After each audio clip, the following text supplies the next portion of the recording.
Alrighty, guys, we have a good one here. Sorry about our feed popping down there for a second.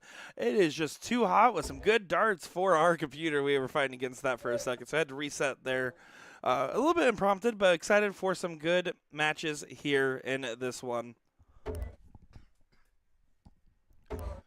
So what we're looking at here, if you're going to notice that format change, we are actually looking at 01 now. This is going to be the men's doubles 01. We will still be covering the mixed cricket doubles. It looks like they're giving us a little bit of a range of matches here. Ladies doubles 01 will start in about another 30 minutes or so to get underway there. So we'll be having a good variety of types of matches. So now Murphy just going to continue to try to bring down the score line. Tries to go for the cover on the last start there. If you're going to miss into the 7, a triple's better than a single 20. Lurie here can try to close that gap.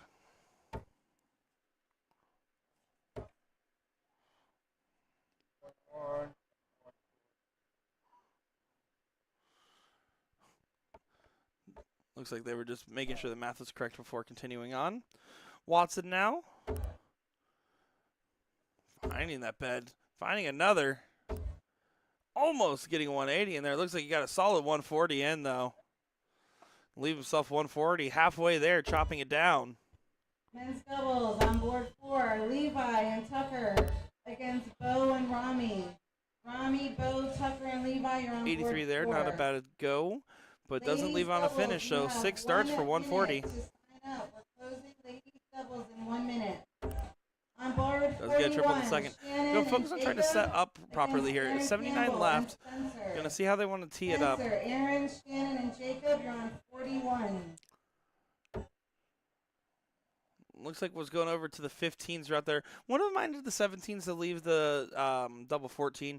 I'm a big fan of the double 14, double 12.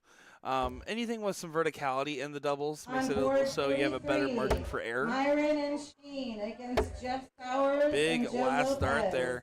77 Joe, scored. Sheen and Myron, you're on board 40. 65 is the look. They will get a look indeed.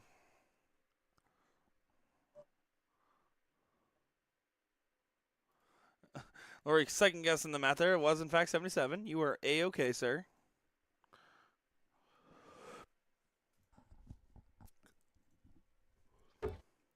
Was going for bullseye for tops.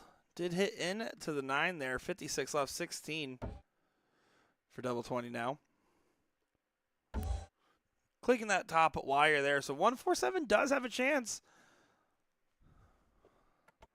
Lawrence here would need to ship this.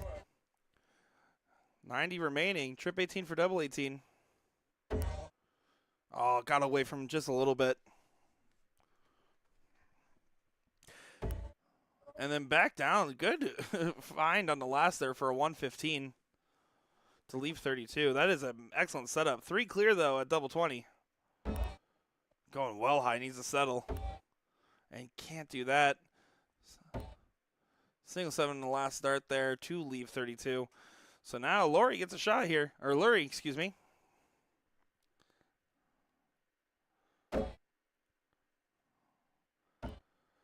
A good correction on the second dart. Double 8. Doesn't go. Opportunity was not capitalized on. Hand it back over.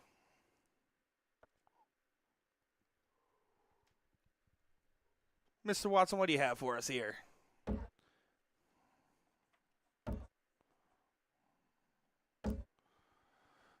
He said, what you can do, I can do the same. Hitting a single 16 as well. Mixed doubles, top 8 match on board 38. He's used that barrel to his Alex and advantage. Ashley against All Danny and over Paula. it. Paula, Danny, Ashley, It and doesn't Alex go. It does go. All right. Look at that. Barrel's perfectly Men's blocking doubles it. on board 28. Austin Adams and That's Jeff tough to Adams throw last start, and yeah, he does against show it there. Donald and So Dennis they Bullock. do get the leg in them Dennis where they were Bullock, well behind Jeff at. and Austin The other on team board just was 28. not able to get those winning doubles, and that's what it comes down to, especially in these earlier rounds, right? When you're looking early on into a doubles bracket like this, you have to realize James that and every Peter Stewart, dart at a double second matters call. so much. Board And the scoring rounds, while they feel the most 15. frustrating, as that is a good double there, do not dictate everything.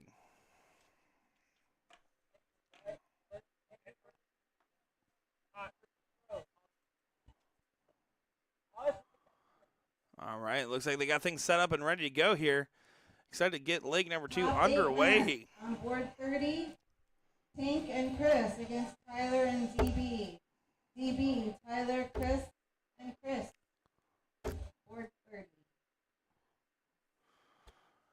Solid 100 to get things going there. Continuing with some pretty solid scoring that we saw Right, from them in ladies, the last men's leg. doubles is now closed. Ladies doubles is now closed. And a 40 there is going to feel like it's just simply not enough. Can Murphy continue to press on the gas pedal here?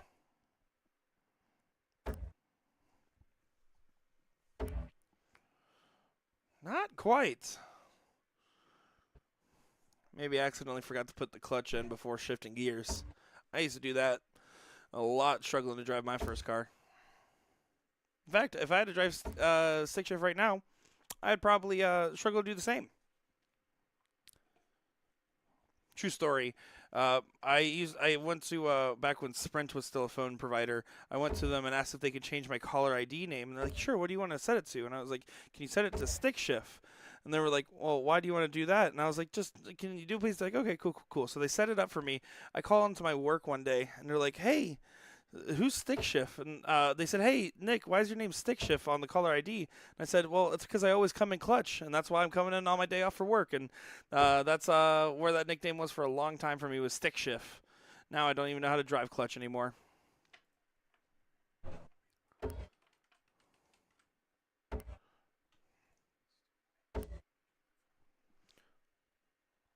Murphy not able to leave it out there. Still kind of having some woes there on the scoring rounds. You can see the disparity on the team scoring. But still well out in front. No cause for concern here.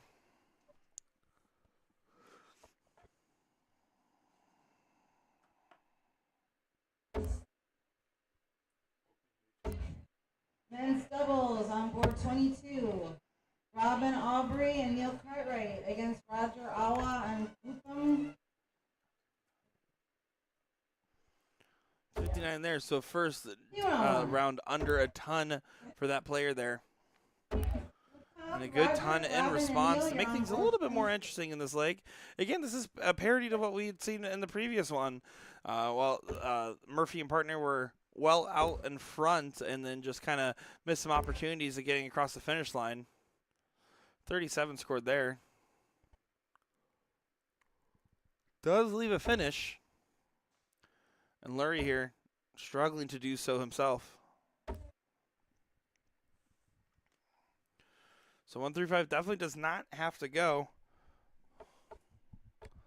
See if he does the bull first shot on this one. Does.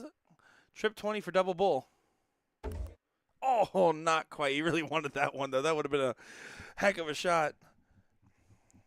105 remaining. Does go ahead and go down there and pop that 19 there to leave 48, I believe. My math skills are starting to pay off finally.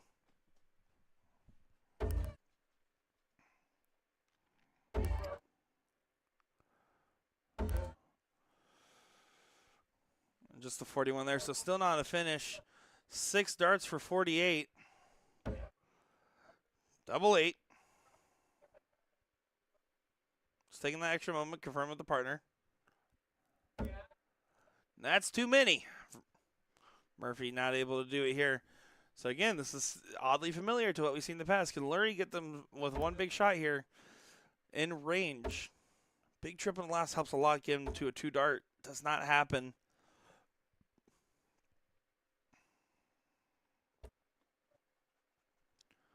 So now another attempt at 48. 16 for double 16. Can work in from there. Worked in a little bit too much. Now down to 16 there. 136 is going to be the swing here. Trip 20 for double 8 will be the look.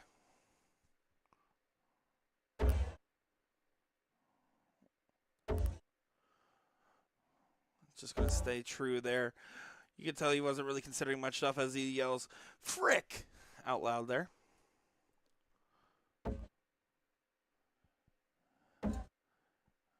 Murphy trying to get himself settled. You can tell he's definitely not at where he wants to be right now. And his partner's actually hitting pretty good. Watson finding some good strides. Larry, trip 17 for double top.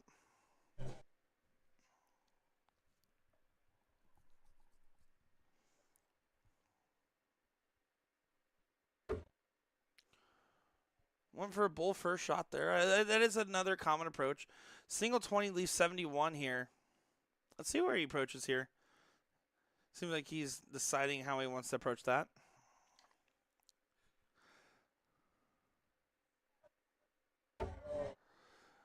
Looks like into the single 4 over there. 67 remaining. So probably just going to pop a 17 here.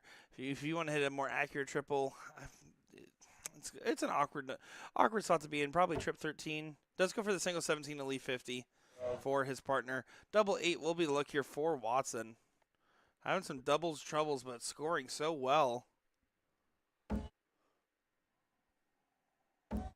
Does get it there on the second dart. So it is now 1-1. Liam Musser in the chat saying, Nick, where are your buddies Will and Sean? They're not my friends anymore. They didn't show up. We don't like them. No, I'm just kidding. Sean Green's doing, I think he's on a golf trip, actually, if I'm being honest. And Will Stewart's actually working on a stream on Eagle Eye right now for Darts for Kids over there. So, Eagle Eye Sports, if you want to tune in to see what Will is up to. I'm joined by Jeff McMahon on the controls, and you got myself here on the mic.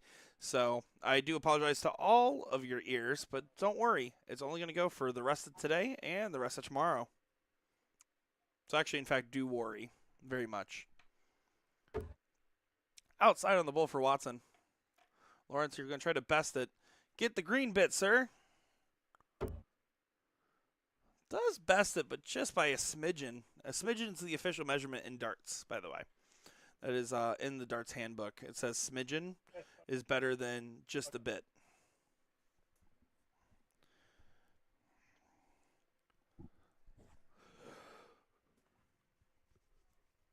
Here we go. Last league decider. Let's see what we got coming our way here.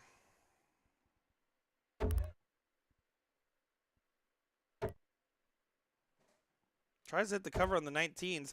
Does find the trip on the last dart there.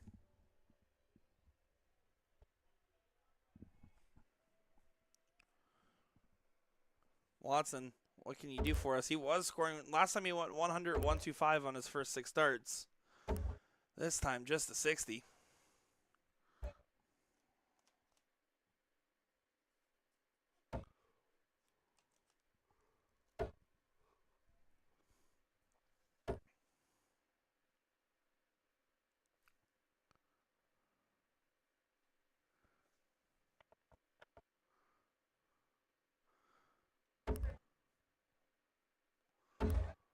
Murphy just catching into those 5s again.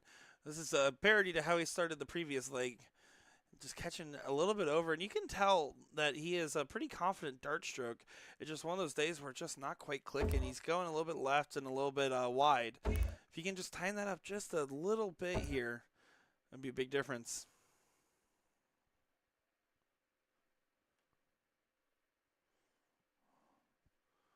Watson's going to try to make up the difference in this turn here. He's going to definitely make it up indeed. How much, though? Going to fall just shy of equaling out the score lines, but getting themselves back in the right range against the darts is fine. That's the one thing, though, that we've seen from Watson and Murphy. They've been the better scorers and the ones that struggled more on the doubles. If they can tighten that up just a little bit here on the scoring, they need to. They need those extra couple darts, or they're going to make sure they have to hit that first 1 or 2 darts at the double. It's a lot of pressure to put on yourselves. Good correction there for Murphy. I like the switch. He's been struggling on the 20s this set. Going down to the 19s there, I think that was the right decision to do.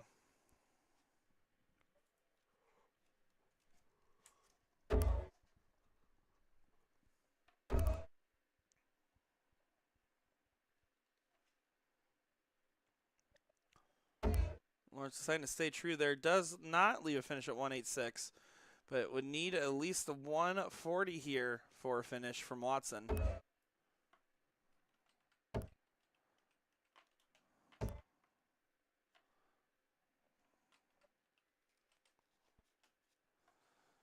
Single 20 and 2 trip 19s, I believe, would have left to 170, which is also a good switch.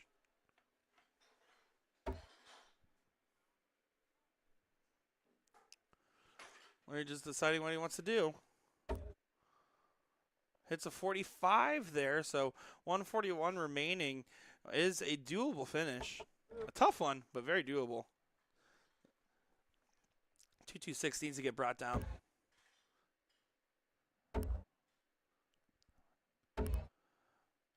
.47 there will not be enough to do so. On board 21, men's doubles. Raz and Tony against Corey and Matt. Matt, Corey, Tony, Let's go ahead and and Raz 17's are on route, trip board 17 21. for trip 18. Does find the trip 20. Should have went the 20s, 19s, 12 route then. If you hit the 20 like that, sir. Wasn't happy with the last round. I think he was going for the bull there. But 53 does put a lot of pressure here.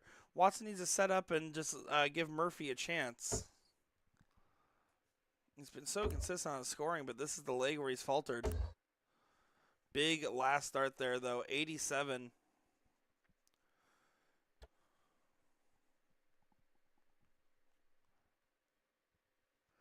$13 for double top for the match here.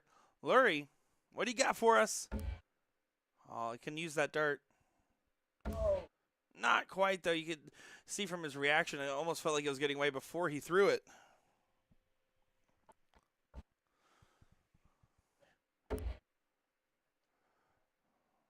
Murphy taking that extra second here. 87 remaining.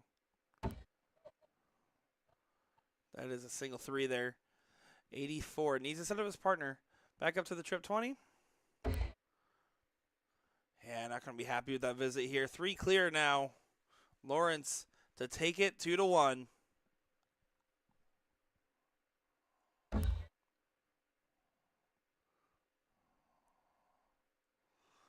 Trying to compose himself. Over to double 10. Rolling the dart in his fingers, trying to just get that deep breath in. And he moved pretty far over there compared to where he was standing previously. I'm curious about that because he did end up missing to the right. Trip 17 for double 16 will be the look.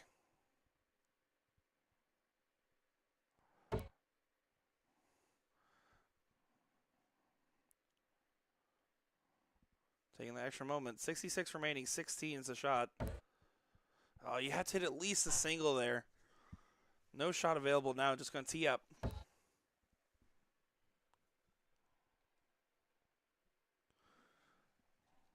Well, he came back around.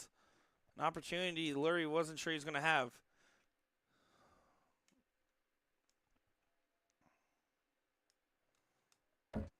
And does get it there. 2-1 win for Lurie and Lawrence over Murphy and Watson. Good stuff there. We're excited to continue to bring coverage of all the different action here. As you can see, the moment of, it's in? Is it in? All right, it's in. Good stuff there. And we'll be back with the action in just a moment's time when we get that next match over to the board. I'm Nick Teixeira, joined by Jeff McMahon here. The B team at it once again. Don't go far, folks.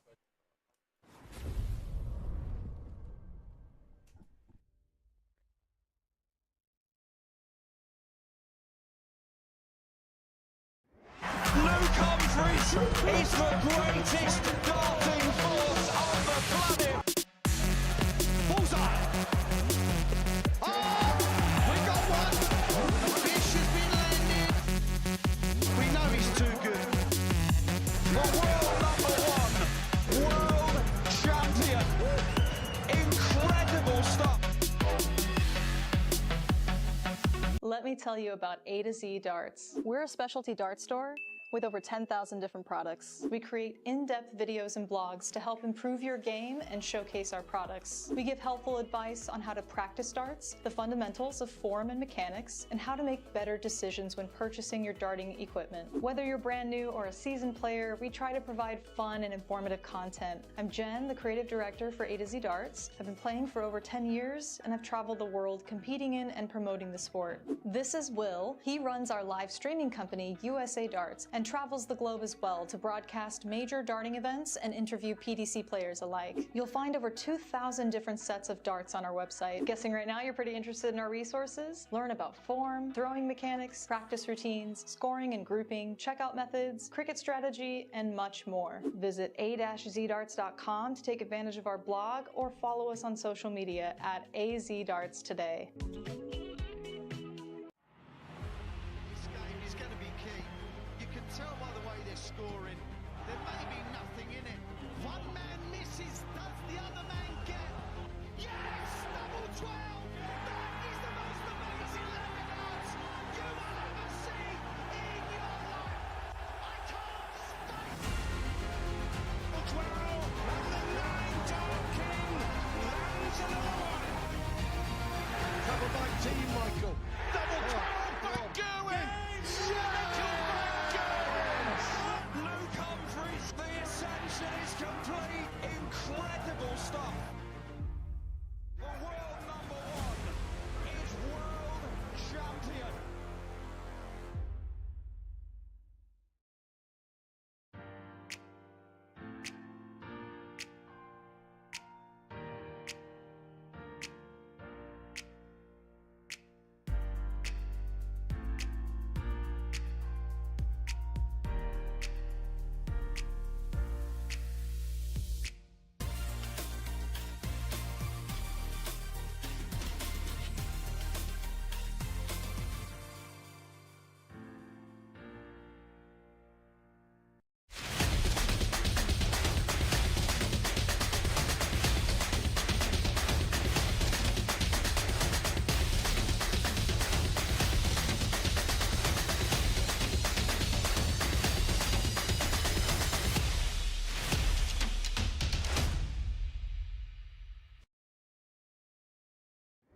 Luke Humphries is the greatest darting force on the planet. Bullseye. Oh, we got one. The fish has been landed. We know he's too good. The world number one, world champion. Incredible stuff.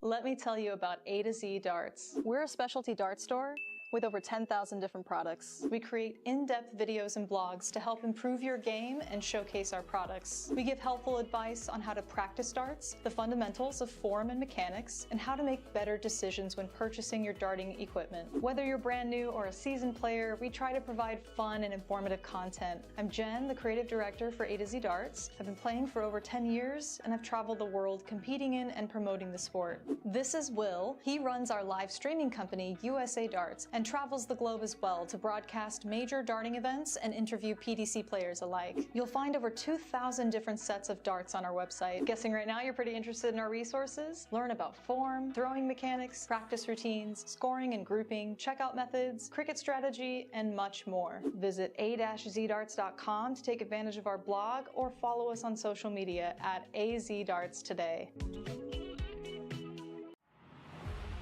game is going to be key. You can tell by the way they're scoring. There may be nothing in it. One man misses. Does the other man get? Yes! Double 12!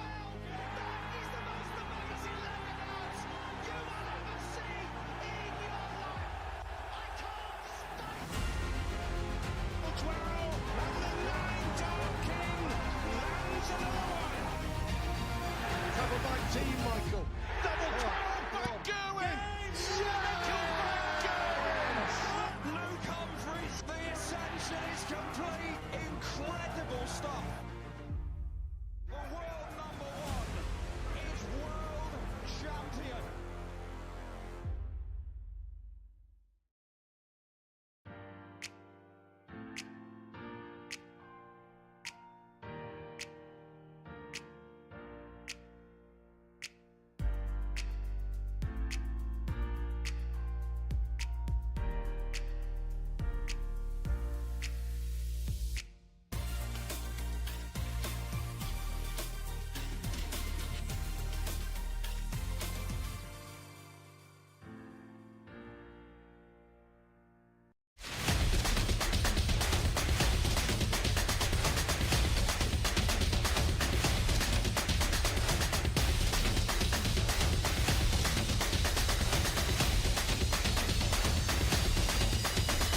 is the greatest darting force on the planet. Bullseye. Oh, we got one. The fish has been landed. We know he's too good. The world #1, world champion. Incredible stuff. Let me tell you about A to Z Darts. We're a specialty dart store with over 10,000 different products. We create in-depth videos and blogs to help improve your game and showcase our products. We give helpful advice on how to practice darts, the fundamentals of form and mechanics, and how to make better decisions when purchasing your darting equipment. Whether you're brand new or a seasoned player, we try to provide fun and informative content. I'm Jen, the creative director for A to Z Darts. I've been playing for over 10 years, and I've traveled the world competing in and promoting the sport. This is Will. He runs our live streaming company, USA Darts, and travels the globe as well to broadcast major darting events and interview PDC players alike. You'll find over 2,000 different sets of darts on our website. Guessing right now you're pretty interested in our resources? Learn about form, throwing mechanics, practice routines, scoring and grouping, checkout methods, cricket strategy, and much more. Visit a-zdarts.com to take advantage of our blog or follow us on social media at AZDarts today. This game is going to be key.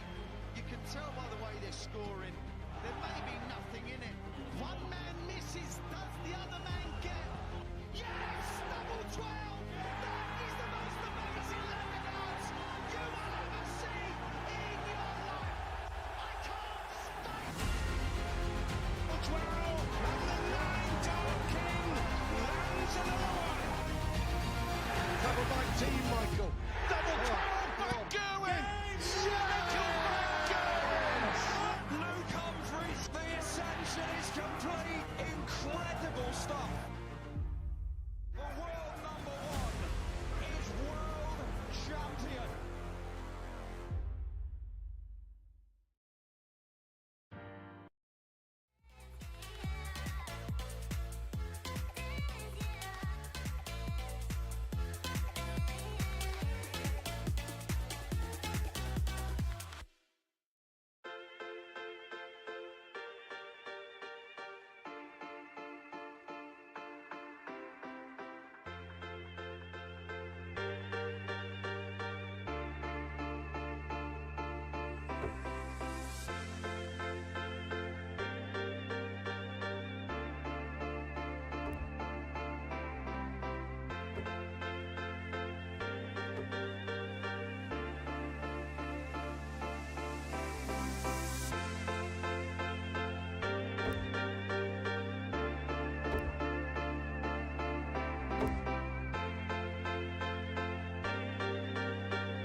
On board 35, men's doubles, Shannon and Jacob, Aaron and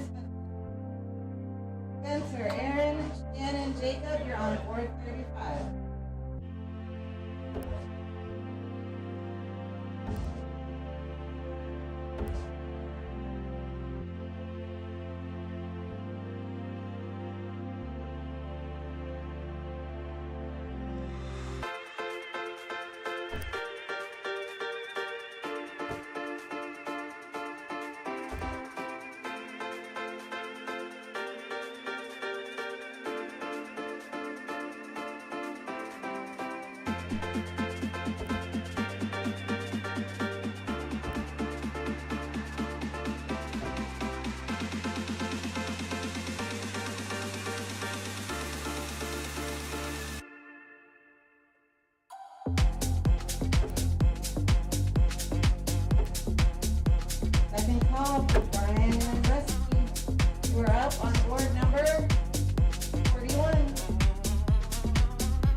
Alrighty, back and better than ever. Sorry about that brief pause there. I decided to not do my job for a little bit.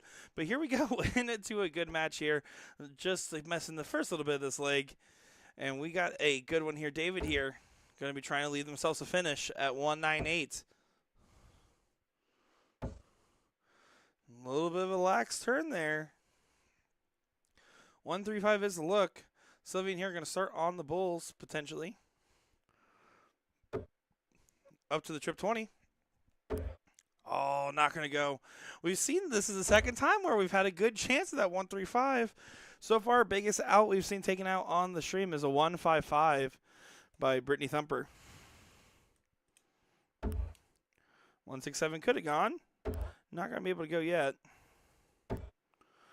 But that is a pretty good setup there, all things considered. Getting down, leaving at 30. Not the ideal double, but hey, it's a good high pressure. Was going double-double. Big risk on that shot. Does find the trip 16. Oh, almost hit the double 12 there. Wow, what a good second dart. But here we go, double 15 for game number 1. Got to be careful. And David goes into double 10, so now up to the double 5. The opponent's sitting on 24. You can't split. You have to attack this, and you have to try to make this first dart go high. Yeah, I would almost consider busting, and he does end up busting there. Well, it's going for the single one, though. So double 12 for Sylvian. Double 6. Downstairs. And it does go on the last as he gives himself a little tap in the chest there, like, oh boy. That's some good stuff there. Big deep breath on that one. So leg number 1 is done. Diddle for leg number 2 now underway.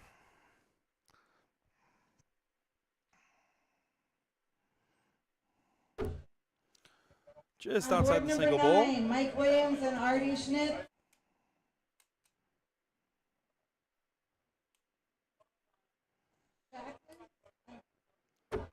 Does get the single bowl there.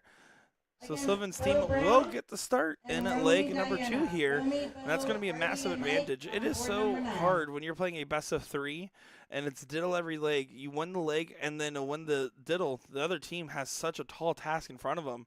It is definitely something of note to try to accomplish, to try to overcome. It makes those diddles the most important shot of the game other than hitting the winning double.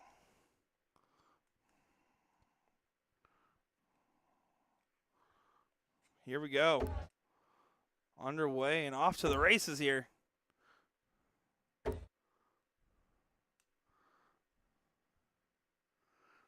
Not a bad start there, getting a clean 100. See what Nick's got in store for us. Needs to try to course correct. Does hit the cover on the last good dart there. And can we just take a moment here to give hats off to Jeff McMahon on the 1s and 2s. Doing a great job doing switches and coverage and doing all the hard work this weekend. I just get to be the not so pretty face and the definitely not so pretty voice.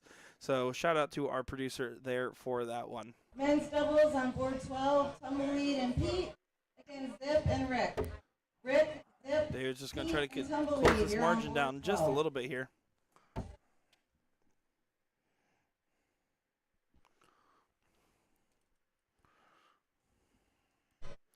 Not able to do so. This could be a runaway. Runaway! Runaway! All right, ladies, we're ready to start calling boards for y'all. Looks like the ladies bracket is just now getting underway, so we might get some ladies doubles matches as well. We're at the mercy of where the darting gods take us today. We're going to be getting a good range of different players, faces, and matches, so looking forward to that. On board 32, India and Helen against Cynthia and Misty. Misty, Cynthia, Helen, and India, you're on 32. On board Big 28. trip on that last start there on the 20s. Against Doesn't Dawn get them and quite to where they Amy want to be yet, Beatty. but does get them out in front. Amy, Dawn, Des, and Misty, you're on board 28. Not going to be able to close that distance very much. Yeah, you can definitely tell David and Nick just not having a good leg here. Not going to be happy with where they've been at in this, and Sylvan can have a big opportunity now to make this really feel like it's about to be over. Might switch to the bull here in the last third. Board 19. Does switch to the bull here in the last third. Angela. Leave 85. Georgia and Terry. Terry, Georgia, Angela, and Susie. I don't mind that switch there. Single bull cleans up pretty nicely there. It's more efficient than any of the other singles. You hit the double there. 85 is a 2-dart finish. I have no problems with anything there. Chrissy, Michelle, Erica, and Trish are on board 15. So Brito here. On board 13. Brittany and Marilyn. Not going to be able to take it now. Dawn and Macy. Macy, Dawn, Marilyn, and Brittany, you're on 13.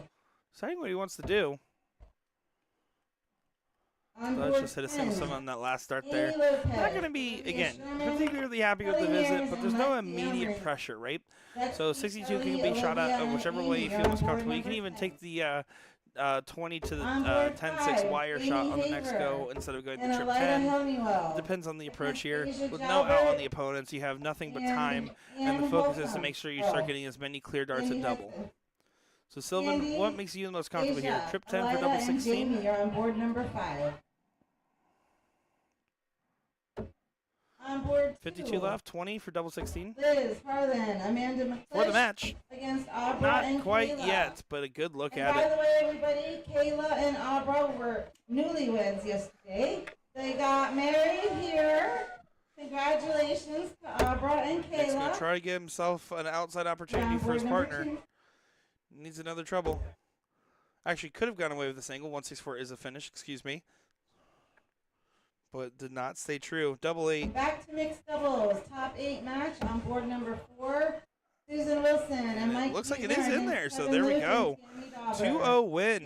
And what was one of those matches where Nick and David are not going to be too happy with how they performed, but you just kind of have to walk that off and, you know, just know, again, there's still plenty of events left, plenty of darts left, and it is what it is.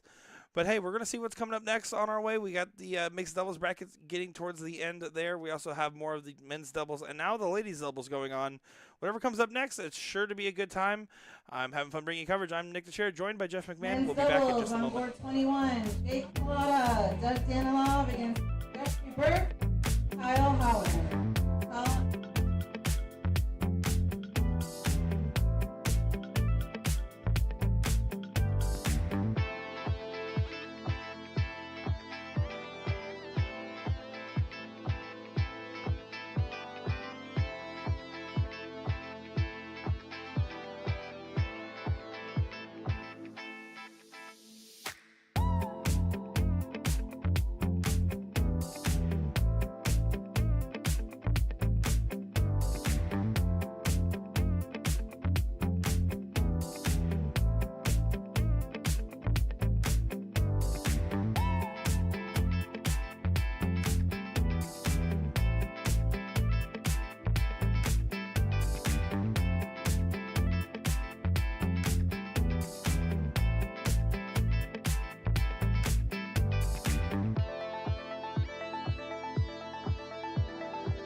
Alrighty, guys, here we go. Another great match over here for us in Boca Raton, Florida for the Cherry Bomb International. My name's Nick Teixeira, joined by Jeff McMahon here, and I'm excited to continue our coverage of this men's doubles 01 bracket to see how it continues to develop. We're looking at, I believe, a top 32 matchup and what should be a good one indeed. A good range of different players, and that's the one thing that's nice about getting some of these early bracket matches, right? Was we're getting a chance to really see some of these different players, these different talents, and a good spread of people that have traveled to be here and a good spread of local talent as well. I'm excited to see how this one goes. Damien up at the line here.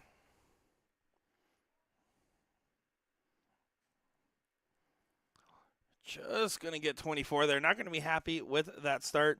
I do have an update here. ESPN update. We have an update that Danny Baggish and Paula Murphy did knock out Alex Spellman and Ashley Ritchie, which also means that the clean sweep weekend for Alex Spellman is now off the table as he was 2-0 yesterday.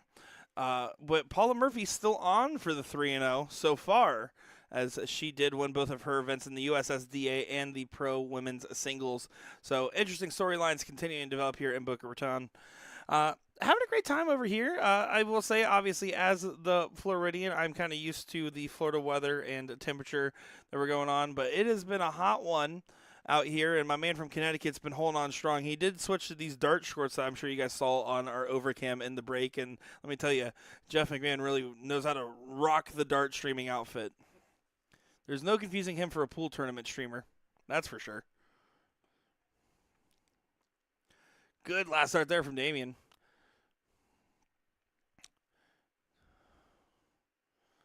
Zabrowski here. Let's go and just try to continue to pave the way. They do have the throw, but they're starting to lose a little bit of ground.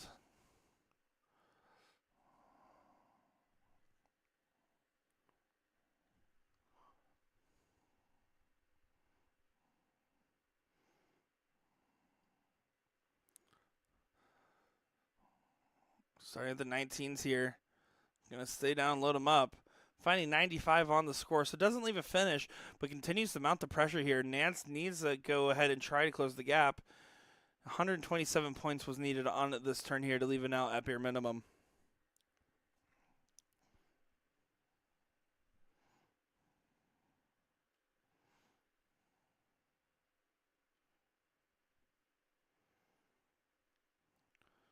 And just the onslaught continuing.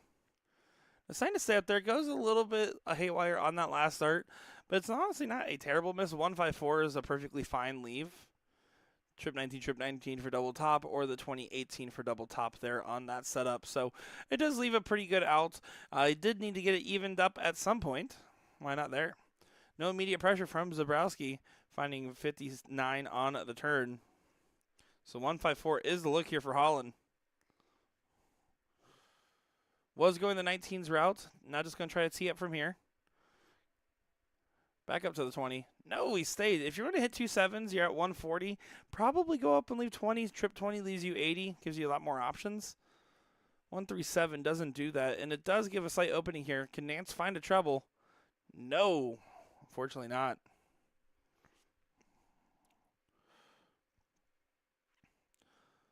So 137 now on the shot.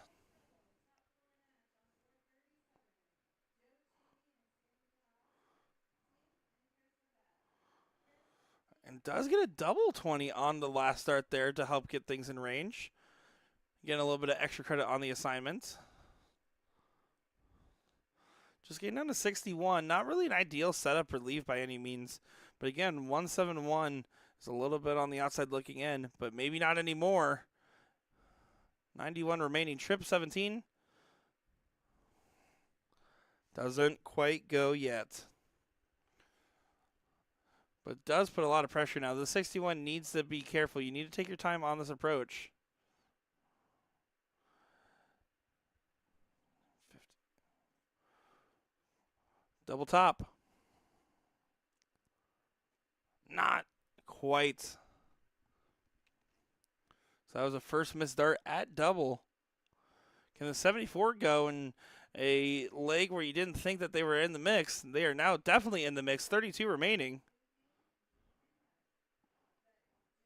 Goes in 2 darts there, and you can see a little fist pump from Zabrowski in the background there.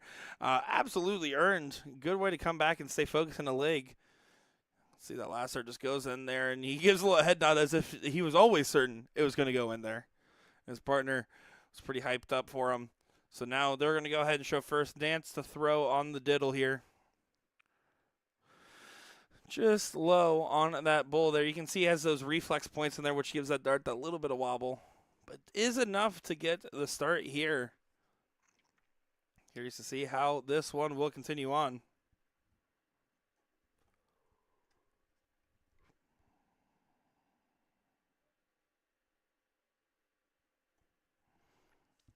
Here we go. Getting things started off in leg number 2 here. Going immediately to work on these 20s, wasting no time at all. Getting with a solid 60. Now, both these teams threw at about a combined 60-point average at the end of the last leg there. So that's going to be that target line, right? You want to try to get that consistent scoring in. If you're getting at least 60 points, you're going to feel happy. That means missing vertically, not horizontally, and that's always the trick to the trade, right? In the background there, you can see Norman Madu walking around the Storm. Top-tier Guyanese player that has represented America and Guyana plenty of times there. And a really nice guy to talk to. Funnily enough, with Norman Madu, I was at a tournament there, a soft tip tournament a couple years back, and a lady there said, "Hey, I'm looking for a mixed doubles partner. Do you know who this Norman guy is? I heard he's looking." And I knew that I needed a partner. I was like, "Oh, I heard he's really, really mean." And then I made her become my partner, and I felt kind of bad after. I'm not going to lie. Sorry, Norman. If it makes a difference, we did have a good run at it.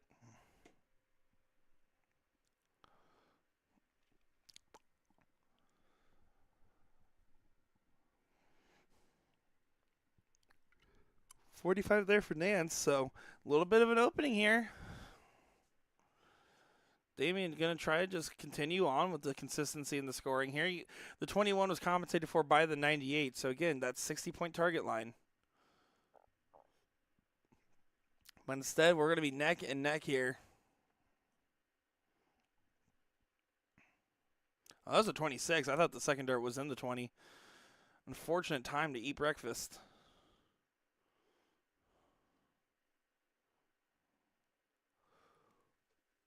Zabrowski with a sneaky last dart switch there. 97 scored and a big hit. Nice and evened up at 240. A ton to leave 1040 is a good spot to be. And that's the other thing you have to think about, right?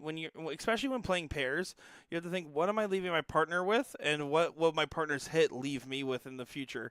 You have to have that combination mentality. You can't just approach each board with your own turn in mind. You have to consider what your partner is going to do and what your partner can do for you on their next visit. 80 hit there.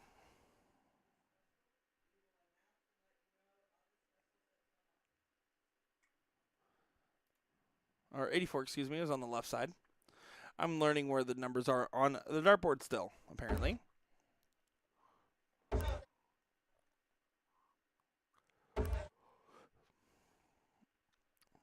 And no out left by Damien. So 156 does not have to go, starting at the 20s first here to try to leave 36.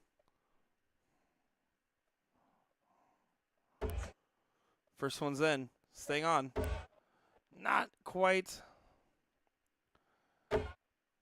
Was trying to hit the 140 to leave double 8. But a 100 to leave 56 is perfectly fine here. Holland needs to hit at least a 104. That first start, I mean, I get it's frustrating, but it's one of those things where you can kind of tell he almost broke his own momentum with the frustration. You need to stay focused and drilled in because you still have 2 darts to be able to leave a finish. 56 will be look 16 for double top. Nance doesn't get it in 2 this time, but they will return. What can Damien do?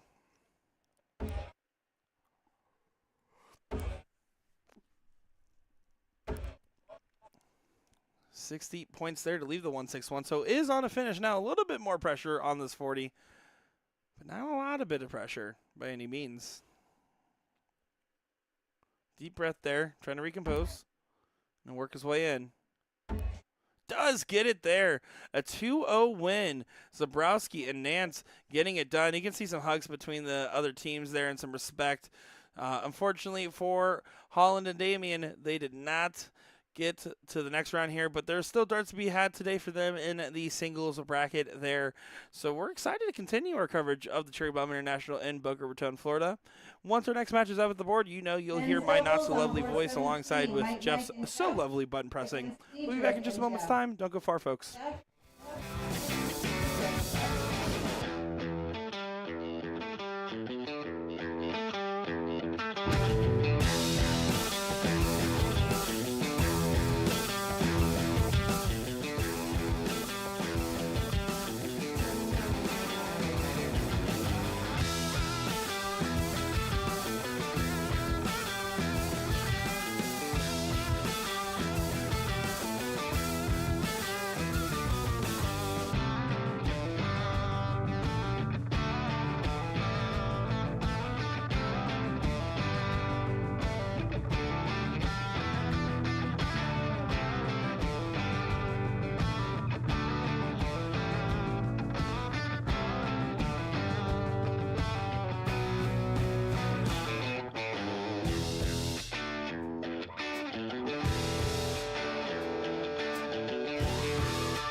I was going to keep on dancing. That song was having me grooving, Jeff. What? We were all jamming over here, and now all of a sudden you're putting it off so they can hear my voice? Men's doubles on board 28. No. Alrighty, guys, we're back Woodmire. here for the Cherry Bomb International TJ Stewart 2024 against Jason for DeLand and another Nate men's doubles Whitware. match. Do have an Nate and update Jay, here on TJ our and Jim, you're on itinerary. board 28. We were not able to get those top 4 matches covered. Unfortunately, it didn't work out. Board 30. But Robin what we will be Aubrey getting and is Will the Cartwright finals against of Maddox the and Alex mixed Bowman. doubles here. As Alex looks like and DB Maddox, does Neil start and off with a Robin are on 180 board here. 30. So maybe they knew what they were picking over here with some good stuff. We have seen DB on the stream a few times now. First look here at Charles. First name Terry here. But yeah, this is going to be another one of the men's doubles opens match. We'll get some ladies in on the stream later on, ideally as well. Try to get a good range of different kinds of content. This is Mark Lowe, gentleman I've known around in the dart community for a long time. Very methodical player in his approach. You can tell Mark and I are good friends. He gave me a wave at breakfast. So, yes, we are, in fact, tight like that. Dave here, taking a look. Dave Dennis. Player I'm not as familiar with in this matchup. But I might just have to be if he hits another 171. Oh, my goodness. We saw 2 maximum style scores, 1 on the 20s, 1 on the 19s. 171 scored. 133. Oh, that was deceiving. That looked like a 171. Are you kidding me? Are you kidding me? Brian here in the chat saying, see, Nick Throwing had me hoping for team, quote-unquote, we commentate, feat Danny Baggish. I wouldn't want to drag Danny down like that. In fact, the last time Danny and I played together was at TOC 2023. We got paired up in a random on-site blind draw where Sean Green, Will Stewart, Danny, and myself decided to play together. And I played so terribly, it was a miracle that we won. It took all the strength of that PDC Pro to get us there. And I believe Danny said, I will never throw with you again after that, if I'm not mistaken. Mark Lowe just going to try to leave a finish here. 60 will be just fine. Anything else is extra. If you stay true, you can leave the 152. Does go a little bit haywire on that last start going into the 5. It is still an outshot, though. You can't miss into the 1. You can miss into the 5 there. Ryan saying, like and share if you also feel like Danny is underutilized as a commentator. I told him he could commentate this whole weekend in the booth here, and he keeps trying to win events, that son of a gun. I want everybody in the chat, every time you see Danny Baggish sign up for an event, say, I wish you were commentating instead. And so that way he feels guilty every time he throws darts. That's the goal. We're going to guilt trip Danny Baggish into being a commentator again. 60 there does not leave a finish at 174, so 6 darts for 67. Mark Lowe.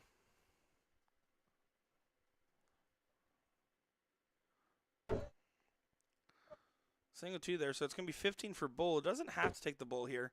Does go 25 to double top. Oh, no. Doesn't quite go, but it's a good leave. Yeah, that's actually the smarter shot there. You don't need the guaranteed dart at the bull with your opponents on to finish. Good math there from Mark Lowe.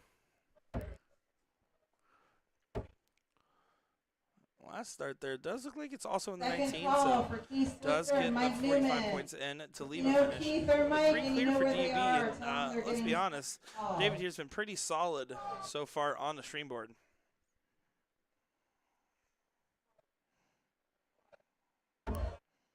Going over to the 10s.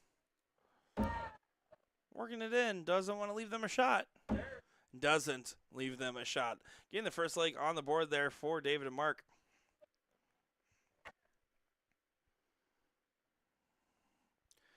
And you can see there, he is all follow through with his form there. He brings it right back to like where his chin goes and then just pushes that dart right on through.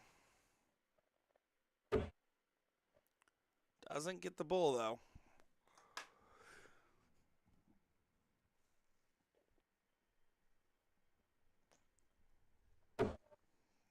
Might be about the same. It's hard to call. They might do a rethrow on that. No, he pulled him. So I believe he's saying that David got it. That was pretty close. Yeah, it looks like they did give it to David Blylock here. So here we go on to leg number 2.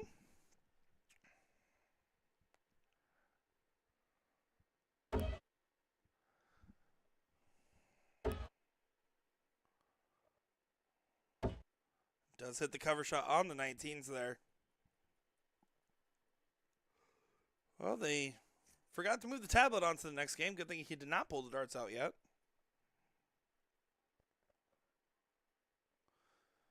So now Dennis is going to try to respond pretty well. He is loving those 19s right now. 117.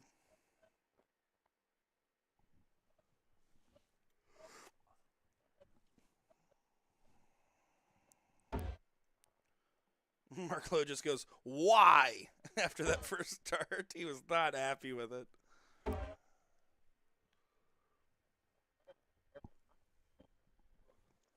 .41 there.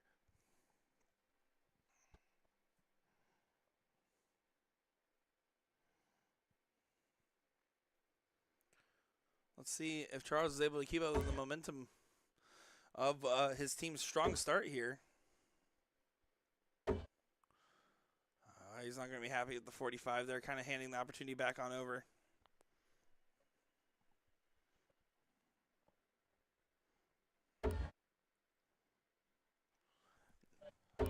DB trying to find a triple, going for the cover.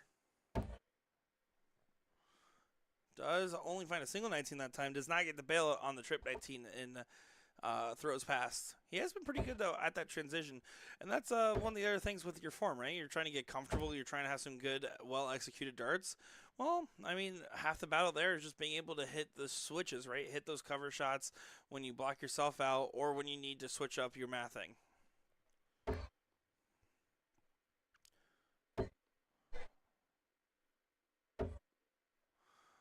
And Mark Lowe there going all around the board there for 57.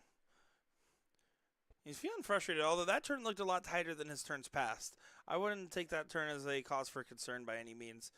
And again, you know, in a match right now where the standard's around the mid-60s, I mean, of course you want more, but at least hitting that 3 big singles there does help make a difference.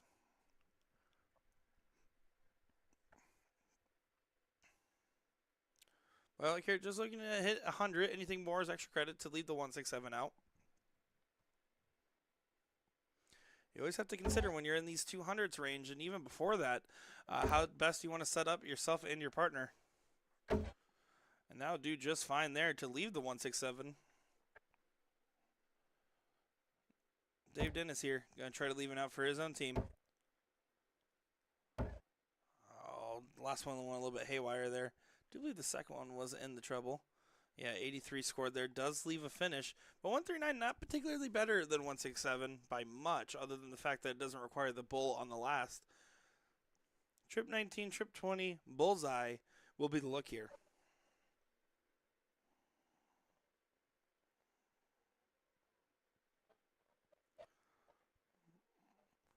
Mark just trying to get himself resettled there.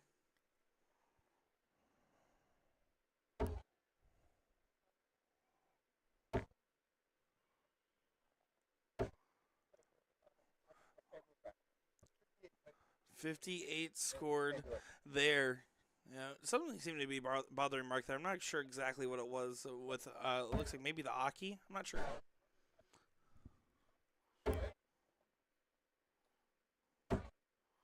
Big last start there for Terry, though. Does hit the 81 there.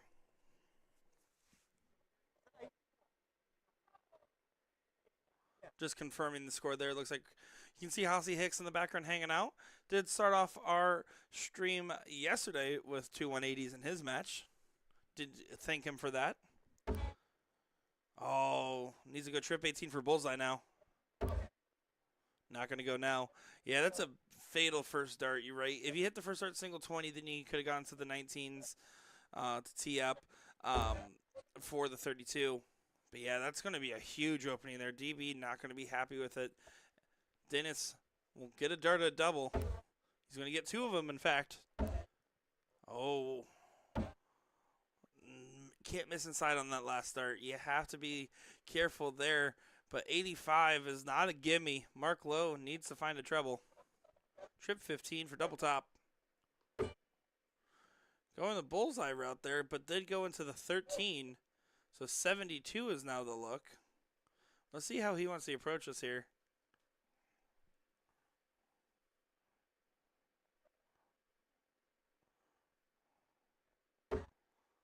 Trip 12 is found, so there's the 36. Needs another 36, double 18.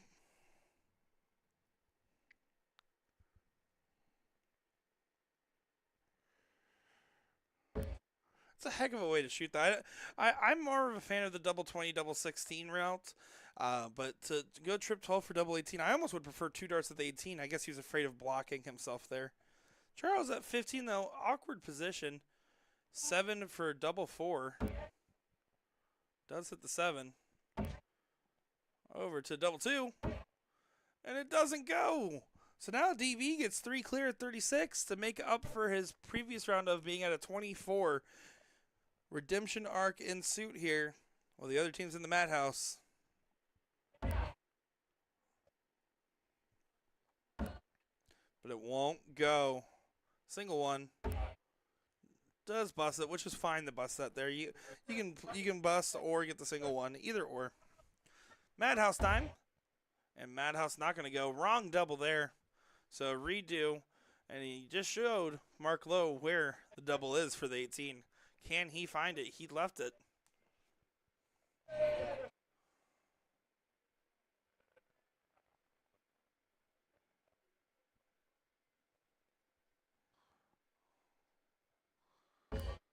Trying to work it in.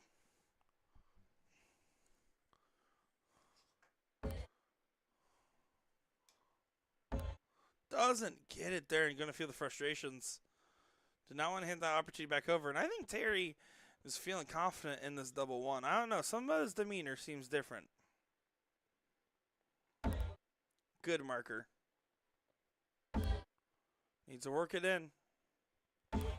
Not quite, though. So now DB with another opportunity. Double trouble in leg number 2 here.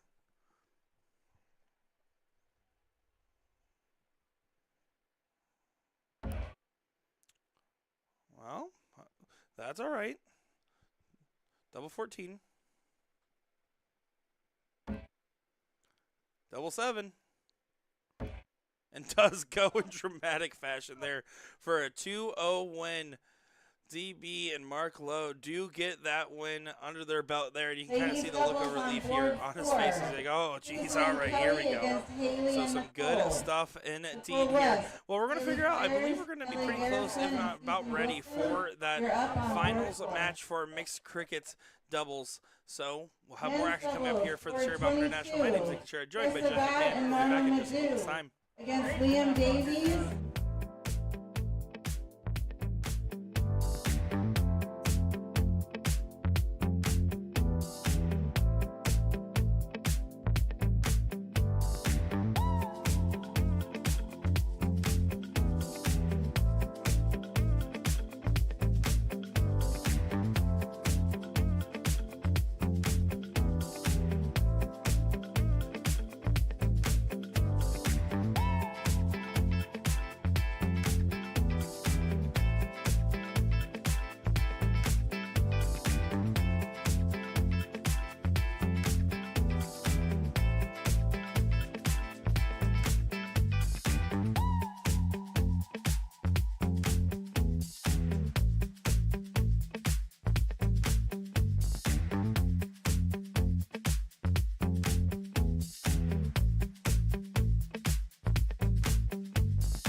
Well, hello everybody and welcome back to the Cherry Bomb International here as we are underway for what should be a great finals match here in our mixed doubles. Finally circling back to this bracket here.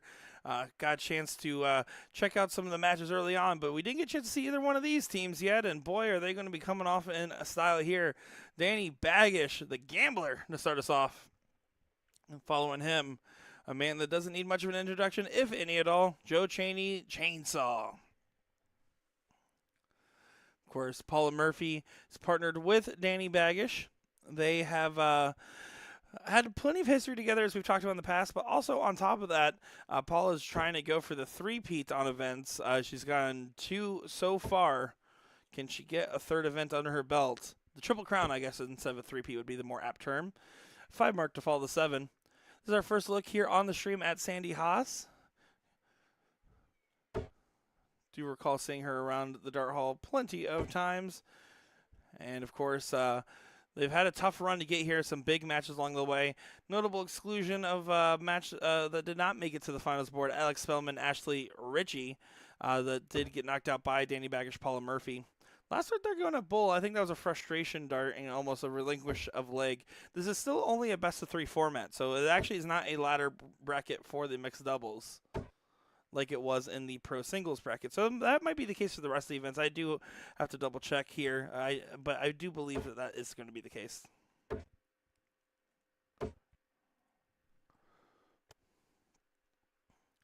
Murphy here, 217 to continue on with the onslaught.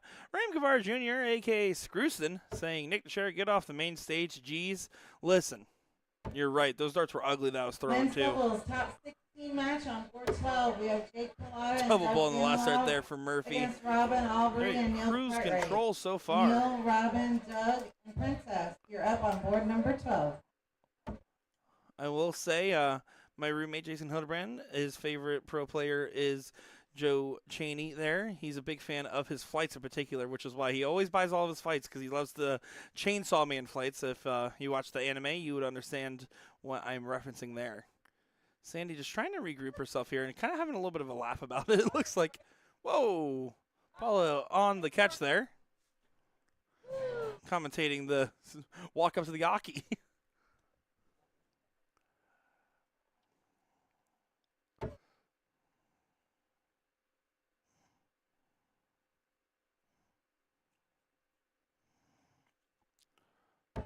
Yeah, that was just max frustrations. Kind of having a laugh with Danny. Single bull, trip 16, trip 15. Was going for the bull first. Now just going to grab those 16s. And then the 15s, leaving Paula 1 bull there. Very pedestrian 5.4. And Cheney, honestly, what he needs to be considering right now is how can I snap out of it for the next leg, right? I mean, that's all you're going to be thinking about. There's no disillusion here of where this leg is going. As Paula Murphy is going to tap this bull out. Does do so on the first start there. Very strong showing for them. And Cheney and Sandy here are going to have to bring it in at this next Men's leg. doubles, top 16 match. On Cheney does board get a 35, single bull there. Mike Williams and Artie against Jim Widmeyer and PJ. So does Danny. PJ, Jim, Artie, Mike on board 35. Danny gets another single.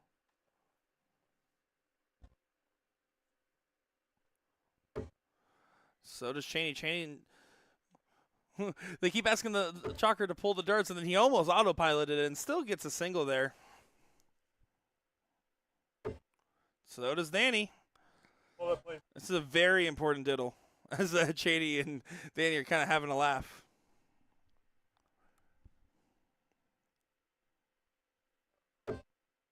Another single bull. Opting to leave it in, and it does deflect off the dart there. Interesting decision from Cheney. Surprised he didn't call for the pull there, but maybe it's just trying to say, hey, it's either going to deflect out or into the double. Here we go. Leg number 2, Danny Baggish will get the start here.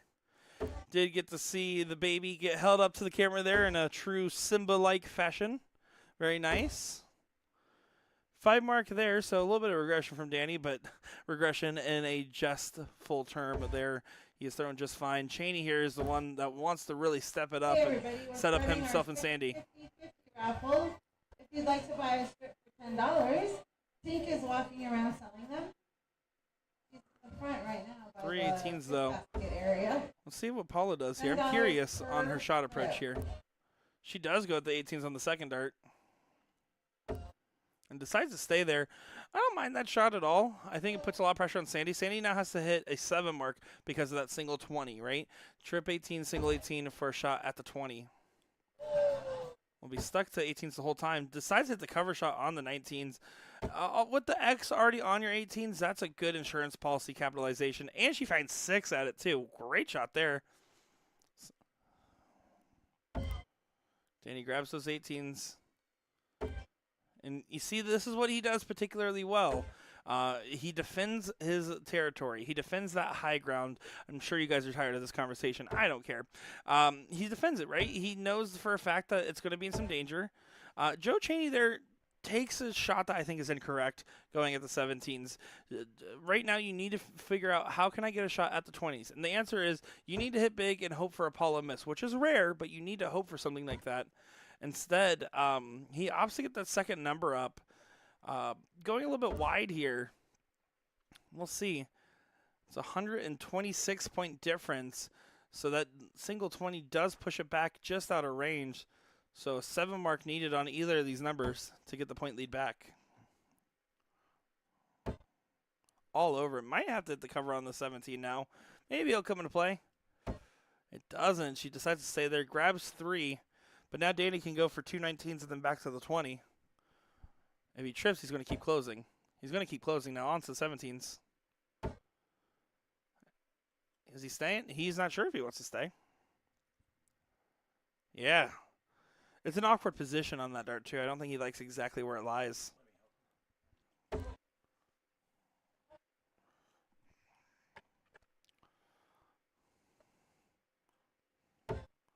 So what can Chaney do? We haven't seen the chainsaw rev up yet. That helps the cause, but it doesn't fix the problem here. Problem is Paula Murphy just needs 2 single 17s and a single 20. She's looking up. Now switching down. Big single on the 17 here. Does get in. Happy with that efficient 3 mark, and she should be. I mean, that's exactly what you're going to do. You're only going to take 2 darts at that 17. You don't want to have only a 1-point lead. So she does make sure she gets a little bit more points before considering the shot there. Good stuff from Murphy. Just a single there from Haas means Baggish here. If he can hit the 6 mark on the 16-15, they're golden. Awkward dart on the 16, trying to get around it. Just going to focus on getting this close now. 3 big singles. Not going to be too happy with it. Very pedestrian round, but also very much not getting pressed in that kind of way. So they're doing more than fine at the moment here.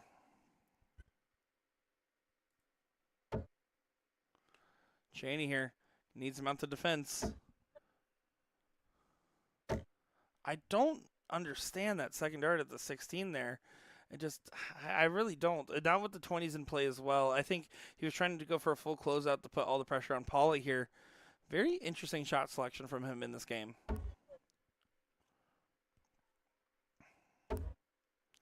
Oh, Paula, that's a big second dart. She's going to stay. Yeah, finds 5. Right now, she's like, all right, Danny's going to keep doing Danny stuff. If he approaches with a point lead, we get 2 houses in a point lead going into the Bulls because he will close those 15s.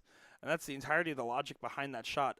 It's about taking the capability away from your opponent rather than always just focusing on what is the most efficient shot. And that's exactly the type of cricket that Paula and Danny play together. It's that that kind of grindy style of efficient pointing and a very tactful shooting. Sandy gives herself a gah. She's a little frustrated with that one. Yeah, Danny's just going to focus on this close here. Danny a little disappointed in himself. Normally would stay on for the 2 singles there. Does try to bail out onto the bull. This is the opening here for Chaney. He needs to hit a big round here and set up Sandy for a shot, some closes. That's an awkward dart.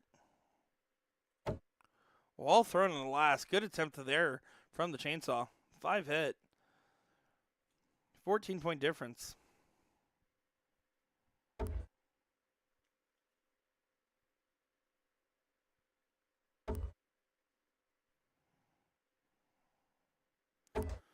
Probably her frustrations lie in the fact that she wanted to get a shot for that 3 mark potentially. She's not going to. This is a big 9 mark opportunity, right? It's a must hit. Not going to go.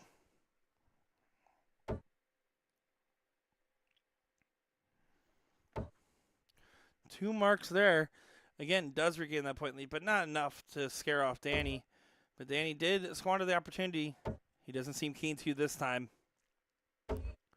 And just goes back up there on the 20 to go ahead and push the bull out of range.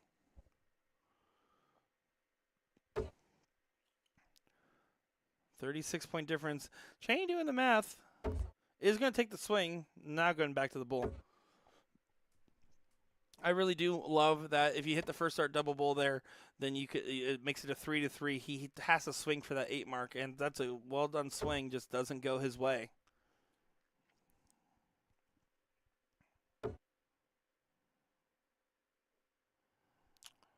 Well, bonus 16 points there. Never killed nobody. As Paula says by the board mic, at least I got points out of it.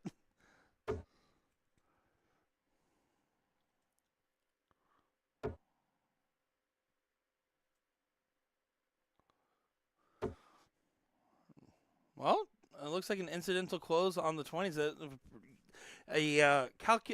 Incalculated 3 mark that is a happy accident, as Bob Ross would say. 3 bulls needed for Danny Baggish and Paula Murphy, and they get it done there, 2-0 over Sandy Haas and Joe Cheney. And Paula, 3 for 3 so far here in Boca Raton, Florida. So some good stuff indeed there as Danny clicks right off his dart. Well thrown. He already knew it was going in after that left his hand, but before it hit the board. Some good stuff indeed, and that will conclude your mixed doubles bracket. We're getting to the top 16, top 8 of the men's doubles, and the ladies not far behind as well. So we're going to continue our coverage of those doubles events, and then we're about an hour out from the men's singles 01 starting here as well. So good stuff all across the board here. We'll be back with some action in just a moment's time. Don't go far, folks.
You know the drama is never ending. Don't let it get the best of you.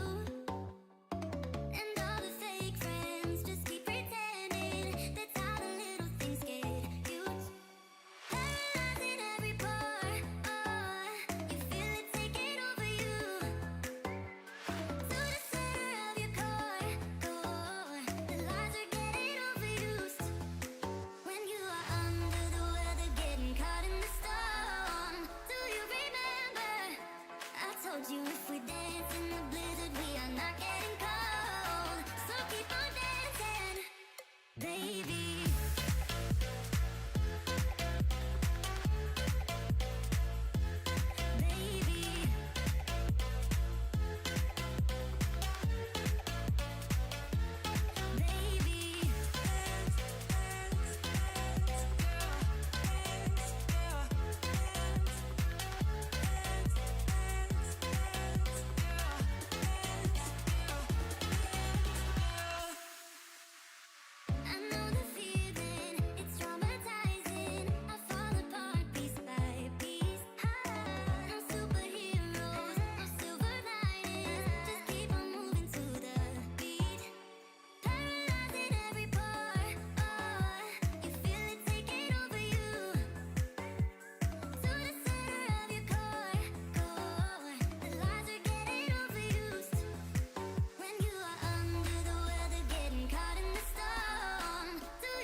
Oh, they're not doing it. It's like the sound.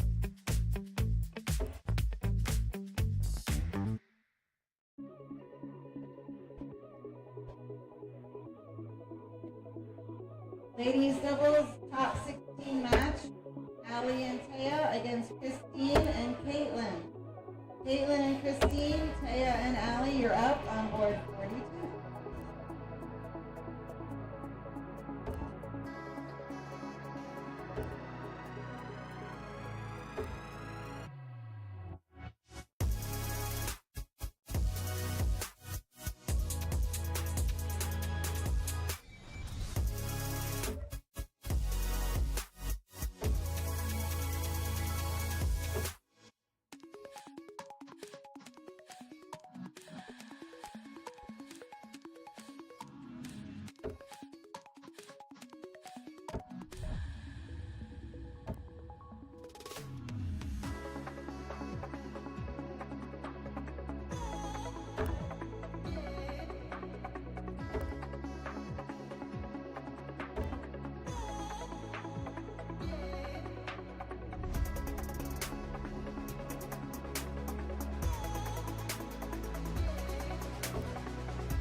Alrighty, back and better than ever for some more action here in Boca Raton, Florida for the Cherry Bomb International 2024. My name is Nick Teixeira, joined by Jeff McMahon on the ones and twos. And boy, do we have a good match here. We got Jim Woodmeyer and PJ Stewart teaming up together. And then going up against Mike Newman and Keith Switzer. Should be really good. And out of all these players, Newman's the only one I really don't know particularly well. But I do know Keith Switzer pretty well, and he is a sleeping giant in a bracket like this. One of those guys that doesn't really travel for darts too much anymore, but has a really good innate natural ability to hit some big stuff. Until they jinx him on the first throw of the match. That's correct there on the last start there. Thanks, Switzer. Starting to break a sweat there. Almost sounded silly. And me? I've never sounded silly on the microphone before. ADO President Jim Whitmire, Captain America, stepping up to the line here. Obviously a man that doesn't need much, if any, of an introduction. Accomplished playing career, accomplished darts organizer career, and now president of the ADO. Of course, we all know Las Vegas Open was a big success this year, and they just announced their big split. So the half of the Las Vegas Open, all the 01 will still be at Las Vegas, and the other half of the ADO Championships, the cricket side of things, will be taking place in Florida. That got announced. So interesting news there. Which also means another big event in my backyard for Steel Tip. Don't mind if I do. PJ Stewart did say, man, I should get back there and commentate. I said, yeah, you want to, man? Are you busy? He's like, oh, I'm just about to play on the stream board. I'm like, oh, well, I guess you can't commentate then. What? It's not Mike Maloney versus Danny Baggish mic'd up event. Can't do that. Probably. I mean, we probably can. We can do a lot of things. Switzer not going to be happy with the 26 there. So Wood's going to try to get his team back in line here.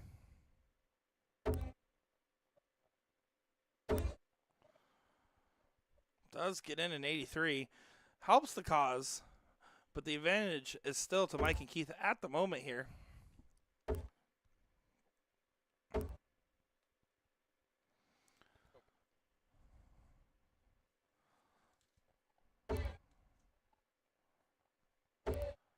Of course, PJ Stewart, very accomplished player, now on the end of his youth playing abilities and now into full-fledged adults brackets, but he's been crushing tournaments for a very long time, and has looked like he has that Luke Littler effect in the sense that he looks like he's been in his mid-20s since he was about 15, so very similar in that regard. I'm sure buying beer from the corner store was never a problem for PJ Stewart.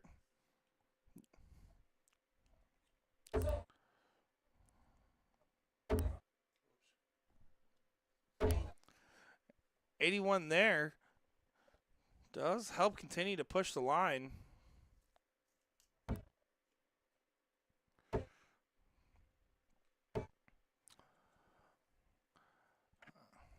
Newman not happy with that. Wanted to set up a cleaner finish than 1-3-4. PJ is going to try to put some pressure on it.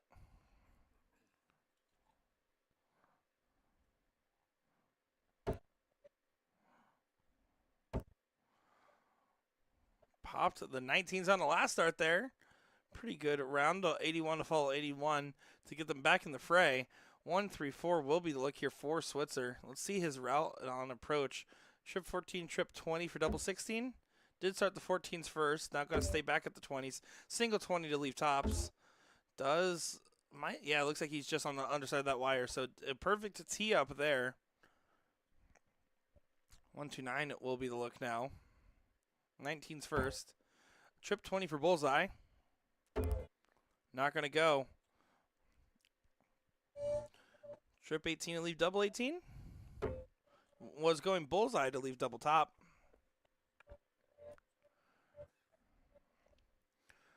Newman here for leg number 1. Now over to the 15s. Doesn't go. Not going to be happy with that one. But can it get punished? The best Stewart in darts at the line. You can tell the Will one. I said that.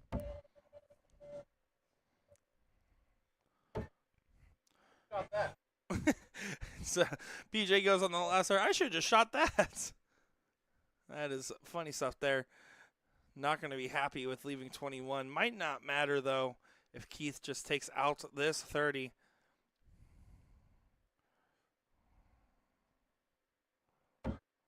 Working his way in. Can use that dart. 10 for double 10. Doesn't get it there. That's some serious frustrations on his face.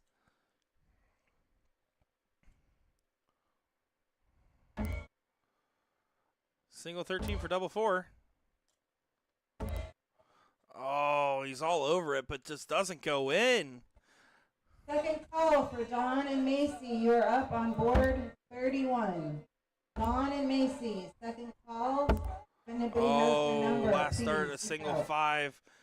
That's usually a death sentence dart, but so far there's been a lot of double trouble. Will that continue, or will PJ Stewart get them out of this? He does, and is happy to get to that one. Quite the sweat off the brow as we are going on to leg number 2 here, where we're going to see who gets the start, who gets things going. Keith Switzer to show first. Outside on the bull. Jim Wood, what do you got for us? Does find the bull there, so they not only won the leg, but will get the start. And we'll be entirely honest here. I think all 4 of these guys are below the standard of which they would expect to be at, and they're going to want to try to bring it in this leg.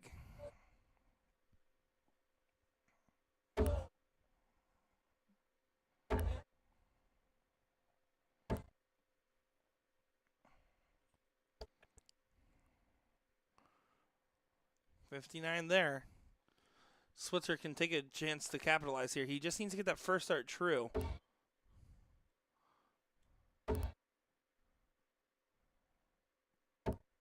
You can see he grips the dart way far in the back, pretty much on the shaft. Basically kind of hand delivers the dart to the board, no pun intended.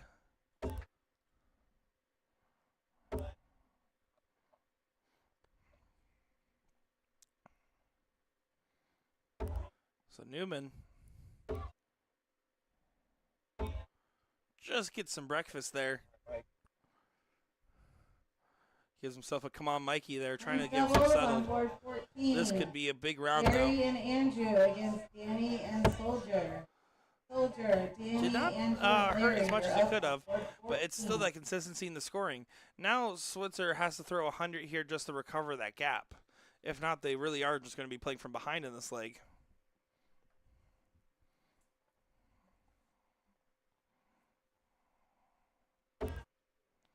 There's the first. Can he follow it?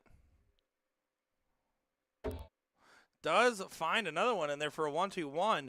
A big hit and a sign of life there for Keith and Mike. A much needed big hit. You can see Jim and PJ both deciding to go to the 19s, but then PJ quick to switch back upstairs.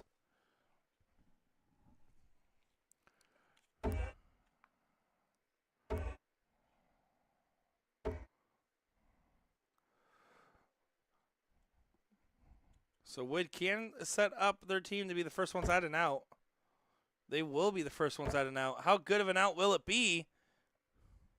114 scored so far, leaving them at 115 currently.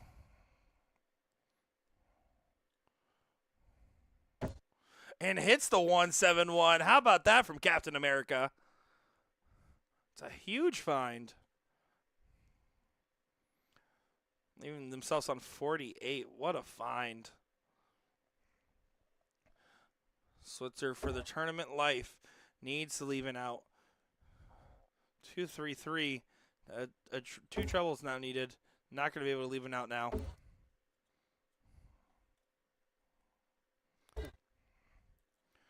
So PJ 16-8 wire. Going to double top. Over to the 10s. Sinks it on the last start there for a 2-0 win. Jim Woodmeyer, PJ Stewart, Mike Newman, Keith Switzer in that match. And you can tell Keith and Mike wanted to give it more and unfortunately just couldn't quite get there. But PJ and Jim move on and survive. So we're going to continue our coverage here of this men's doubles bracket and the women's doubles bracket here. We'll be making sure to keep you guys in the loop on what's going to be coming up next. Nick DeShera, Jeff McMahon, be back in just a moment's time.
if we dance in the blizzard, we are not getting cold. So keep on dancing, baby.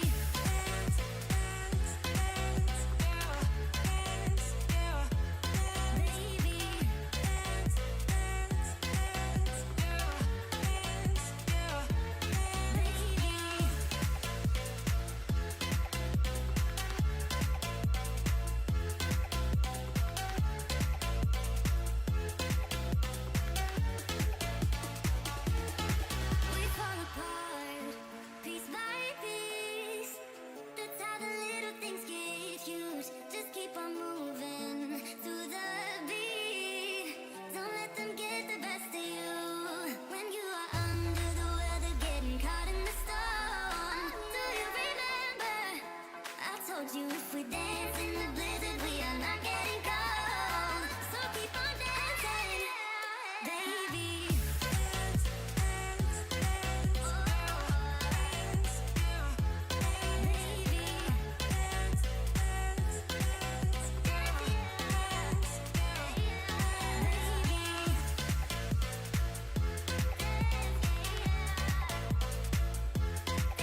Here we go, back and better than ever for what is an absolute juicer of a matchup here. You already recognize that man stepping up to the line right there as he gets the double bull.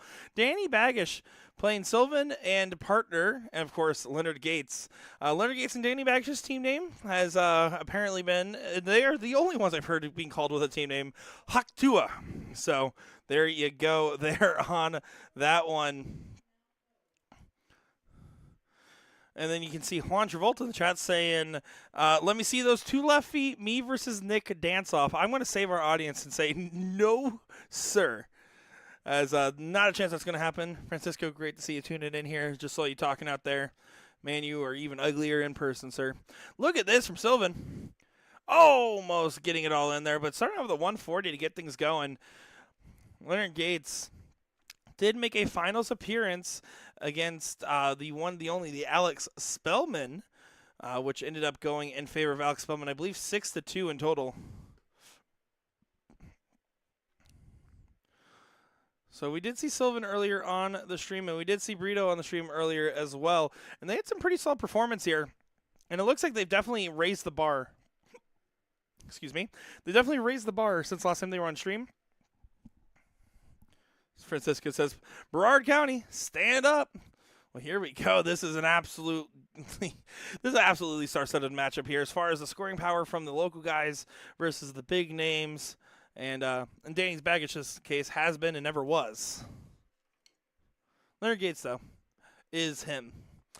Definitely been struggling a little bit this weekend. He's one of those players that, I mean, there's always, we talk about the ebbs and flows of darts. I would say lately, as last couple months here, Gates has not been at the standard of which he would like to be at, but he's someone that's always trying to push the envelope on his own game. Wants to leave a finish here for Danny, looking for 100 to leave the 157. Did switch to the 19s there, was trying to leave the 160, but did not do so. So 136 can't go, but can get teed up. He needs to set up his partner here at 126 now. Trip 19 does stay up at the 20s.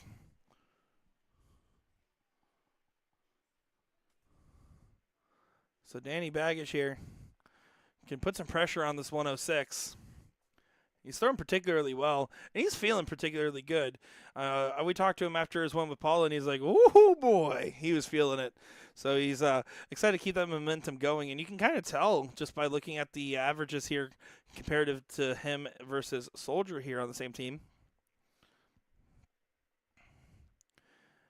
86 did go for the trip 18 for double 16. Not going to go now, so Sylvan just has to set it up.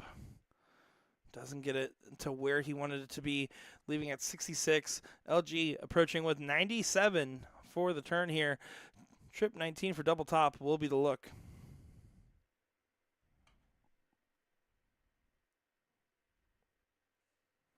Looks like the tablet did actually push the score over from the previous turn or something. I'm not sure what Gates was looking at there. Double top. Over to double 10.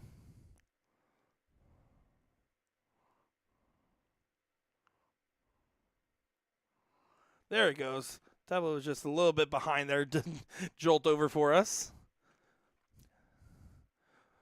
That's a fine miss. Single 20 for double 20.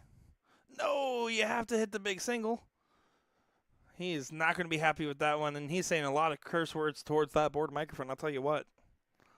Hopefully you guys can't hear that. I don't believe you can. But Danny there does get it. So look at that one leg on the board for Haktua, as they're doing just fine so far. But you can tell right now it's a lot of Danny feeling pretty good, and Gates is just trying to get stride. If they get pressed, though, you can really see how this will start to change. Sylvan and Burrito are not too far behind, though, in this leg. I mean, they did have opportunities. And if they can get themselves those opportunities once again, it could go the distance. You never know until it happens.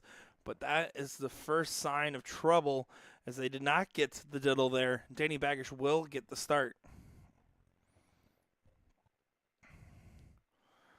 Ex-commentator, ex-player, Danny Baggish, what do you got for us?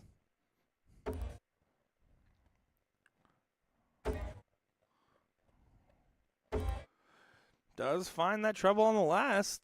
Getting 100 to get things going. I will say on this team here, Sylvan's definitely been the steadier of the two.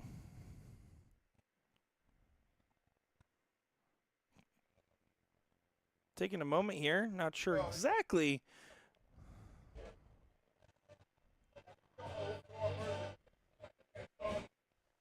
So it looks like they were just making sure everything was correct with the tablet there.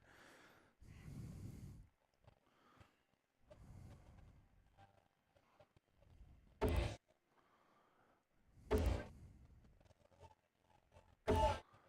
just peppering the wire, but not able to bring it in.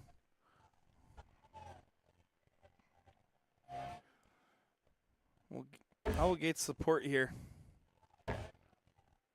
A man that has had a lot of success in recent years on the steel tip board with the World Seniors Tour.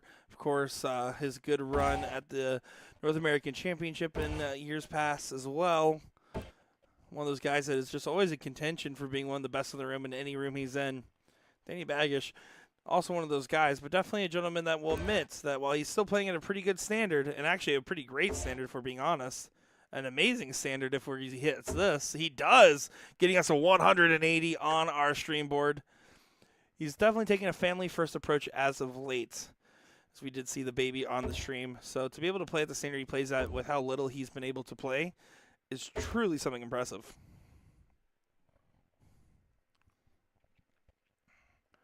Leonard Gates, 128. Trip 20 for bullseye.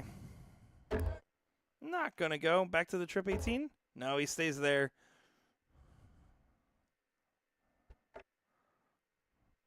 Leaves Danny on 70.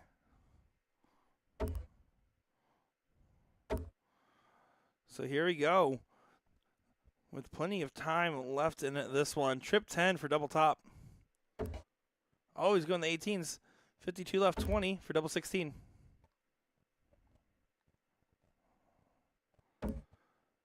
Not quite yet. Only an outside chance now, though, for Sylvan and partner. We'll need to leave a finish here no matter what and hope for an error from Leonard Gates. It's a lot of ifs. And now it's going to be what ifs, it feels like. Does find the triple on that last start there for 83 scored, but 165, no good, especially if Gates takes out 32. Well off the margins, has to regroup. Over to the 4.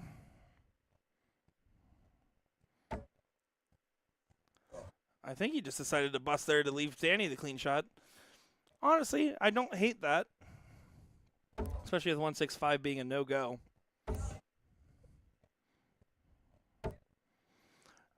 So now Danny, 3 clear for 32.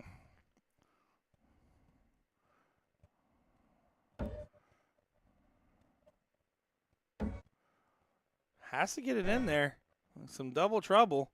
He doesn't like the angle of the flights, he just said. He's moving well over, but he's not sure which side he wants to move over on. Very important dart.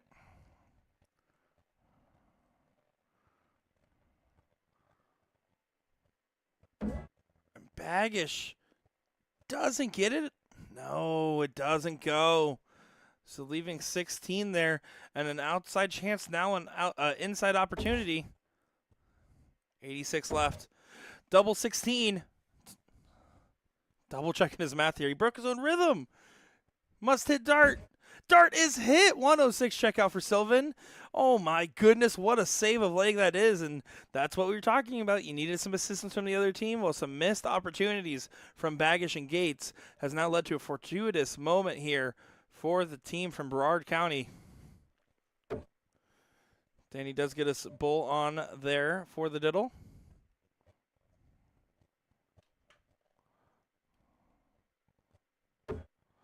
And outside there. So Baggish and Gates will get the start in this last leg decider. So, hey, let us know who you're cheering for in this one. I know who Juan Travolta is cheering for, but who is everyone else cheering for? See a lot of you guys tuning in here as we are having fun with this one. Danny Baggish to start off right here. What do you have in store for us, sir? He certainly doesn't want to gamble with this last leg.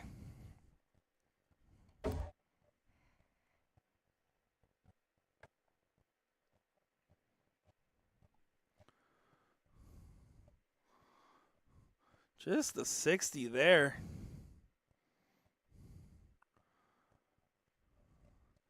So Sylvan. Sylvan here to get things going. Finds the 20s.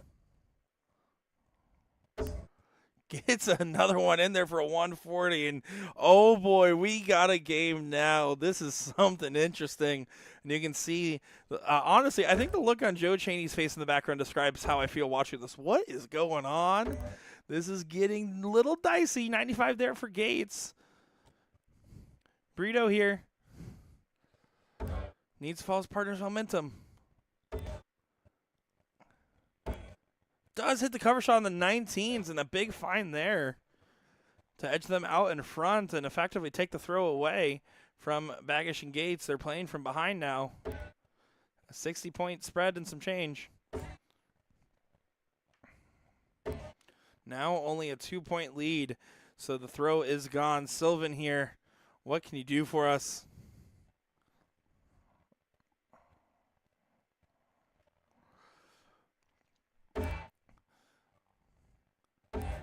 Not going to hit another 140. That's what he had in mind to try to leave a finish. Didn't leave so on this turn here, but does hit a nice steady scoring round.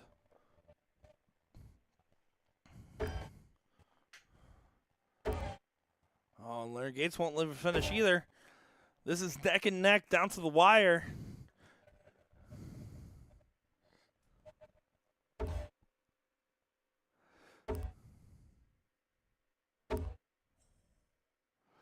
How about that last dart there? Good stuff indeed. 125. Oh my goodness. Danny Baggish trying to hit a big one in response. Deciding what he wants to do here at 166. Catches the wrong side of the wire. Does help bring it down to a finish for Gates, but 103 means the first look goes to Sliven.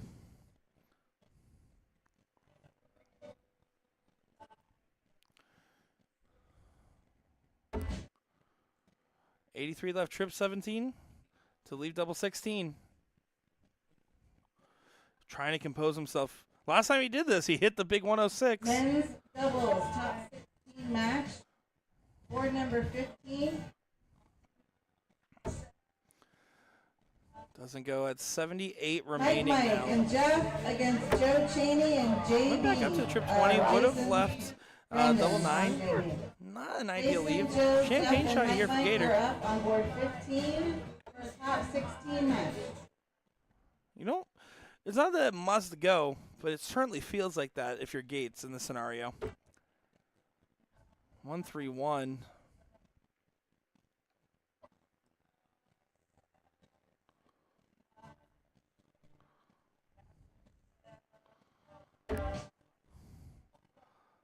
Just trying to clean it up here. Doesn't clean it up. 75 is the look, and what an upset this would be. I don't mean any disarray, disoffense by that, but oh my goodness. This is such a moment here. Double top for the win. Doesn't go. Danny Baggish to save it for the team there. Trip 20 for double 16 will be the look. The gambler is tired of rolling the dice on this one. I can tell you that much.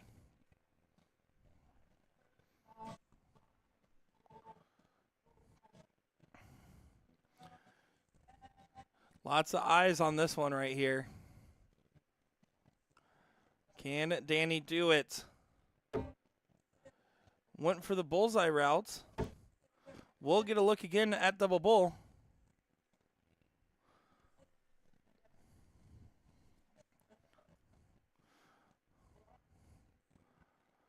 Oh, what a tough dart. It's an awkward spot where his first one lies. Yeah, and he just doesn't get it there. You can tell that was just not the dart he wanted to throw at the last bit there. He wanted to try to find a treble or the double bull.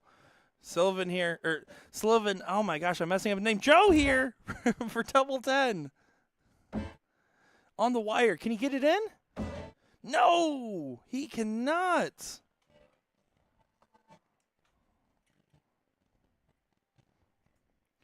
Wow, what a heartbreak moment this could potentially be. but it's not done yet. We've seen double trouble from both teams now, from every single player. Double 16 will be the shot here. Leonard Gates on the wire. Doesn't go. It's an opportunity handed back over once again. There's no game left here. This is it.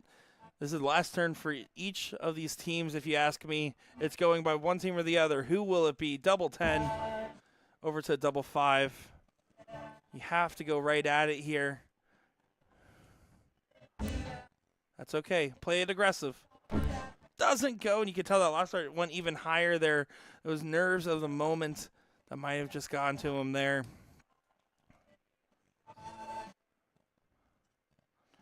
Danny Baggish cannot believe he's up at the board again.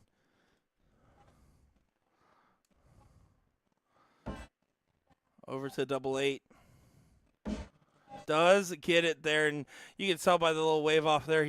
They know that they kind of got away with one, and the other team from Broward County had a great run at it there. Oh my goodness, what an upset that almost was, but barely avoided crisis for Baggish and Gates. They did. Alrighty, guys, we're going to see what's coming up next to our dartboard here. Be bringing you action on the live stream here. Don't go anywhere. Give us a like. Give us a follow. We'll be back in just a moment's time. Don't go far.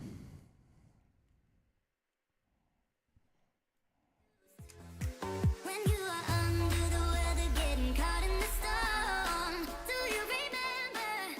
I told you if we dance in the blizzard, we are not getting cold. So keep on dancing, baby.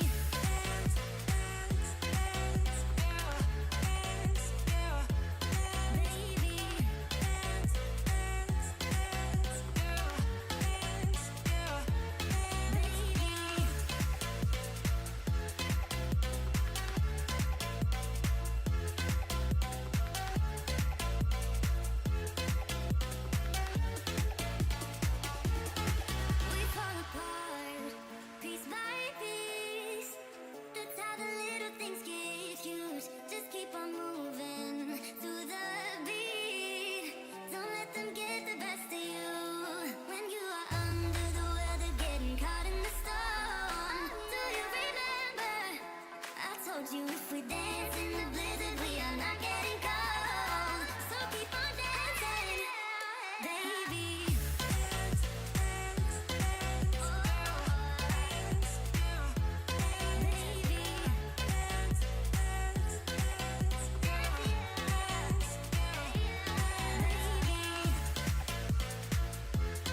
On board 16, Neil Cartwright against Brandon Mosley. Brandon and Neil, you're on board 16. If we dance in the blizzard, we are not getting cold. So keep on dancing, baby.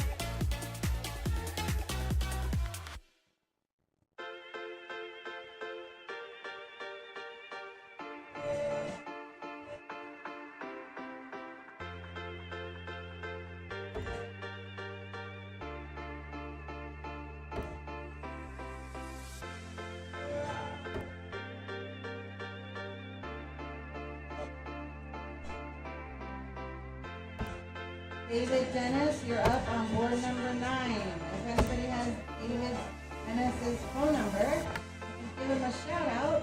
He's up on board 9.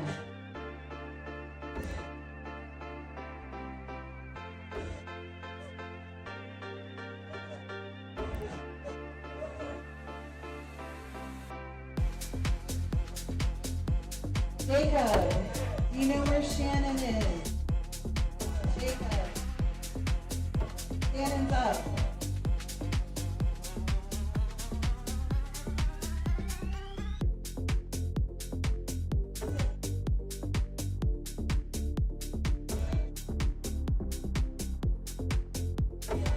Men's singles, board 19, John Beard and Danny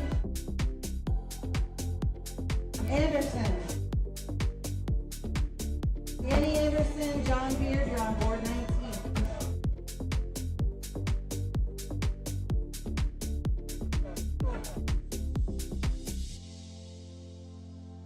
On board 17, Alex Spellman and William Greer. William and Alex, you're on board 17.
Ladies singles, if you're not running to the desk, you won't be included. We are cutting off ladies singles right now.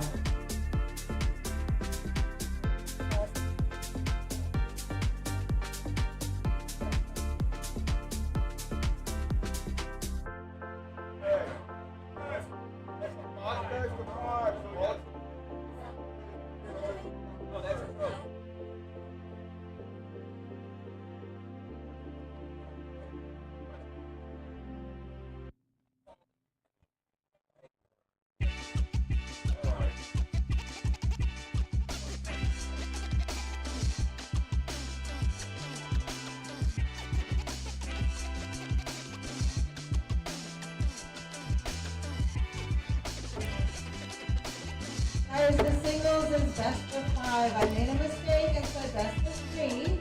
My bad. It's best of 5, alternating starts. If you need to play game 5, you have to start the game.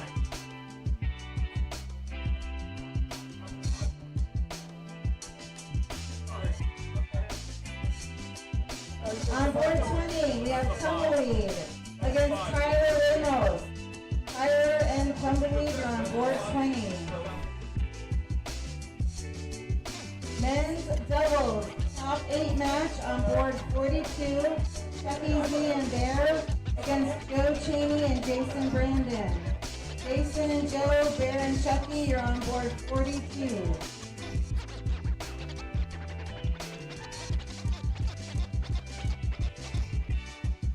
Ladies doubles, top 8 match on board 36. Misty and Dez against Ashley Squared. Ashley and Ashley, Dez and Misty, you're up on board 36.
Men's doubles, top 8 match on board 34.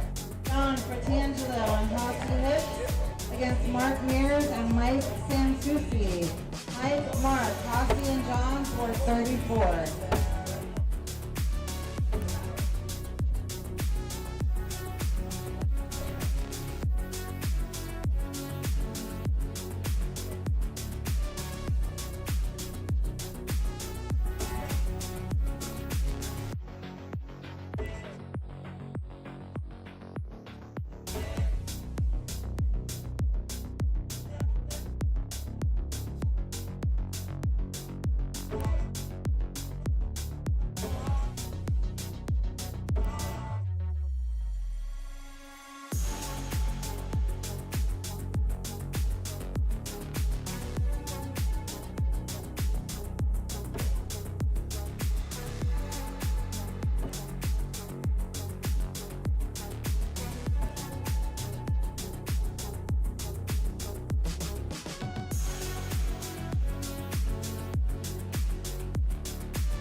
Brandon Mosley, you're up on board 16.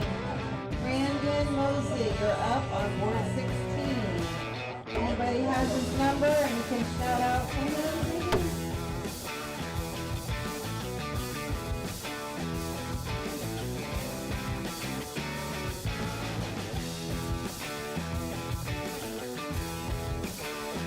singles on board 24 is Mark Lowe against Mike Reed.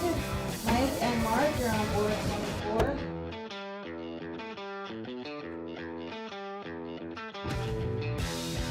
Board 25, Jeff Rashford against Rick Birmingham. Rick and Jeff, you're on board 25.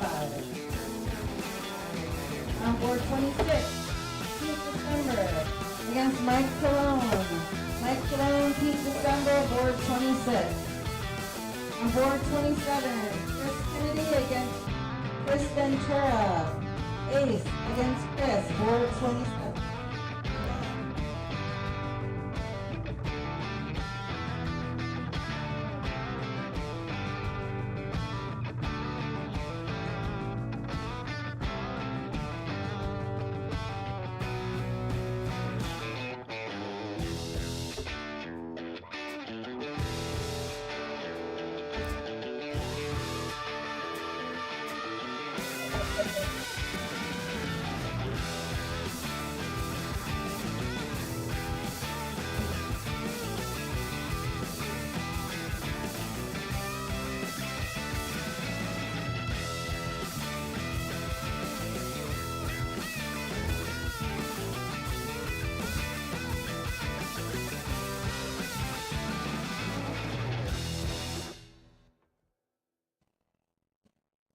On board 28, Peter Kramer and PJ Stewart.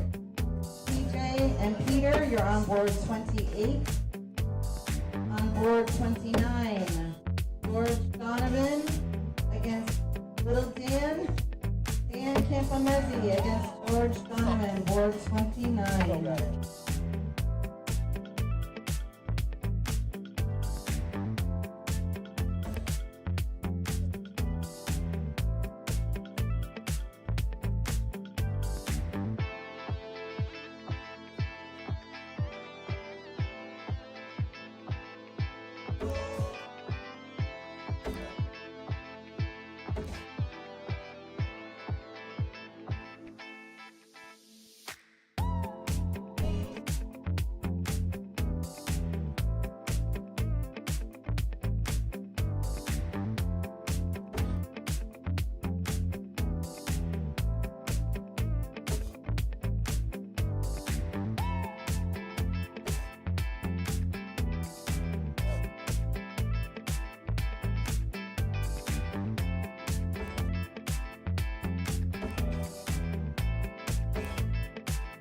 Board 30, Kyle Holland against Jeff Silver. Jeff and Kyle, you're on board 30.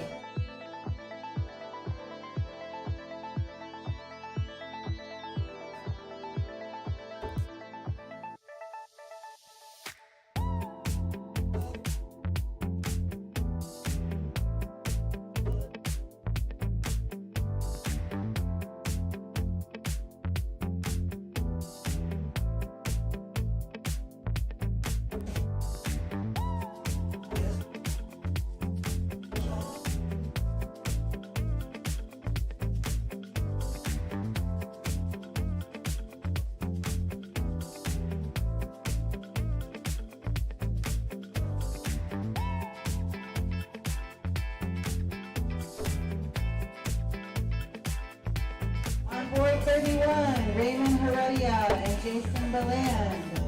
Jay and Ray, you're up on board 31.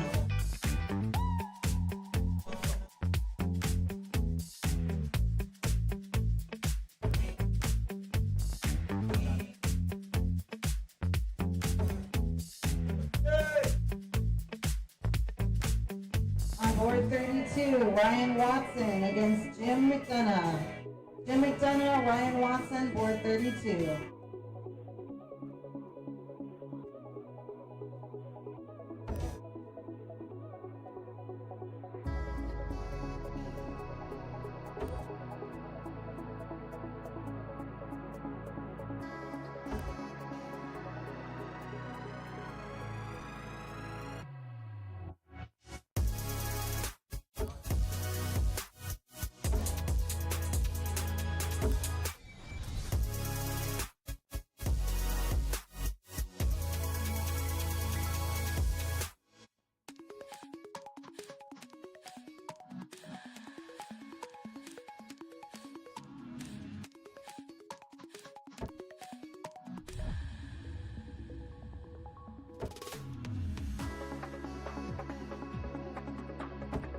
board 33, Doug Messiah against Harold Daigle.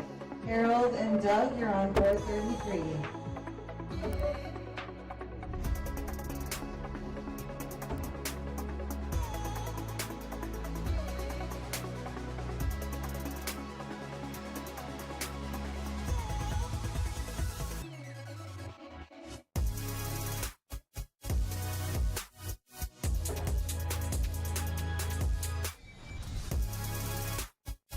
On board 35, Darren Moser against Kevin Zippo. Zip and Darren, you're on board 35.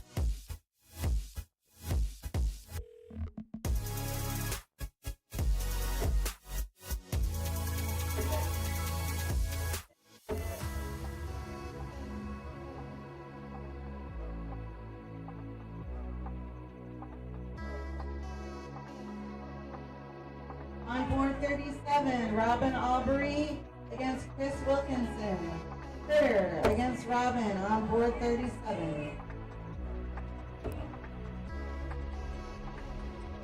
On board 39, Gabe Cartwright against Dopey. Dopey and Gabe, you're up on board 39.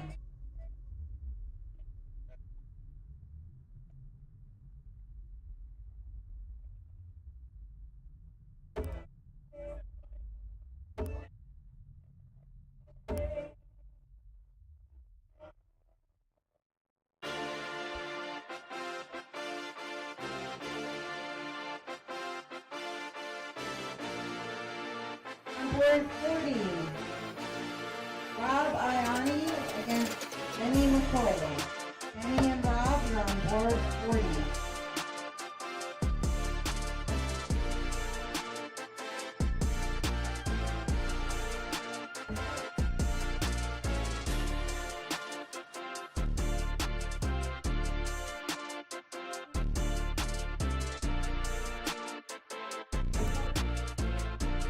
Board 41, Vinny Gradinsky against Roger Awal.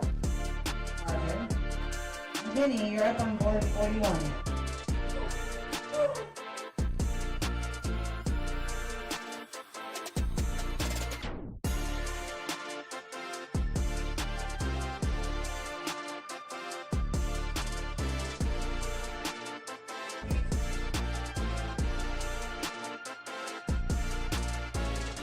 Board 33, Andrew Lawrence against Joe Slyvan. Joe Slyvan, Andrew Lawrence, board 43.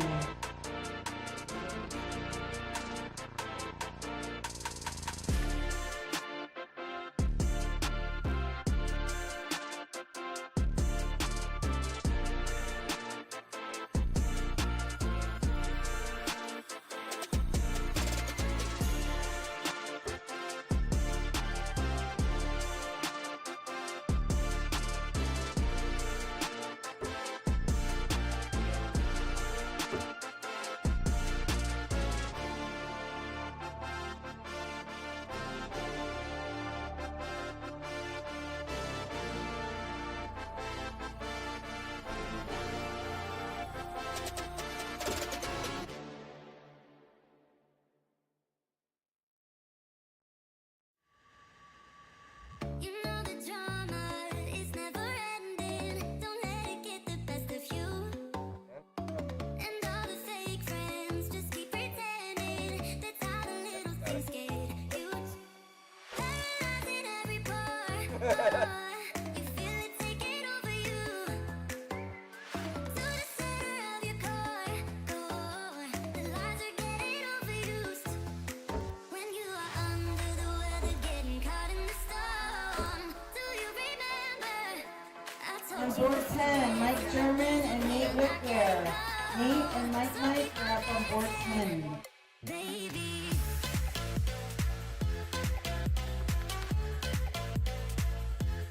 Baby.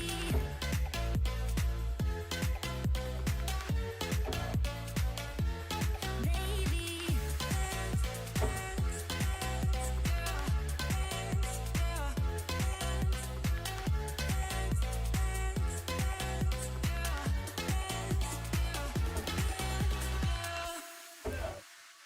I know the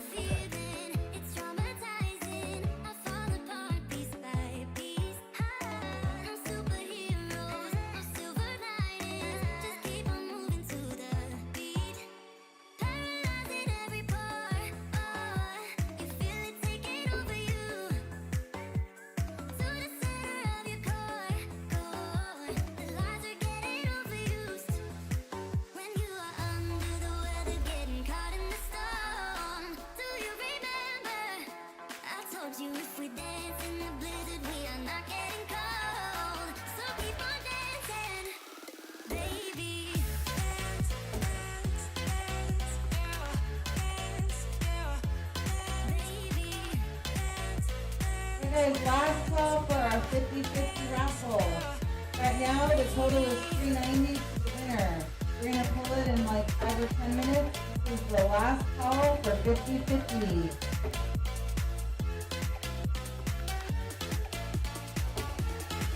We fall apart, piece by piece. That's how the little things get huge. Just keep on moving through the beat. Don't let them get the best of you.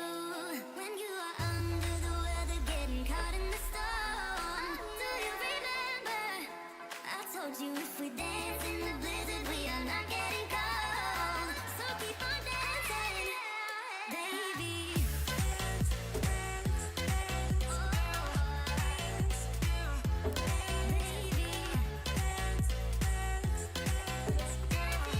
I still have one dart in the lost and found as a yellow plate and greenish blue shaft. Anybody's missing a dart. On board 4, Archer against David Ackhill. David and Archer, you're on board 4. On board 7, Kevin Camardis against Larry Larry. Larry and Kevin, you're on board 7. And that rhymes.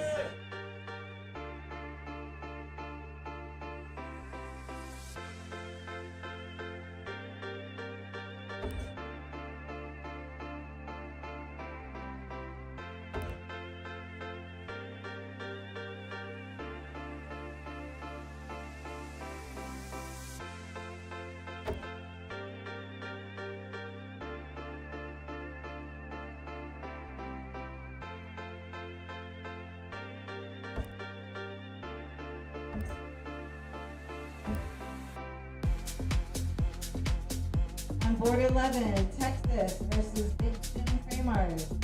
Big Jim in Texas, you're on board 11.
On board 3, John Fratangelo and Aaron Campbell. Aaron and John, you're on board number 3.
Board number 5, Ronnie Lott against David Kramer.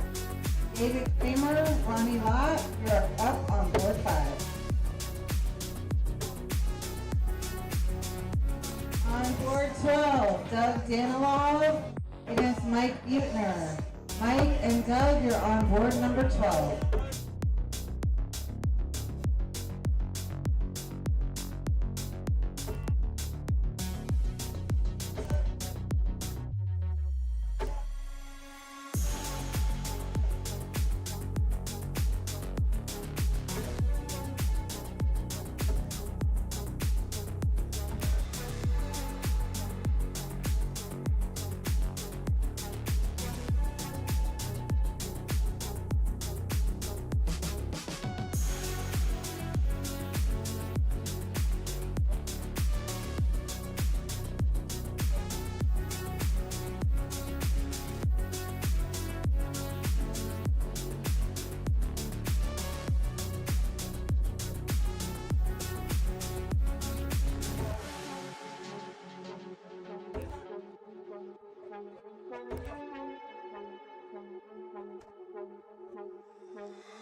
Ladies doubles, top 8 match on board 36.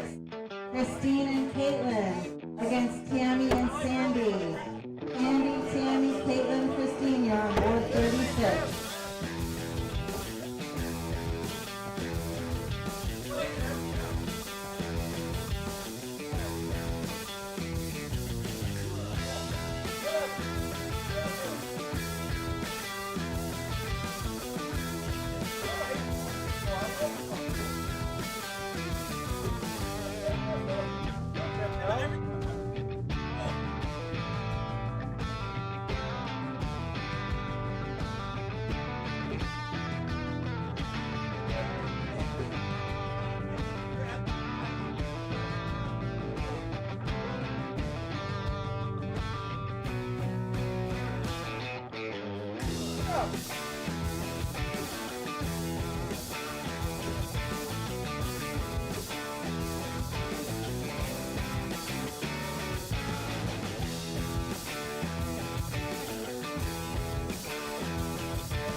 number 1, Chris Abat and Spencer Foster. Spencer, Chris Abat, board number 1.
On board 8, Peter Roberts against Greg Thomas.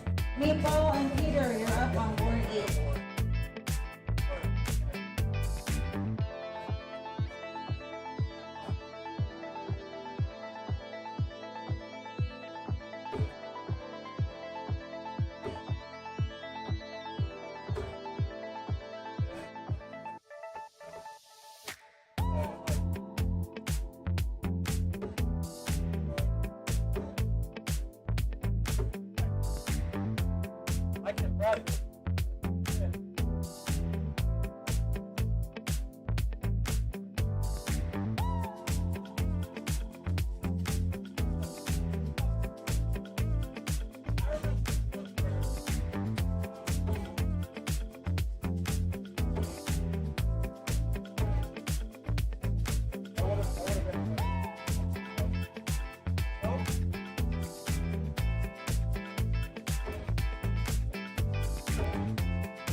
Everybody has.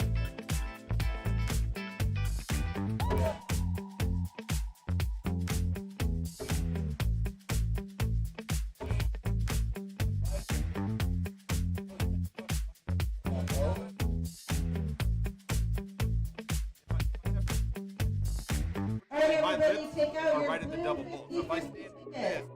We I'm- are pulling I don't know how much 50-50 it's winner up, but right it's now. up It is 4 the winner. Mr. Joe Yen is pulling the winning ticket right now.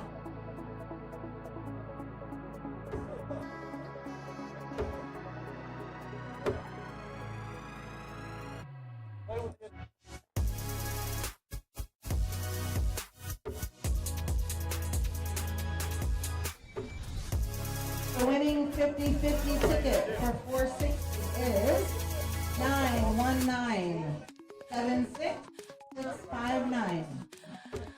One more time, it's 919-76659.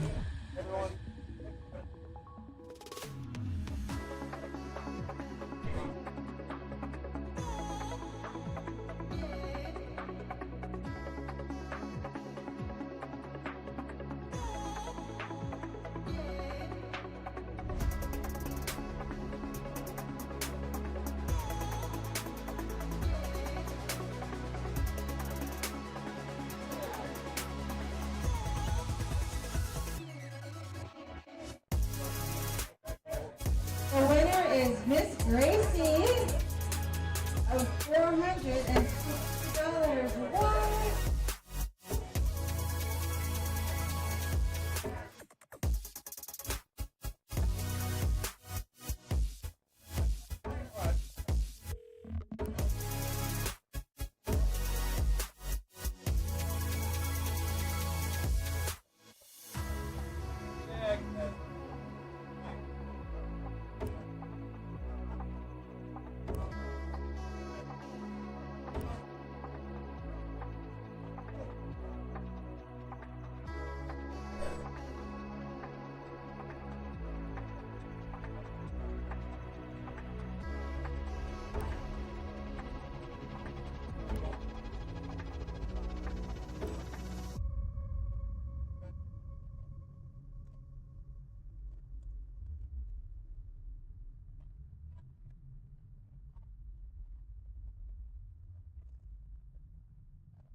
board 13, we have Levi against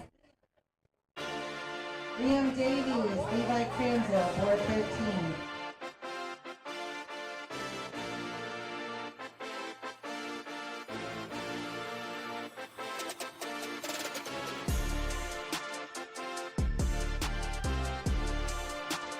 On board 6, John Lingle, coach against Mike Sansisi. Mike and coach are on board number 6.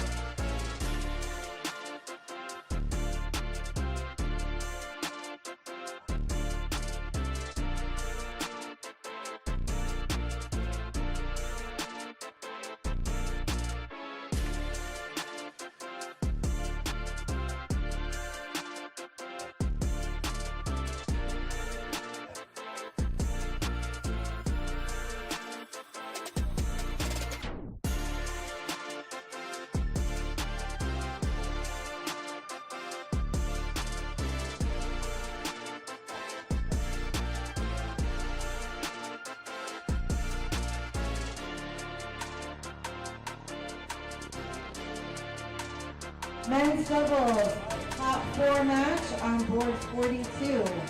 Jim Widmeyer, PJ Stewart against John Fratangelo and Hossy Hicks. Hossy, John, PJ, and Jim, you're up on board 42.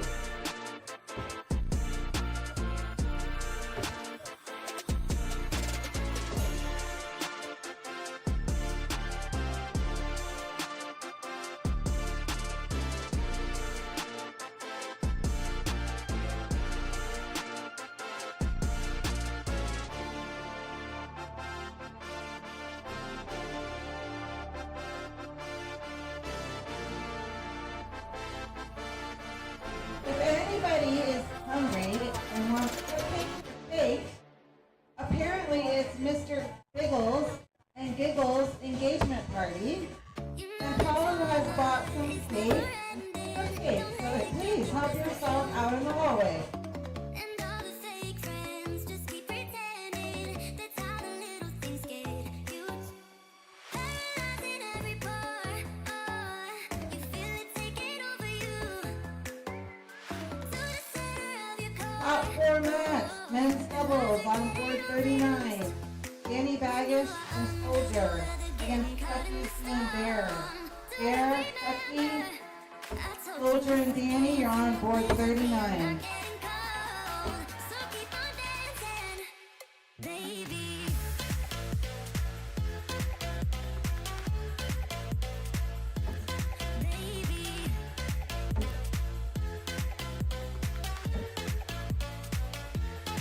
Baby.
On board number 9, we have Keith Pitzer against Joe Cheney.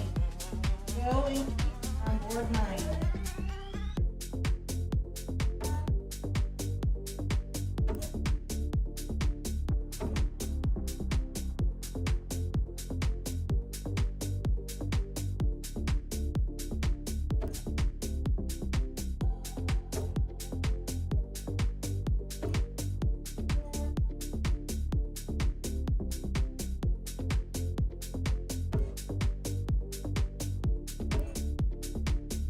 On board 14, Jeff Burt and Kevin Luke.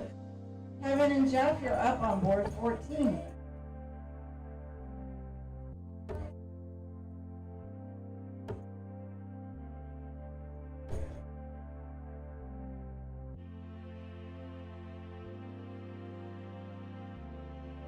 On board 15, Aaron Mota against Dan Miller. Dan Miller, Aaron Mota, you're on board 15.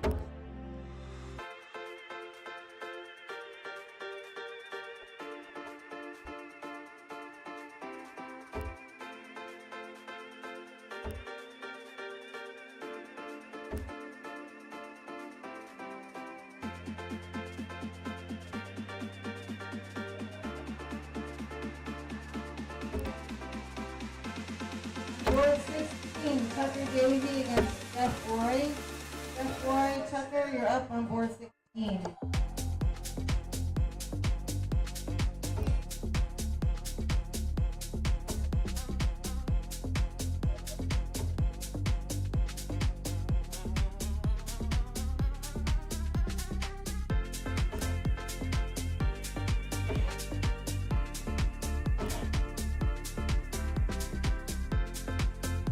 On board 17, James Ammerman against Norman Madu. Norman and James Ammerman, you're up on 17.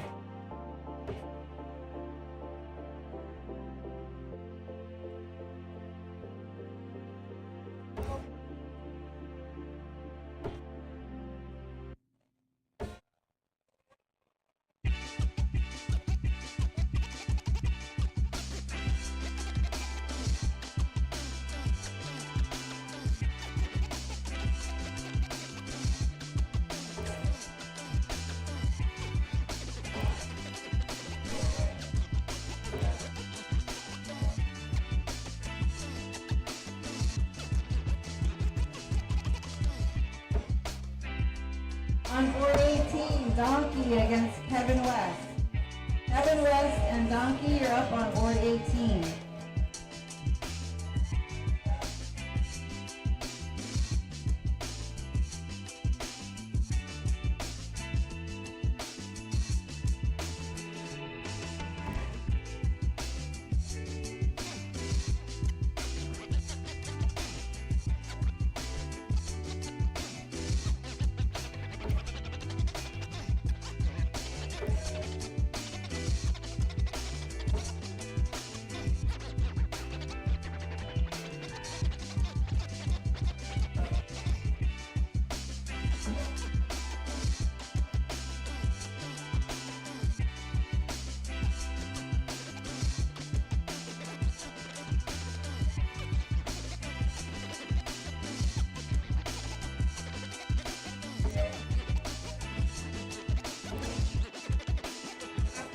Last call for Harold Daigle on board 33.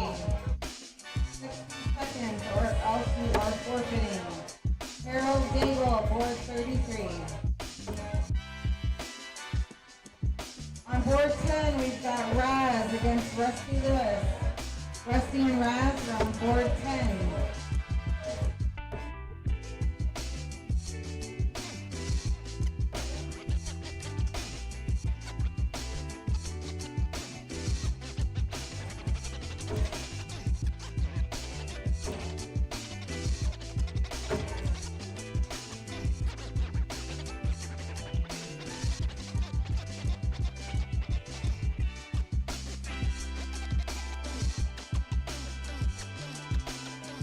On board 5, Justin Lampert against Scott Dees. Scott, Justin, board number 5.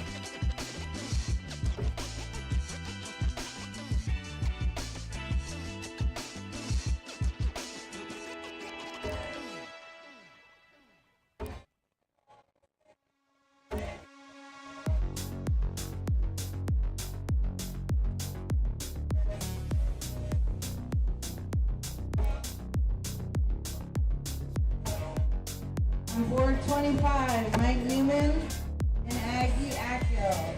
Aggie, Mike, you're on board 25.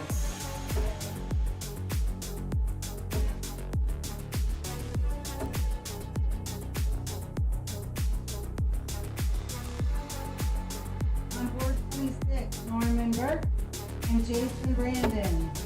Jason, Norman Burke, board number 26.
On board 27, Bo Brown against Tim Whitmere. Tim and Bo, you're on board 27.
On board 28, we have PJ and Gutam. Hiraman. Gutam Hiraman and PJ Stewart, you're on board 28.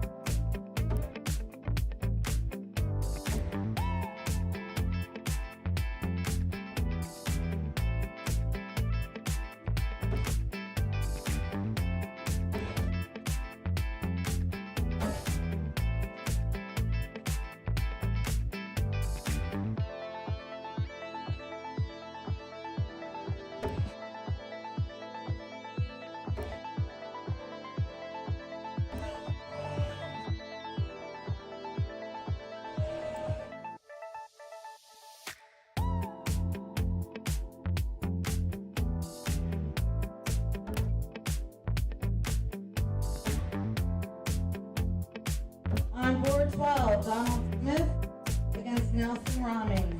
Nelson and Donald are on board 12.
Ladies, top 4 match on board number 4.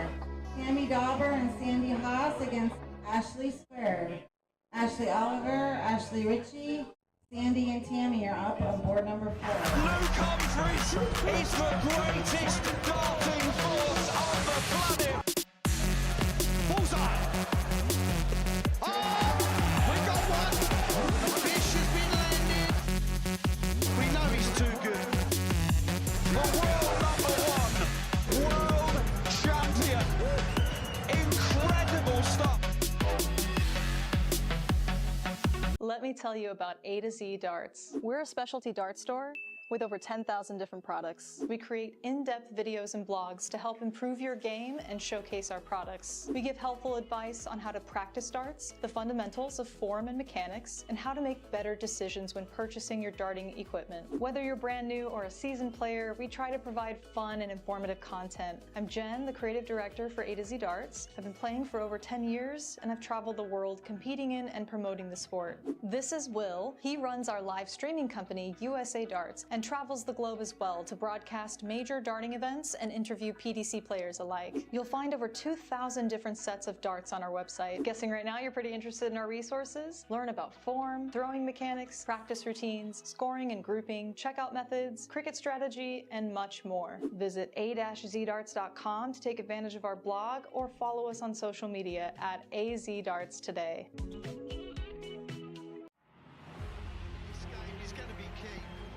Tell by the way they're scoring, there may be nothing in it. One man misses, does the other man get? Yes! Double 12! That is the most amazing leg of darts you will ever see in your life! I can't stay!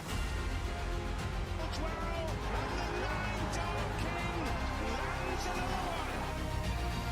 Covered by Team Michael. Double 12, back going!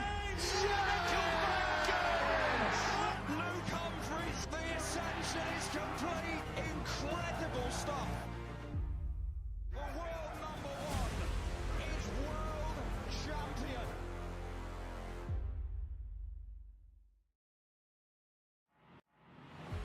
This game is going to be key. You can tell by the way they're scoring, there may be nothing in it. One man misses, does the other man get? Yes! Double 12! That is the most amazing leg of darts you will ever see in your life! I can't stay! 12, and the 9 Dart King lands another one! Covered by Team Michael. Double 12, back going! Michael back going! Luke Humphries, the ascension is complete, incredible stuff. The world number one is world champion.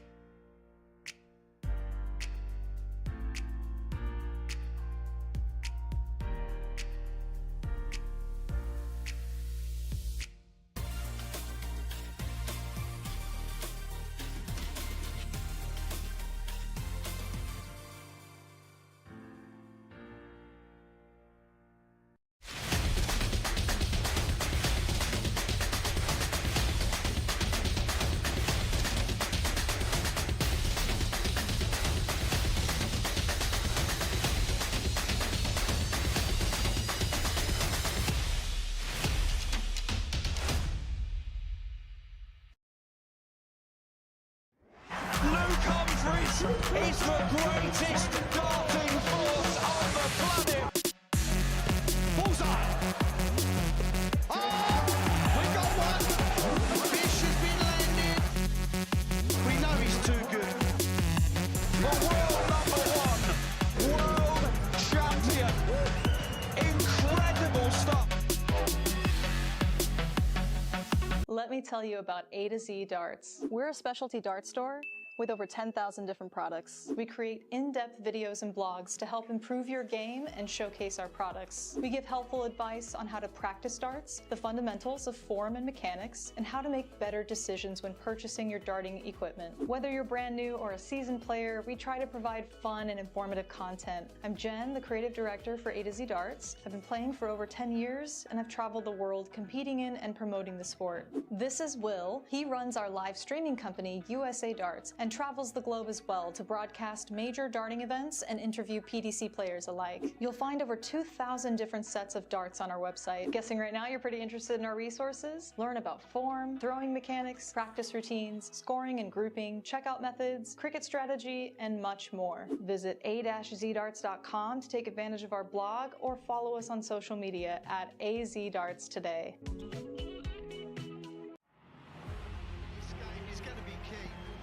Tell by the way they're scoring, there may be nothing in it. One man misses, does the other man get? Yes! Double 12! That is the most amazing lap in darts you will ever see in your life!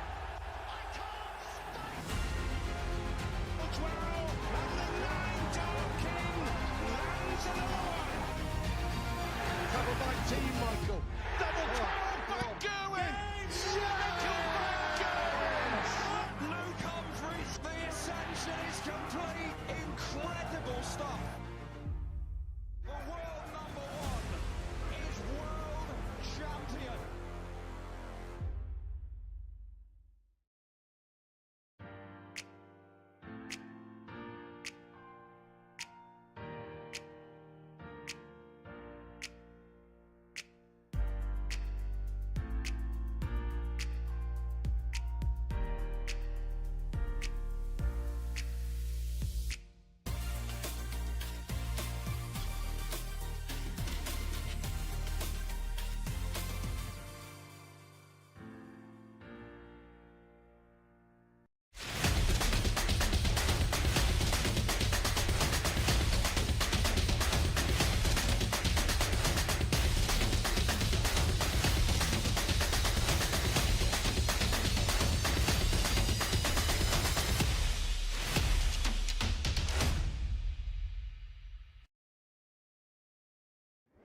Luke Humphries is the greatest darting force on the planet. Bullseye. Oh, we got one. The fish has been landed. We know he's too good. The world number one, world champion. Incredible stuff.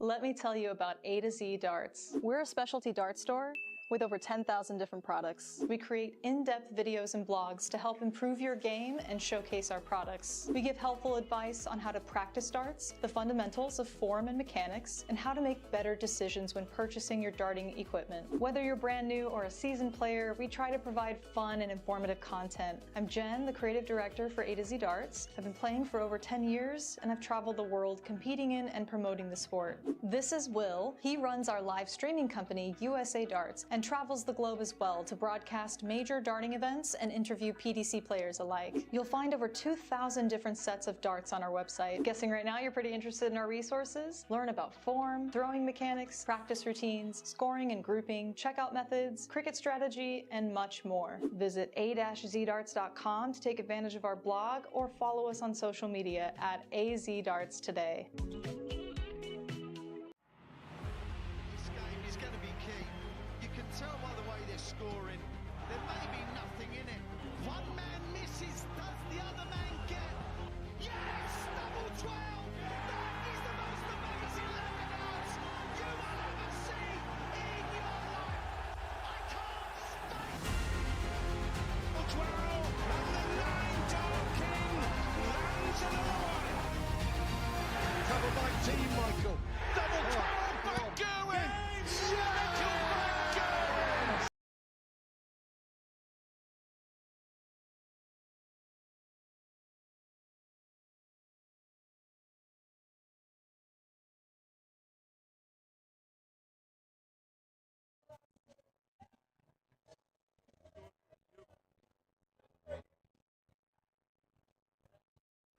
Alrighty, everybody, here we go. We got a good final here. I'm back from my little rest break there, so excited to be back in the booth for this one. Baggage and Gates versus Fratt and Hicks. This is the final of the men's doubles 501, and I'm excited to be seeing it. And I'll be honest, when people announced that Fratt and Hicks were the team that made the run here, the room went a little wild out there. I was standing out there watching Alex Spellman throw some warm-up games and talking with him. And there's a lot of people here cheering for some of the hometown guys. Of course, a lot of fans at home watching for Gates and Baggage here, which should be so good and so tantalizing. Here we go. This is going to be something good. And here's Hossy Hicks. And that's the man that started off our stream right. Hit the first match, covered yesterday, hit 2 180s in said match. It was playing particularly well. great to see him continuing to have his strong form. Unfortunately, not on that turn in particular here. It's going to be a race of 2, so it's a blink and you miss it style format. 81 the shot there for Baggish.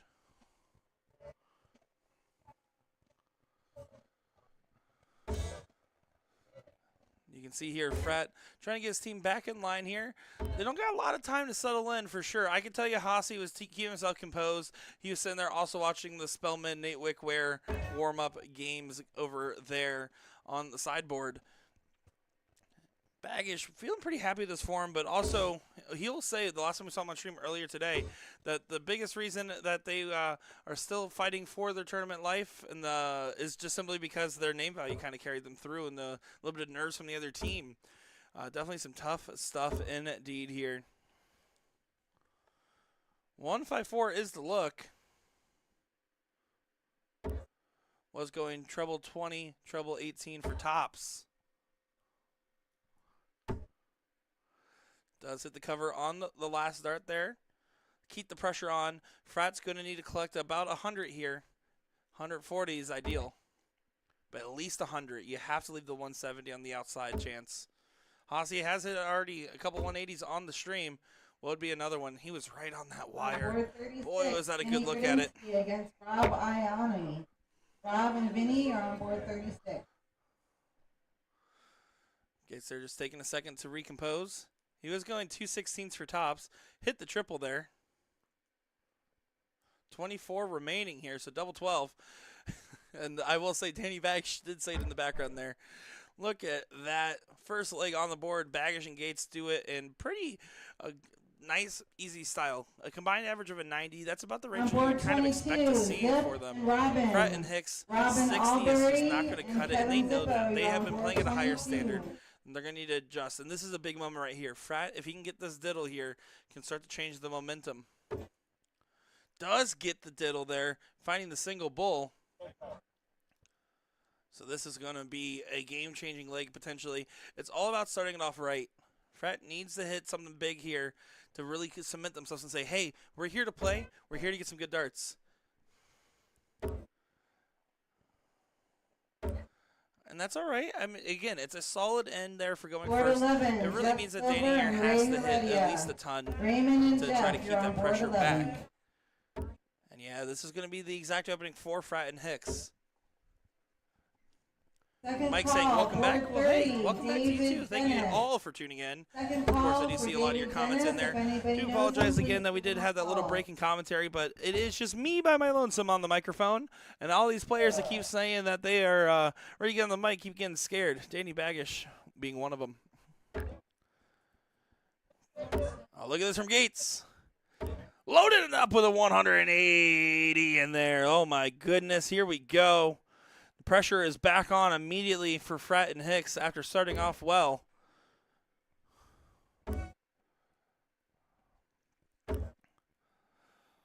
.41 there, and now the advantage completely squandered, and Baggish and Gates are the front runners here. Trying to leave themselves a finish. Won't leave a finish there, but that's going to be just all right. Frat and Hicks playing from behind here, trying to get themselves into position, but this might be two and done.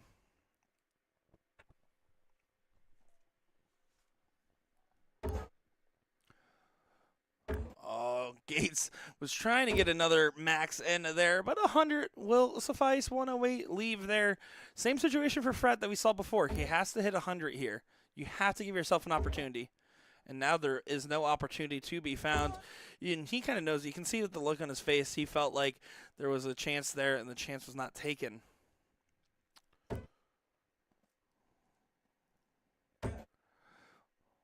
.76 on the score, 32 for the win. And gets it there, pops the 108. You can see Hossie and Frat not happy with their performance there. But you know what? They went up against a brick wall team regardless, with Leonard Gates and Danny Baggish being your champions here for the men's doubles 501. Yeah. Good stuff there as Danny gives a yeah into the board mic. Appreciate that, Danny Baggish. Alrighty, guys. Well, we're going to go ahead and continue to follow our great action here. We know the singles is still going on. We still got the ladies doubles going on, and hopefully we'll get that on the stream as well.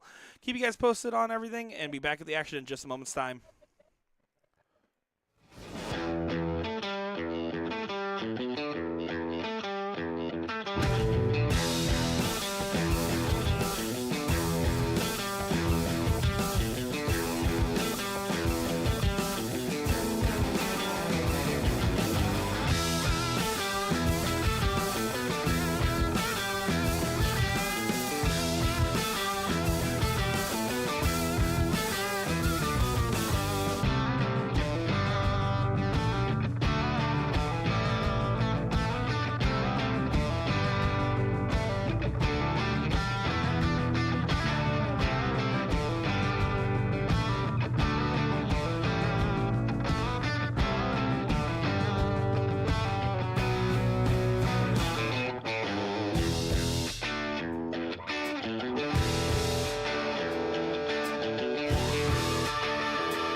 And here we go. It's time for the ladies on the board here. Excited for this one on our ladies doubles final here. Lewis and Lewis. And then we got Haas and Dauber going at it on the dartboard in what should be a phenomenal and exciting affair here. Sandy Haas to get things started off for us. Do apologize about the lulls in the action today. We have been in communication with the tournament staff and trying our best to make sure we get more matches on the board. Unfortunately, some things are just out of our control. And hopefully, just hopefully, we'll get some more good darting action right here from these girls. So Lewis and Lewis, obviously there's a relation. I'm curious what the relation is. If anybody back at home does know, please let us know in the chat here. Tammy, of course, we did see earlier play in the women's finals against Paula. She also is partners with Kevin Luke in the doubles today for the mixed doubles. So it's still going to be that first to two-leg format here for this, and then we'll have a format switch again once we get back to the singles where it has that ladder style format. Yeah, it looks like probably a mother-daughter duo with Lewis and Lewis. Very interesting stuff.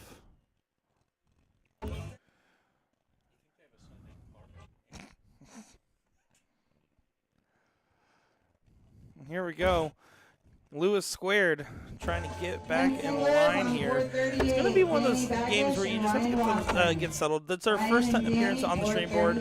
Dauber and Haas have already been on the stream board, and that is always going to be one of those X factors that starts weighing on your mind when you know, you're playing all day on the floor and trying to make it over, and getting a match or two in on the stream board before getting things going definitely makes it feel a lot better for when you're playing in a final, because it can get hard sometimes. You know, just being called up and playing on the stage. Last start, they're going down to the 16s. I was trying to grab some 19s. You saw by the reaction, she's like, oop. Whoop. Here we go with Sandy. She has such a, like, assertive dart stroke. The only thing with her stroke that I would take note is that she brings it real low, almost to her collarbone with the dart, and gives that a big arc, right? But she actually does follow through and put some heft on the dart for where it will connect pretty nicely. So when she does hit, she hits well for sure.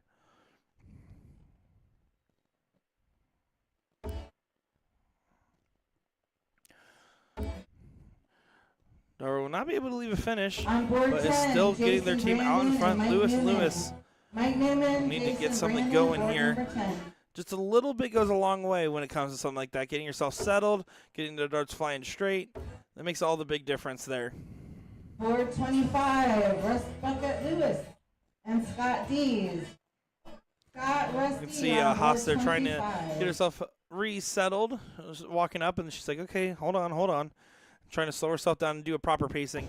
And that's so important when you're playing doubles, right? I mean, you're talking about throwing half as many darts as you typically would in a game on average, and you just have to get yourself settled sometimes to know, okay, if I'm going to find my rhythm, if I'm going to find my pace, I'm going to have to keep myself going at the same pace rather than just finding the pace of the match and flowing with that. So that can be as easy as, not immediately going up to the board, maybe doing something right before your throw each time, something to help reset the mental there and try to make it feel like it's seamless. 85 there does put some pressure. 164 does not have to go by any means here, so you expect her to just continue to attack and bring it down. Opting to go to the 20s instead of the 19s there again, just in that mentality of trying to bring it down. She hits 100, she leaves 64, right? And that was the idea, so that way she can go ahead and leave her partner with 4/16s for the win. Last one, going out of the board, going a little haywire.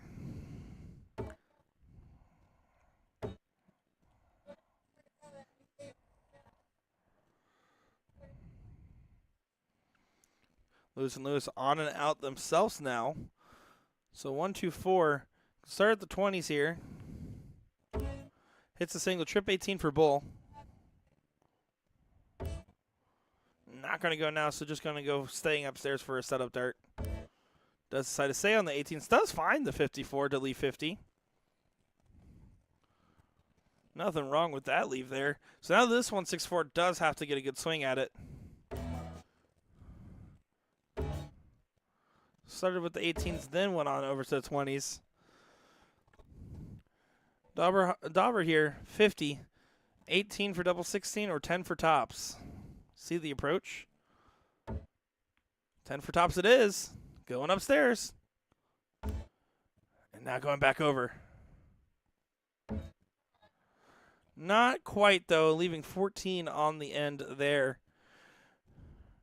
Richard in the chat saying Lewis is mother, daughter, and owner and players for Deep State. So I do know what Deep State is. It's going to be a apparel / team for a lot of Florida players are on. I know like John Beard's a part of it and a few others. I know Meredith McGee was on in the past. Going for the split here. Double 2.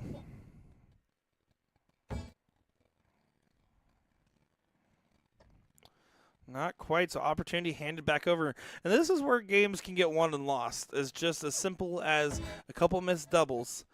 Falls into the 7, not a bad miss. Was going to trip 18 for double 18. And says, over there. Definitely wasn't going to say anything else. Does correct on the last start to try to continue to bring the scoring down there. 31, not going to be happy with the visit, but let's see if it gets punished. Tammy here, double 2. And does sink it in one dart there. Some good stuff. You can see some fist bumps between the players there. And they're saying it's you to show first to Tammy as she gets that double 2 in there. Let's see, can she get the double bull now on the diddle for game 2? Not quite. She's frustrated with that dart. You can see by the reaction. It's very visceral. Alicia and Andrea, you're on board 5. On board 3, we have Deb McBride. Oh, and there you go for Lewis squared. Sheila G. Minor. Sheila, Debbie, you're on board number 2. Does get the start here. So a chance to defend their throw to bring it to a last leg decider in this finals. Here we go. Some high fives in intense fashion there between Tammy and Sandy.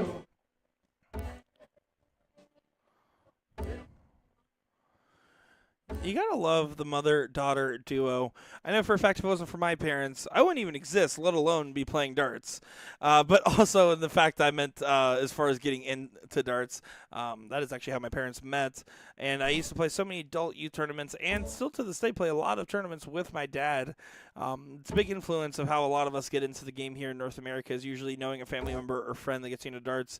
And to be able to play with your parent in a final has to be something special of a feeling. I wouldn't know, my dad and I never got to those finals, but we definitely did try quite a few times. You can see she decided to switch to the 18s. I think that was a conscious decision. We saw her do that in the previous leg here. Both these teams, unfortunately, just not averaging to where they would want to be, but you notice that it's something about those hypothetical streaming lights that really does change the visceral darts between these players.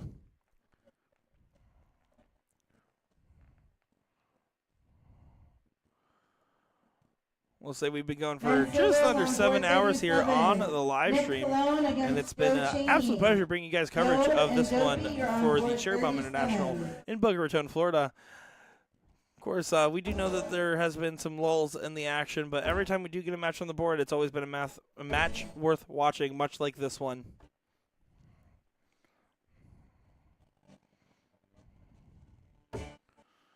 Going down to the 19s here for Sandy. Does find the trouble. Going to stay on it for another. Oh, just catching into the 7 there on that last start there for the 83. Good first start there for Lewis.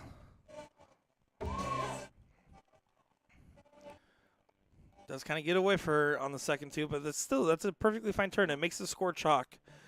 Effectively, the throw has been taken by Dauber and Haas, but you can't think about it like that. And in fact, you just have to say, okay, I guess we're going second now, and that's okay. The power of positive thinking in darts can go a long way, as the power of positive troubles can lead it to a lot of scoring there for Tammy.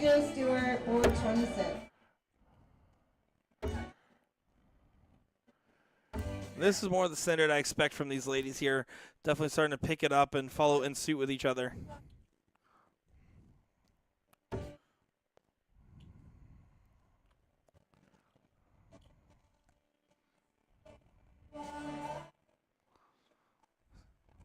On board 42. Sandy's just trying to make sure to readjust here. And Kevin Luke.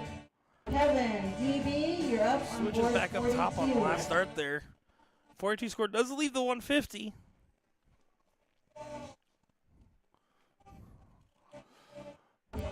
Needs to leave an out here. Oh no. Oh no. 16 score does not leave an out. 150 will get 6 darts at it. So now definitely doesn't need to go. You can see Sandy saying something to Dauber right there.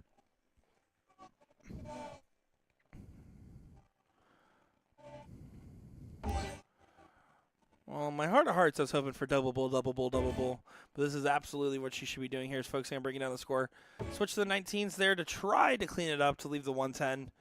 Not quite, though. Leaves 120, so it leaves the Shanghai. Perfectly fine finish, but now you can see some pressure here from Lewis and Lewis. Oh, beautiful first start. Oh, unfortunate on the last. She really wanted that one to go to leave the 2-dart finish. Still a great shot there indeed, and still does leave a 2-dart finish for the record. On board Just not as 11, good a one. Hossie Hicks and Levi Kranzel. Levi, Hossie, you're on board 11. Not going to go. Going down to the 19s. Does find the leave on 80. So 91 is going to be the shot. Trip 17 for double top for Lewis squared.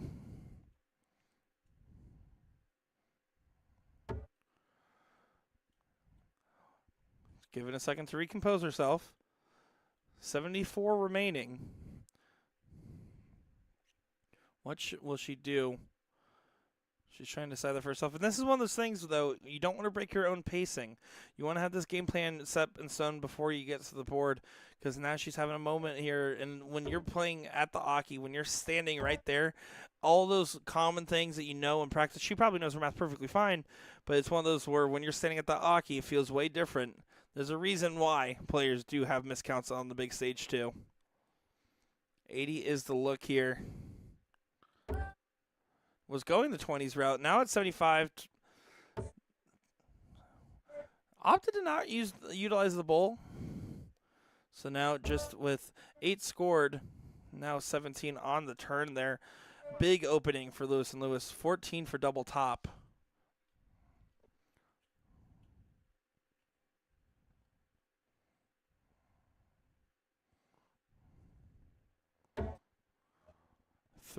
Three for tops if she wants it. 43. Tops. Does not go, and she really wanted it to go. So Sandy here. On board 29, Texas and Aaron Campbell. Hits 12. Aaron, Texas, you're That's up only on board 51, 29. so it should be 11 for tops.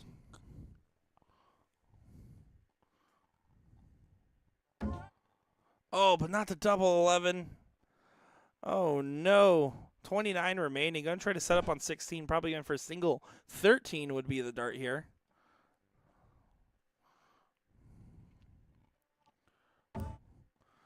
Doesn't quite get it. She has a little bit of a show for us there. I know what the fuck that is. 25 4, 16, is the remaining score there. 5, 12, 16. She's doing the math of the board real quick here. She's like, I don't know. I was trying to leave that out. I wasn't paying attention to how much I was scoring. Which, do you know what? Me too, girl. Does leave 25. Lewis Squared does get an opportunity to save this and bring it to a last leg decider. Can we do it? Not anymore. Don't do that. Okay, she stopped herself. Oh, that frustration is real, though. 39 remaining here. Single 7 to leave double 16. Go for that 7-19 wire. Does hit the 19 to leave 20. That's fine.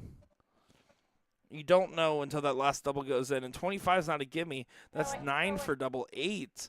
It's an extra dart spent. And sometimes those big singles to set up are the hardest darts to throw. But that's dead center to the double 8 for the match. Oh, not quite, though. Another opportunity hand back over. And this Lewis looking fierce right here. Determination in her eyes. Big deep breath and wiping the palms here. Double 10. Can work in from there. Needs to settle. And doesn't. You can tell those darts were definitely a little bit more nervy because she's honestly been pretty close to hitting some really big shots here. Sandy trying to send it right on that wire.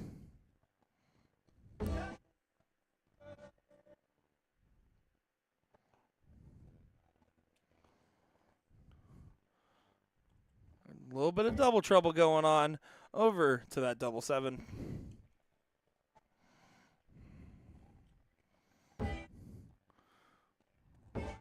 And doesn't go. Back and forth, back and forth. Who wants it more?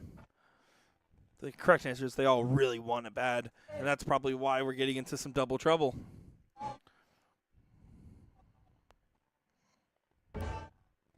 Good first start. Just take advantage of that. Oh, it was a little too good of a dart. She did right in on that barrel. Awkward angle. You're going to have to throw a little bit over. I would scooch to the left. Try to throw into your dart one more time and hope it deflects in.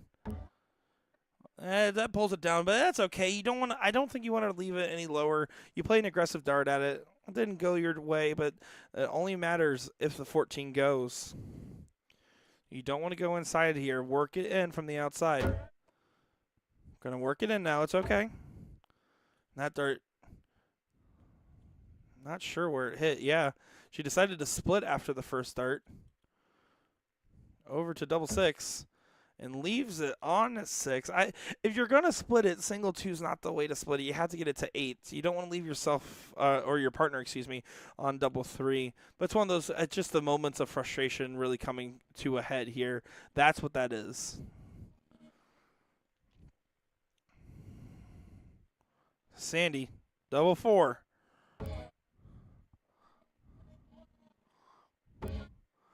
Oh, she's getting ever so close. Give it to her. And it doesn't go. Who wants it, ladies? They're all. I know the feeling that they're all feeling right now, and it's definitely a form of frustration. followed by some bad words probably in the head. On the outside there, hopefully that dart doesn't block it. It's looking like it's tilted up, and no score there. See, 6 is one of those where I always would prefer the 2-2-2. I don't think I ever shoot 3-3 unless it's a 1 dart only. Oh, she's on the outside looking in. On the inside looking out to the 2-2. Now in the madhouse we go. Lewis decided to split on her last go. Will she do so again?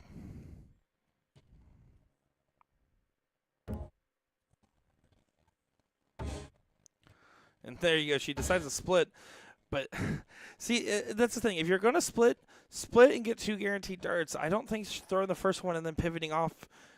I don't know. I don't know about it. Going high, trying to work in on that 1-1.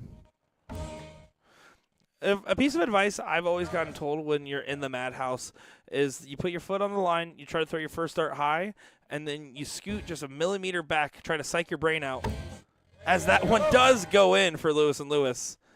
Try to scoot a millimeter back and then throw the dart the exact same way you just did, because it sometimes will just go right where you think it is. But there you go. Lewis and Lewis make it to a last leg decider now. As you can see, John Beard give a little thumbs up in the background there. That's some funny stuff.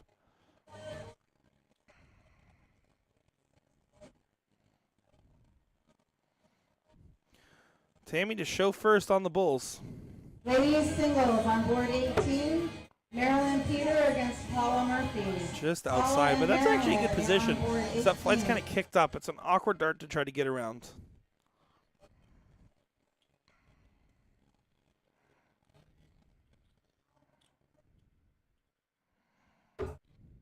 Oh, that might be a tie. I would rethrow on that. It's a little deceiving with the one tip being in the black part of the segment. Harder to see. Should just be a classic rethrow here, though. Now they're pulling. So it looks like Lewis and Lewis did end up getting it. Could also be deceiving at camera angles there, of course. Do you want to give them the benefit of the doubt? Here we go. Last leg decider, women's final, and you can see how much it means to the Lewis girls right now. Trying to keep their composure. Of course, you can see Dauber back there and Haas hugging it out. How about a 125 to get things going there for Lewis squared? Off to the races here. 125, not 123. There we go. All right, good adjustment on our scoreboard there. It does look like, and I will say, I don't believe there is actually a chalk at the board, unfortunately.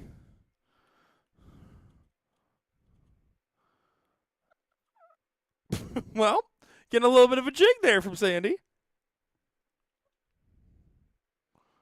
That was pretty good. That was like a little Cotton Eye Joe dance. Trying to correct that first dart. Doesn't quite do so. So a big opening early on in this last leg decider.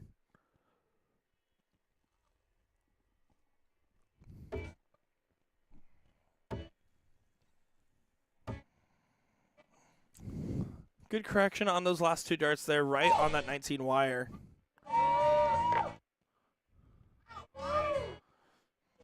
Some of the people standing in the rafters there on the side of the board definitely started to cheer. I can hear some hoots and hollers there. So good to see that these ladies are getting some eyes on the match. I know these averages obviously are not ideal for any of the ladies, right? But again, that's that nerves, it's that pressure. If you're the Lewis and Lewis, you're playing mother and daughter, you're thinking about that. If you're Dauber and Haas, you're probably also just thinking about how much you want the win as well. It's a lot of pressure. But you can tell that she is feeling pretty good right now with her darts. That was a pretty 60.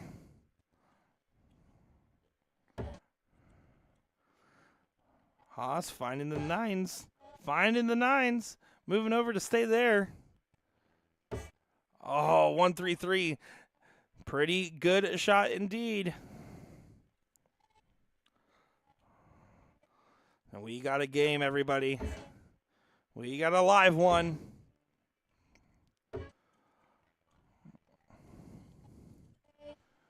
.41 there. does help get in range for one Lewis to set up the other.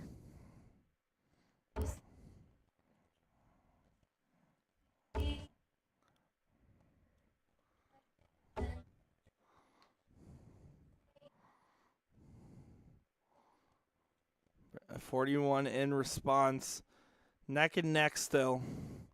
And we saw the double trouble. It only matters how many darts you get at a double and how many attempts you get at it. That's what these girls are thinking about. The scoring part is, well, I won't say irrelevant. I will say not as crucial. It's going to be about who can cross that finish line this time.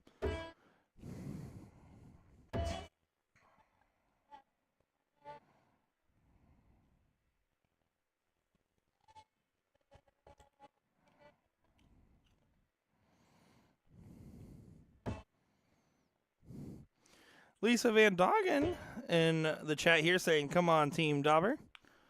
Lisa, how you doing? Great to see you in here. Men's singles on board 33. Pete December and Bear Nance. Bear and Pete, you're on board 33. Who's going to show that first real chance at an out here? Who's going to get it? Who's going to hit it? Wanted the 57. Not quite 57. 45 there on the turn, so no out left. Opening here for Dauber to capitalize.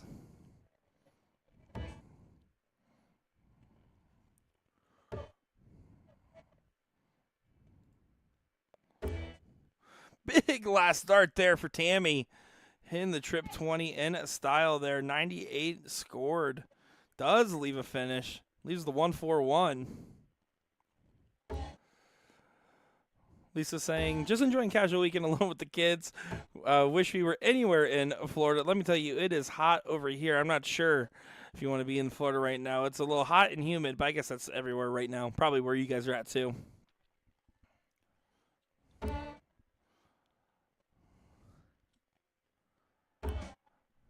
Sandy just going to keep checking away at this. That is A-okay. Doesn't have to go right now. Hits the 60 there to leave the 57 double 12.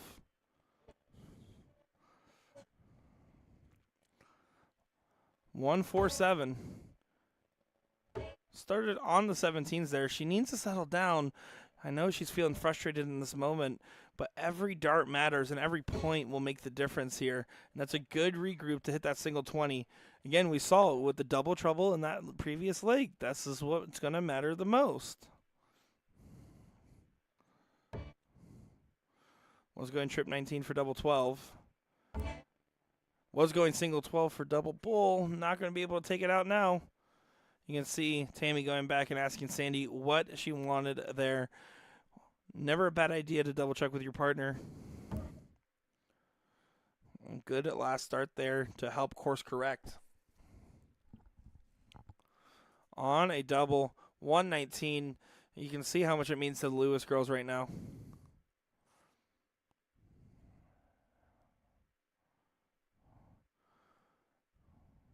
Taking that moment. 99 remaining.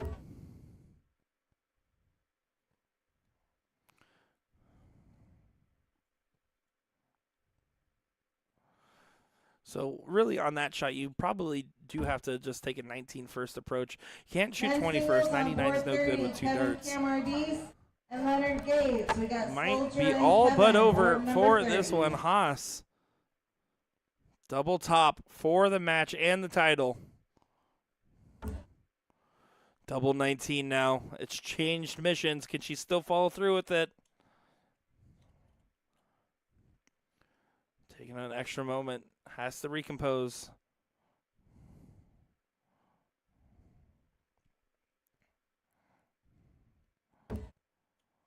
Doesn't want to hit a big single here. And does nail it in the double there. Haas and Dauber are your women's champions here. And Lewis falling just shy at the tail end there. As you can see, Sandy took that brief moment to make sure it was in. She felt good about it, and it collected. So some good stuff there indeed. And you can see Sandy giving her some support and encouraging the player there. Good stuff from both of the Lewises, and they were right in the mix and a couple missed darts away from making a big stand and still second place in this event. I would say that's a heck of an accomplishment if you ask me.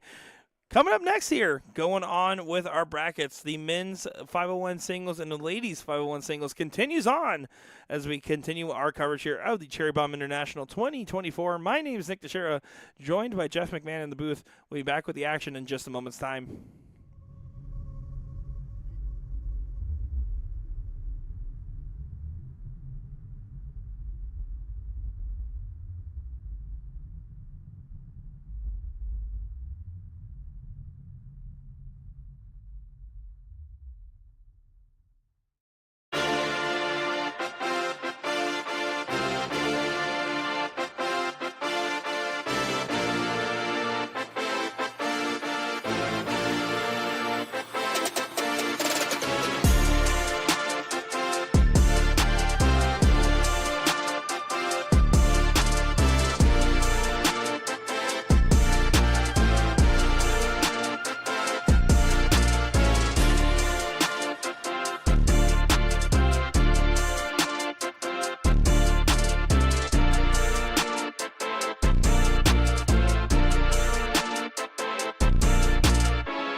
told you if we dance in the blizzard, we are not getting cold. So keep on dancing, baby.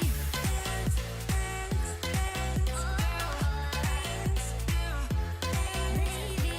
Dance, dance, dance. Dance, baby.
Alrighty, and here we go back in the action here for what should be a certified banger, as the kids would say. We got DB, Dave Blylock, going up against Levi Kranzel, and what should be a good one. Levi jokingly said to me before this started, oh, so I finally get some redemption? So he's getting redemption on our stream board. But it's only redemption if he hits good. We're switching to the singles 501. So like we talked about, that's going to be a ladder style bracket. So right now it's currently in the race to 3 stage. And then in the semis, it'll switch to a race to, or best of 7. So it's going to be race to 4. And then in the finals, best of 11, race to 6. So some good stuff in store for us. My name's Nick Teixeira, joined by Jeff McMahon on the controls for what should be a great time on the dartboard here. Excited to see some good darts from these gentlemen here. You can see in the background you got Danny Baggish playing over there as well. We got some good dart players competing all around the board here.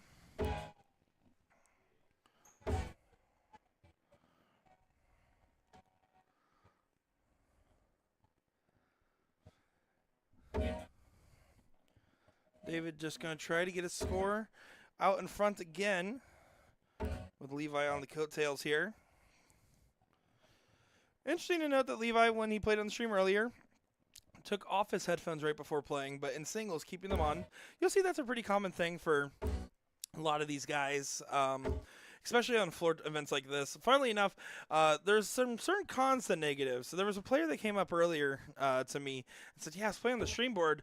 Then everyone started texting me that I was on the stream, which I already knew because I was on the stream board, but all of a sudden Siri kept reading out these notifications in my earphone. So I told him, I was like, that's why. That's why. I have no problems with actually wearing headphones, though, at least in singles. In doubles, I have never been a fan of it. But I've never gotten mad at somebody for doing it either, like a partner or otherwise. If it helps you focus, that's all I ask for my partners. Because I know I don't bring any focus to anything I do, a la my style of commentary. Levi frustrated that the bull didn't collect. And DB trying to make it punish. Doesn't quite hurt as much as he wanted to. 79 there, though, does help get him in range. And, in fact, on and out, Levi's going to have to try to set up pretty. First start's looking clean. Debating what he wants to do with the last start there. Does switch to the 17s on that one. Big 97 there. 154, not going to go now. How well will it get set up? 74 remaining. Was trying to leave 32 with the trip 14. 94, trip 18 for double top.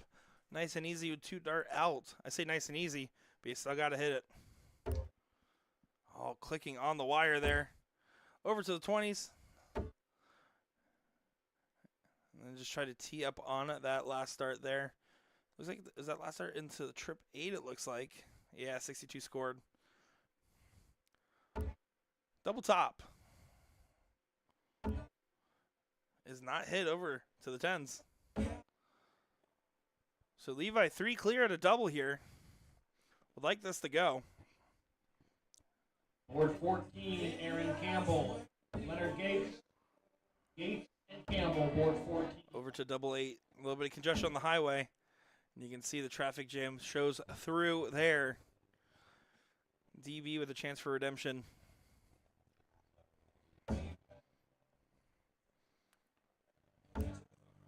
Good marker dart. Just going to follow it in. Oh, but it clicked over to the left. Very unfortunate. Well thrown on the last start there.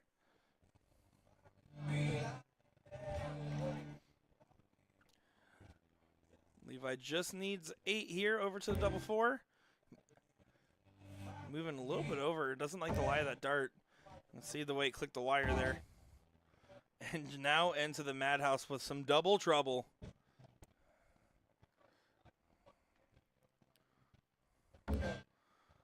She's going to go right at it here. No splitting in this house. And now regretting the decision here. Single 1. Does leave 4. Levi here going to need to get this one. Doesn't want to leave another shot here for DB. Both these players are going to feel like they gave this leg away to the other no matter who wins it. With the center of which these guys are at, you expect them to be in the 80s pretty much most times. Occasional dips into the 70s here and there, but a couple of doubles on the wrong side, and it's easy when One person does it, the other one starts missing too. That last start there, you can see he kind of just threw it. You have to throw it pretty aggressive at the double one there if you're on 4. You don't want to leave yourself in the same position. Oh, getting further away from the target. But Levi does correct on the third dart there, getting a leg on the board here. Race to 3 style format, so plenty of leg left in this one. It's alternating start, so Levi does get that with a break of throw as well. But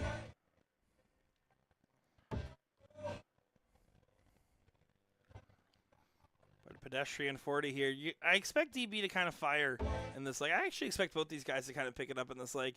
Usually when you have 2 good players that are just struggling the doubles at the same time, what you'd notice is that they tend to also catch fire shortly after out of pure frustration for what happened in the previous leg. Because, again, neither of these guys are going to be happy at the given moment right now. Especially right now.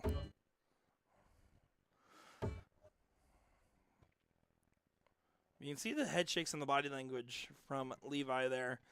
The one note is, as frustrated as you get, you gotta minimize how much you show it to your opponent because you can just fuel the fire. And right now, the fire is burning. 140 there. Signs of life in this match for DB.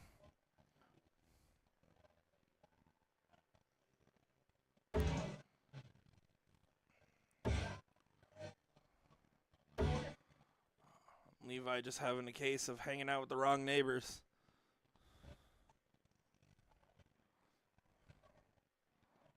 Gonna try to get on the runaway here. First start's awkward the way it kicks up for him.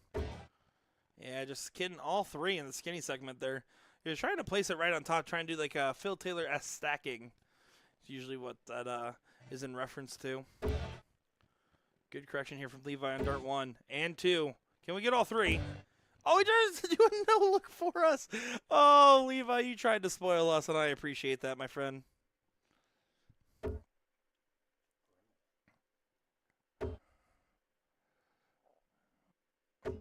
And DB really wanted that last start to get into the trip to leave the 156. 60 there, not on an out, and Levi now on a chance to make that hurt. Oh, the first start kicks real high for him. You can tell he throws some pretty long barrels and shaft combinations there. He's kind of throwing some javelins at the board.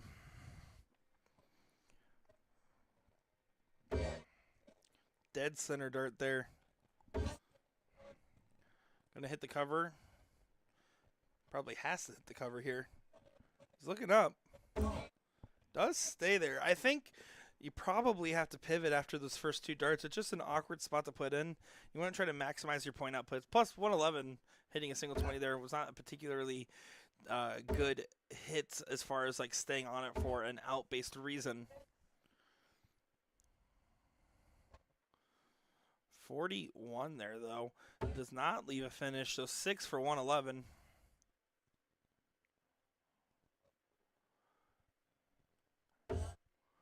Double top. Wow, good correction on that second dart there. And good correction on our producer there. That got psyched out as I was also doing the math a little slow in my head.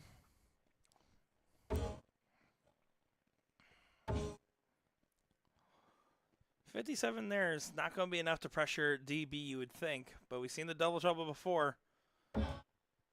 Well, we see it again. He has the eye roll there. He's going at it. I would have almost argued in this scenario, just because of the double trouble that these guys are both facing, to tee up and hit a single 2. But you should almost never actually consider that when your opponent's on out, especially on a triple, single, double type of out. But here, no finish available after dart number 1 for Levi. 113 has to get brought down.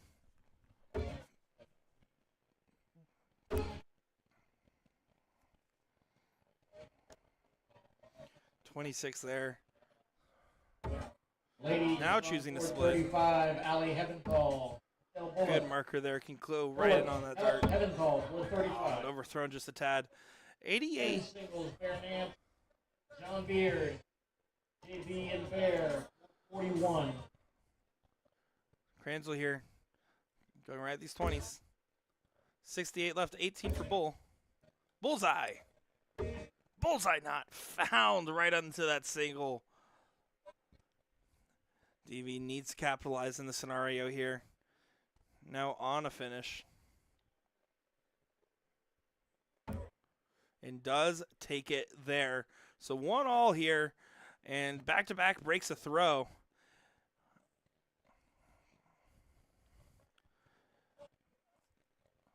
Well, here we go. David to start us off. Admonition in the chat saying, the little bong on the board makes is funny. That's my roommate. He thinks anything is funny, especially if it makes a bing or a bong noise. Very simple man. Very simple. Oh, good answer there for Levi. Both these guys starting off with 100s here to get things going. And leg number 3 here for the last 32 of the men's singles 501 at the Cherry Bomb International 2024.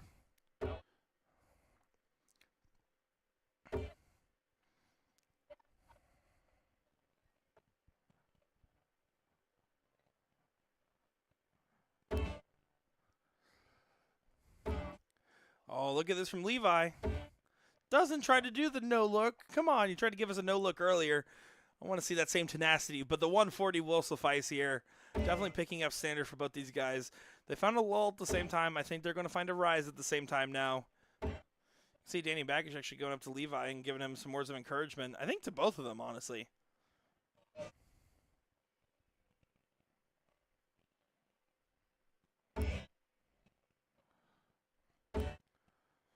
Trouble leaves a finish. Decided to pivot to the 17s there. Scott Hanish saying the sound of the board is like 2 notches funnier than Nick.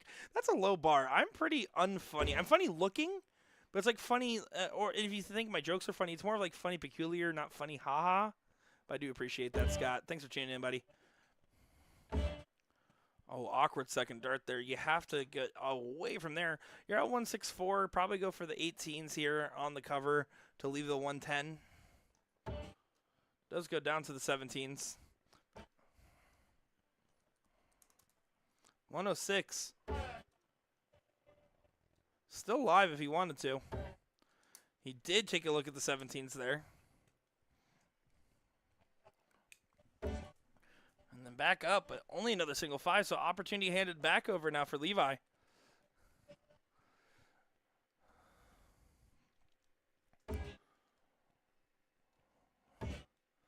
Levi's just trying to get himself settled here. 57 there to leave 90. Puts a little bit of pressure on the 79.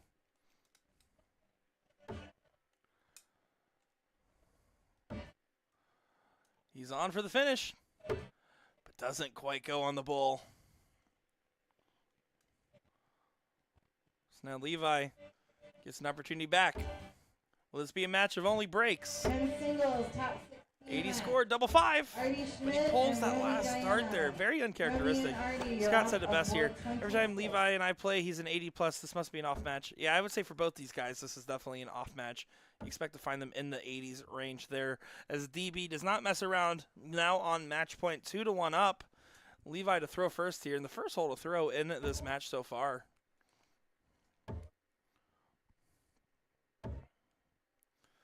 Yeah, you can definitely tell the frustrations are getting to him. Those pesky, pesky stages, man. I would say I can't throw good on it either, but you guys already know that if you watched me throw in between some of these matches today.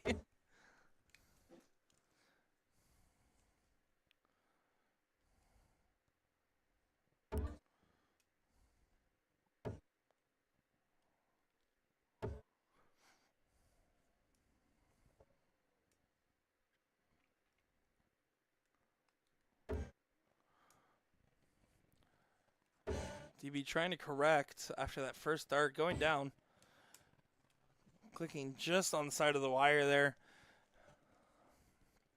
These guys definitely are feeling the frustrations in this match. On board 18, Jason Brandon against Norman Madu. But we noticed when one started Norman, hitting troubles, the Jason, other one followed as well. Brandon. That's usually how something like that works.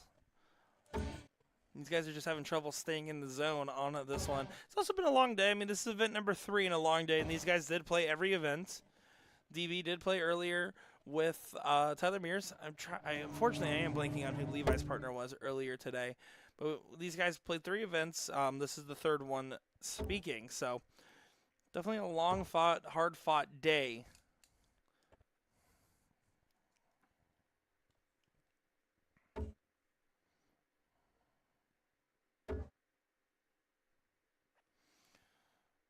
Taking a big breath there.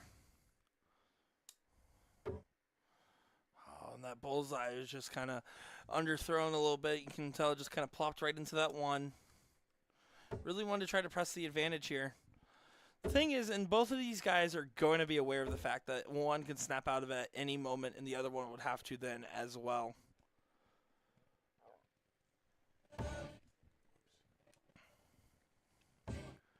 Was trying to go for a 171. In that case, 58 will have to suffice. Levi looking for 100 to leave 160.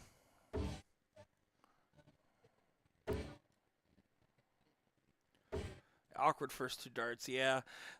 You can see that he's a little frustrated on it, and I would be too, just because you know you're not getting a clear look on that last dart, but you probably should have considered the move maybe, but it's just one of those things where they're just trying to find a way to get comfortable right now in the moment where they seem both very uncomfortable. Big last start there for Dave.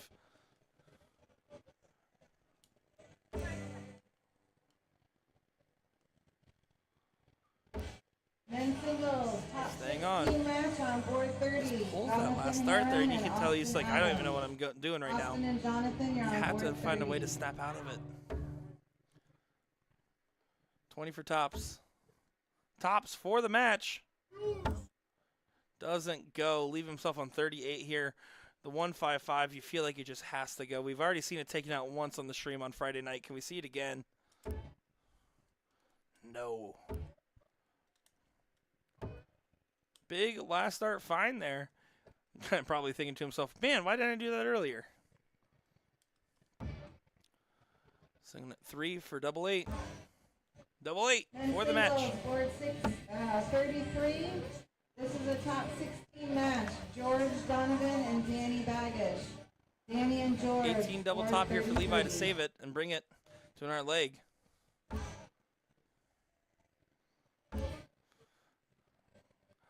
Yeah, you just kind of feel like the momentum just isn't in Levi's favor, unfortunately. But it's not over quite yet. Not over quite yet. We're in the madhouse. And we're back over to 8. Levi needs to recompose. You can see it on his face. Big sigh there. Needs to Men's take a deep singles, breath. top 16 match Visualize on the board target and 25. execute with perfection. Justin Jones And he and does board do so, bring it to a 15. last leg decider here. Joe and You see the Justin girls are in the on back board giving a little fist bump 25. there.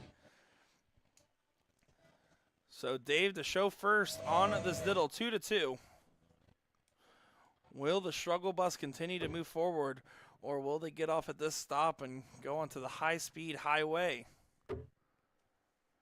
DB will get the start here.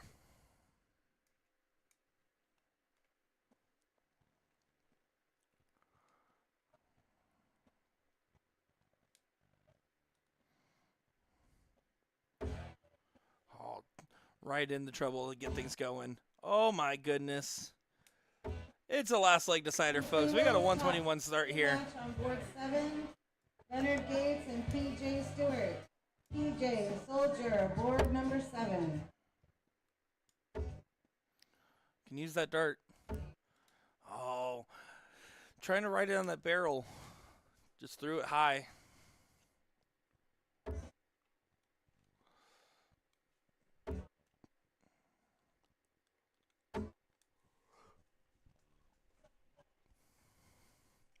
$85 on the turn, just continues to push himself out in front. Already down 295. Levi is going to be thinking to himself, man, I need 10 plus. I need to catch up. I need to catch up. At this point, you just have to focus on the music playing in your headphones, keep your heart rate low, and try to throw your darts to the best that you can.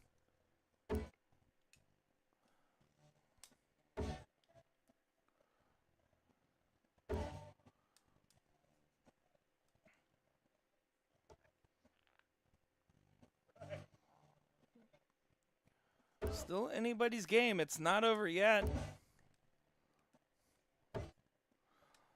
Trouble 19 on the last dart there.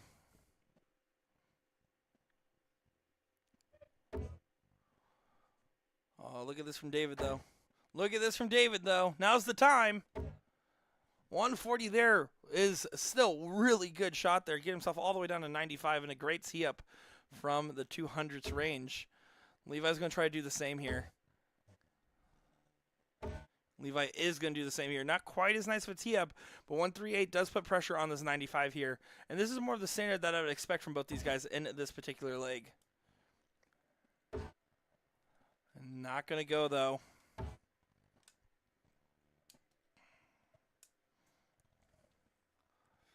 Levi Kranzel, 138. One time on the one time. First one's good. Staying on.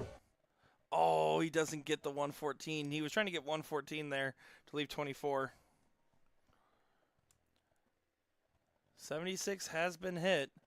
62 remaining.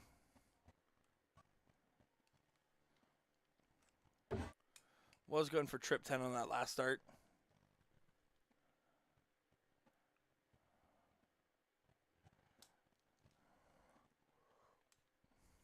$18 for double tops is the look here.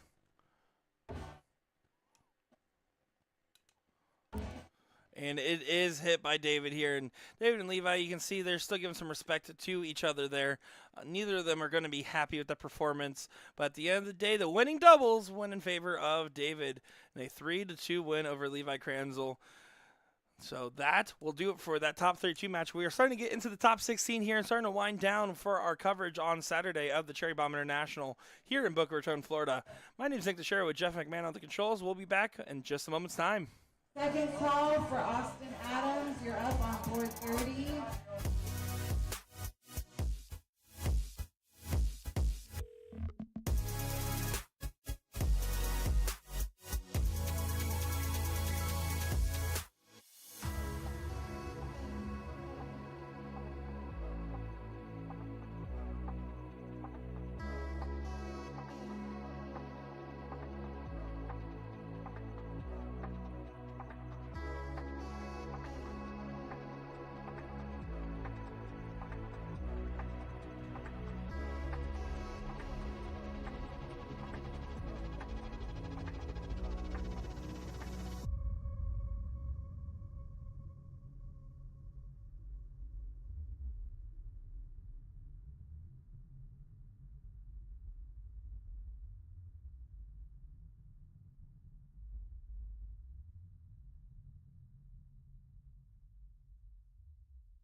Alrighty, guys. So here is the tea, the hot tea, as you will. Right now, we're getting close to 8 hours here on our Facebook feed. So if you are watching on Facebook, you're going to see our dart feed get ticked off here for a second and then go back live here in just a minute after that. If you're watching on YouTube, don't click anything. You are going to be fine. Stay right here. Stay strapped in for some more great darts here in Boca Raton, Florida. And for all our Facebook viewers, we'll be back up in just a moment. I'm Nick Scher, joined by Jeff McMahon. We'll be back. Caught in the storm. Do you remember? I told you if we dance in the blizzard, we are not getting cold. So keep on dancing, baby.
Here we go for another good one here. Alex Spellman and John Beard, top 16 matchup. And if you know with this one, this should be a really good matchup. Of course, Alex Spellman, a man that needs no introduction, as we are all familiar, not only in general with his dart game, but even this weekend, as he started off the weekend 2 for 2 on a Friday.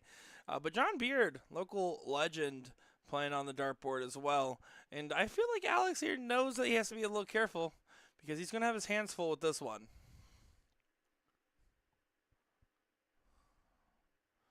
John Beard there does answer fairly well there. 96 to answer the 100.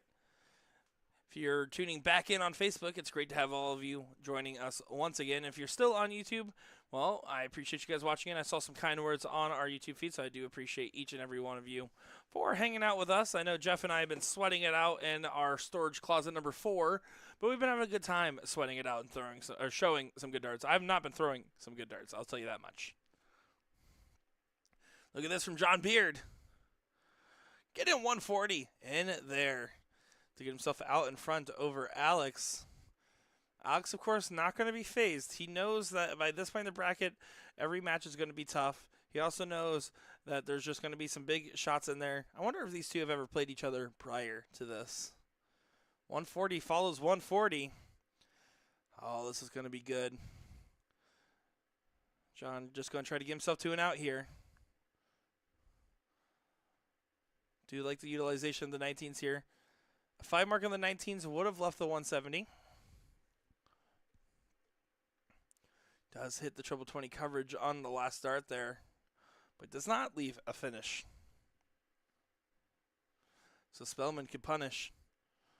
Of course, it is Spellman's throw, so of course he is advantaged already in this leg. Did try to utilize the bull on that last dart there. John Beard could set up a pretty out and put a lot of pressure on this 101. 174 needs to get brought down, though. 18s leave 100? No, he does stay on those 20s, but he wasn't finding it on that go there.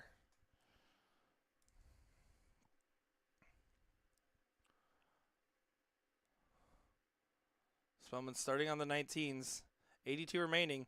Bullseye was for double 16 there. You see that common utilization of the bull, ever so common nowadays.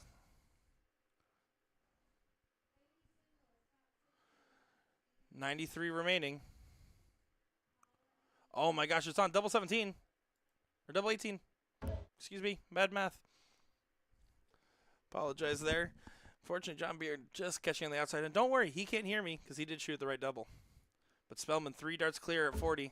Does take it in 1. And let me tell you, Spellman's been playing a lot of pickup games out there, just having conversations. He's one of those guys that loves having those conversations with the different players and or fans. And every time I watch him in a practice game, he is still being just as ruthless to everybody else. I would say it is fair to call him a 90-plus shooter this weekend. He has just been crushing it on the board. John Beard gets to start here. Both these players averaging right at that 93 margin. This is a good one here. Beard stepping over. You're going to try to throw into those darts. Drops it a little bit low, but that's all right. 100 open. Nothing to be mad about.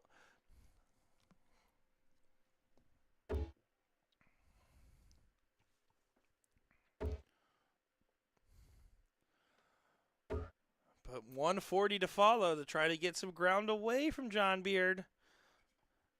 What can JB do?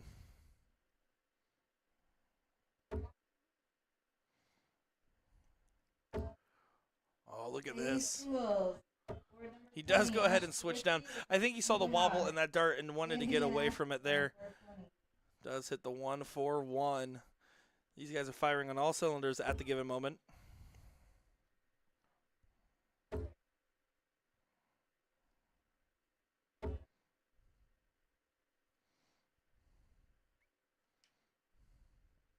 Top 16 match. And then here for John, can continue to follow with some power scoring. 428. Oh, it's going to be awkward to get over those darts. You see him moving over here. He needs to find the triple here. And just barely missing on it. That was a beautiful dart at it, I'll tell you what. 100 also needed here for Spellman.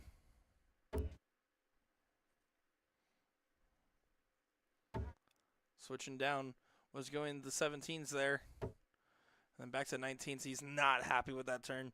You can see the scowl from him.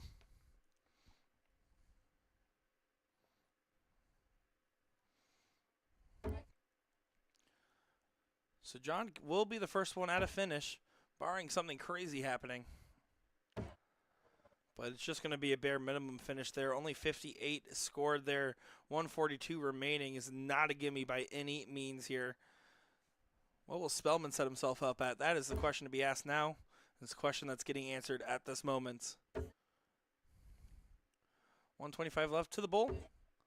Does do so there to leave 100. Treble 20, treble 14.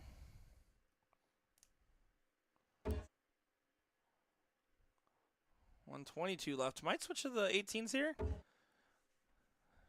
Not doing so there. 102 now. Does switch to the 18s there.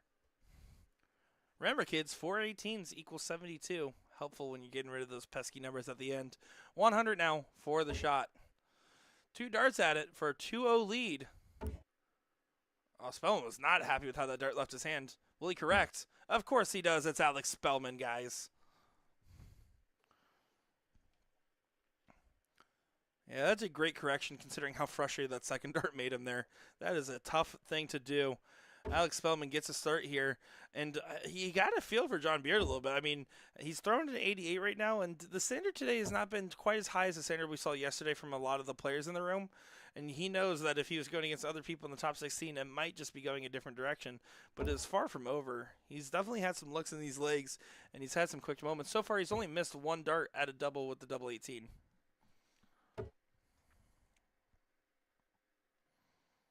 Alex Spellman just playing some very surgical level darts here.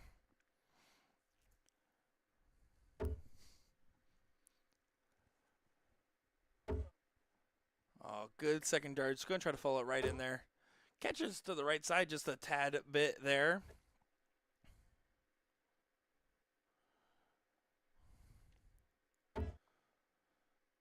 John's just going to try to find a big round in here. They both had a lax turn to start, but John doesn't have much room left to give.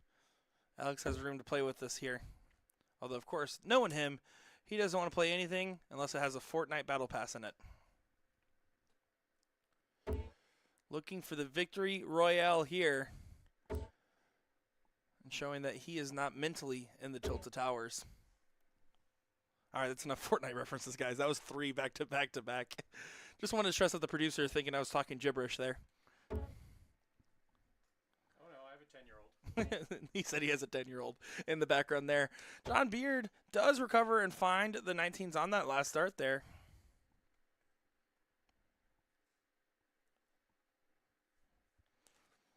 Will Alex be able to leave a finish from here?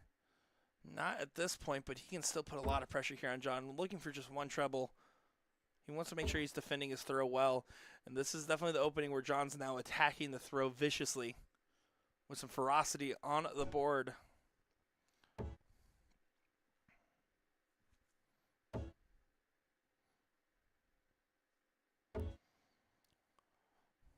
And not going to be happy with that visit. Needed to really kind of punish Alex here. Alex going to try to leave a finish.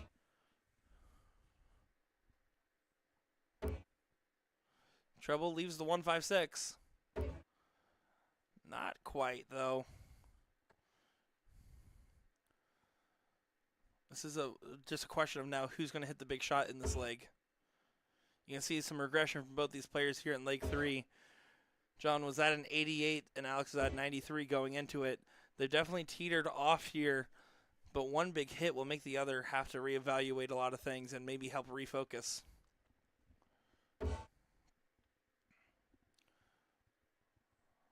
Oh, come on then. 1 more of those to leave 16. He hits it there. Alex Spellman, the Jackal, jacks it in.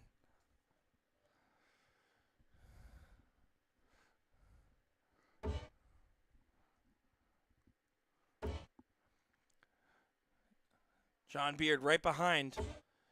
getting 100 in there to put a little bit of pressure, but 3 clear, and Alex has been so lethal on his doubles. Double 8 is the shot.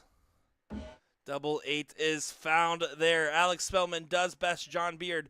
It was a 3-0 scoreline, but John Beard put up a heck of a fight there, if you ask me, and they had a lot of fun with it. And I can already hear them talking by the board right now, having a chit-chat after it. Some very respectable gentlemen on the board and some very good darts to be had. Guys, we will figure out what's coming up next here in just a moment's time. And that being said, I'm Nick Teixeira, joined by Jeff McMahon. Don't go far. Just keep pretending. That's how the little things get you. Paralyzed in every pore. Oh, you feel it taking over you. To the center of your core. The lies are getting overused. When you are under the weather, getting caught in the storm. Do you remember? I told you if we dance in the blizzard, we are not getting cold. So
Here we go back and better than ever for another great matchup here. Joe Cheney going up against Leonard Gates here. Guys, it's been one of those days. It's been a little bit long, a little bit warm here in the stream room, but boy, have I been having fun bringing you guys coverage. I know Jeff McMahon has as well on the 1s and 2s. Here's a good match here against two top-tier players, the Chainsaw versus the Soldier. Got to really emphasize the soul and Soldier. I do love that. I do think that rebranding there for Leonard Gates a couple years ago was a very smart decision. And also the LG logo on some of his jerseys as well. So some good stuff there.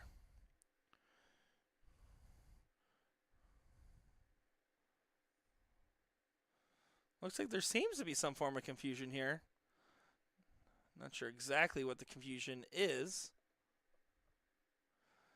As they give us a what the fudge by the board mic.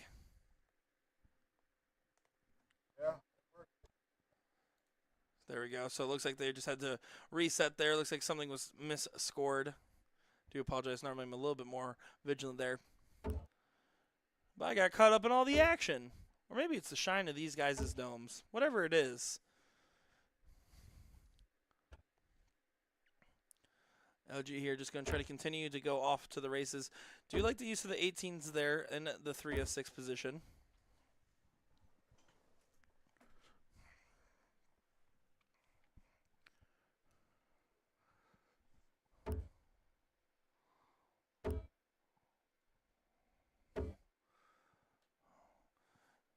Joe Cheney has not been quite to the standard of which we would expect to see him at these last couple of times he's been on our board here. And just the last couple of events I've seen him at.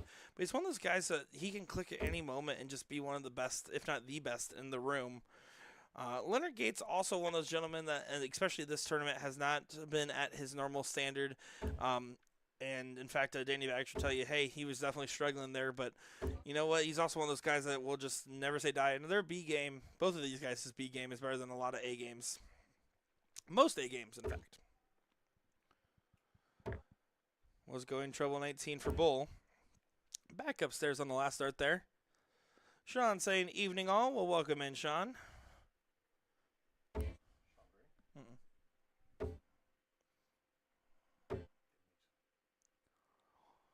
Tapping the bull on that last start there. No, just outside on the bull. Thought it was in. Trying to work his way in. And kind of hanging over the double, but does find it on the second dart there. Still going to be that race to 3 format. Doesn't change until top 4. But good use of Leonard Gates using the full Aki there to find the best angle. See in the background there, that's Alex Spellman, Danny Baggish duking it out over there. Two no-name players trying to make their way in this tournament. Or maybe big name players. Maybe, is that what I said? Sorry, I read the script wrong. If you guys didn't know, like the NFL, this is all scripted. Jay saying, I like playing my C game personally. It's a fun letter. Do have to agree with that.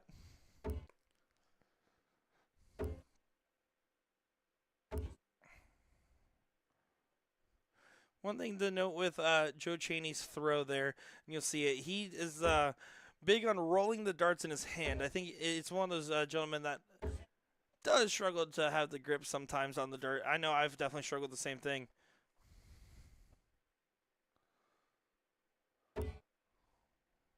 He's actually not rolling as much as he has in the past. You can tell that he has that like scallop in his dart barrel right in the middle there. So again, common with players that have struggled with the grip in the past to have a marking point like that, so that way you're not as hyper fixated on the grip. As Leonard Gates goes ahead and finds a 180 in there to leave the 151. Big hit indeed.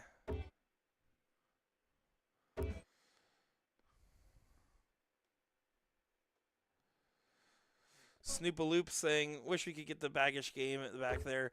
Yeah, we did just have Spellman on the board for a good match against John Beard. Of course, obviously, it's hard to choose, especially with both these matches going on at the same time. Some big matches indeed. But we'll try to get some updates there.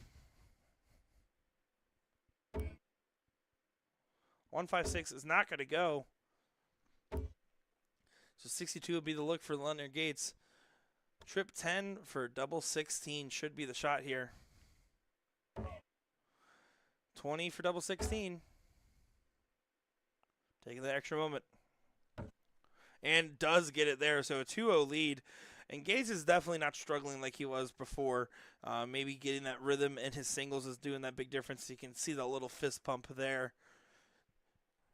Cheney here knows he needs to pick it up in this given moment here. They're going to be in a lot of trouble very quickly. I do see the handshake there. It looks like Alex Spellman did just best Danny Baggish there in that one.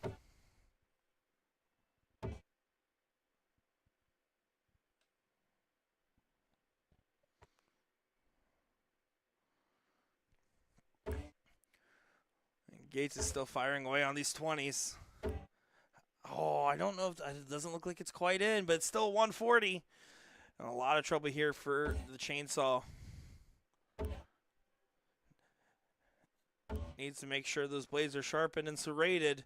Has to cut through the soldier. Using the 18s here. 72 back to the trip 20 to leave the 170.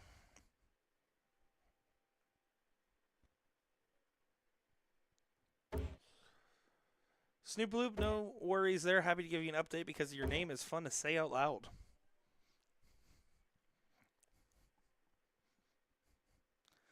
Leonard Gates definitely in control here. You can tell he's definitely course corrected from earlier. The last start kicking up in a somewhat of an awkward manner there, but does get a pretty good 101 in to leave himself at a finish. The 128 is honestly a pretty good finish, better than a 100 would have left. That's for sure here. 18's first on this shot.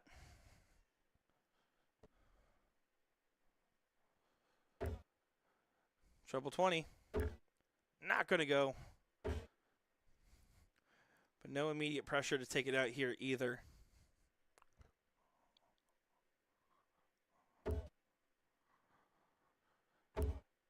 Cheney needs to leave a finish.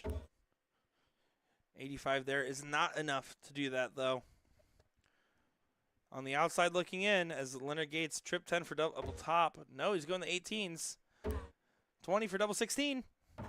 Doesn't get it there, but will return with 3 darts for 16. Cheney needs to hope for some double trouble, assistance from the opponent, and a big hit here for himself. Single 20 needed. Needs to be careful on this last dart. That's honestly okay, though. Better than hitting the triple by accident, leaving yourself at 20. Does put pressure on the 16. Over to the double 4. Needs to work in from that dart. And does do so, and you can see a little celebration there as he knows that Cheney was definitely going to take it. And they're having to laugh about it. Cheney knows how tough of that was a good match that would be there. Super exciting stuff, guys, as we can see that our matches are coming in quick now. These singles brackets are starting to wind down, and that's what we're going to be having on our stream here. Don't go far, folks. We'll be back with our next match here to finish out our top 8 on the men's side and top 16 on the women's side. I'm Nick Cherry, joined by Jeff McMahon.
Here we go one more time, plus a couple more after this.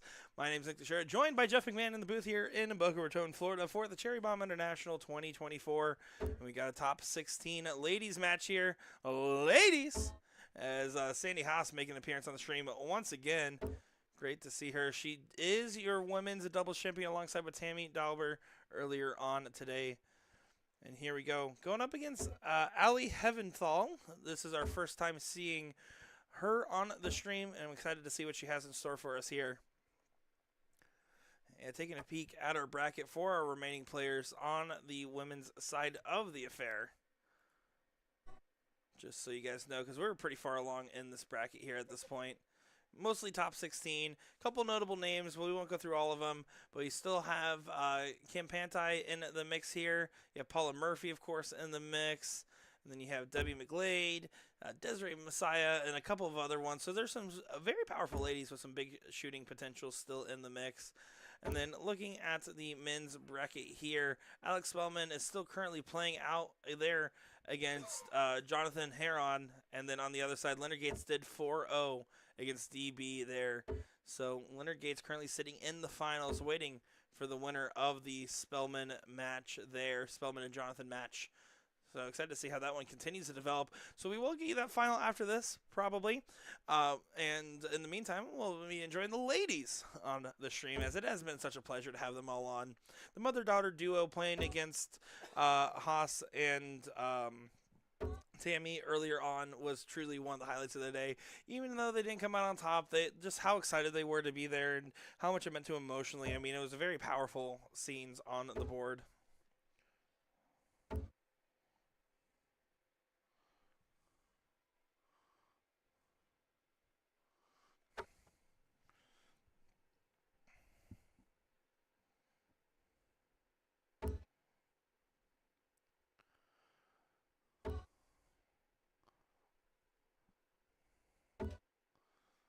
$60 on the shot there for Sandy.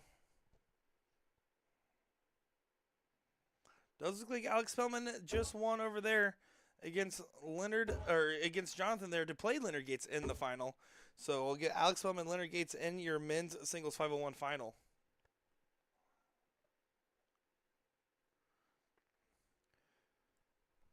Sandy here just looking to continue to add some pressure on here.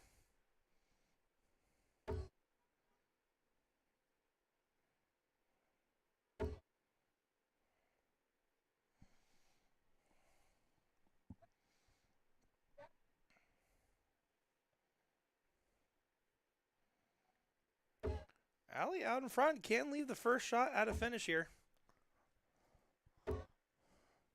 Ladies singles top 8 match on board number 6. Kim Pantai and Jamie Haver. Jamie and Kim, you're up on board number 6. Sandy trying to get herself to a finish. Let's see how this continues to progress here.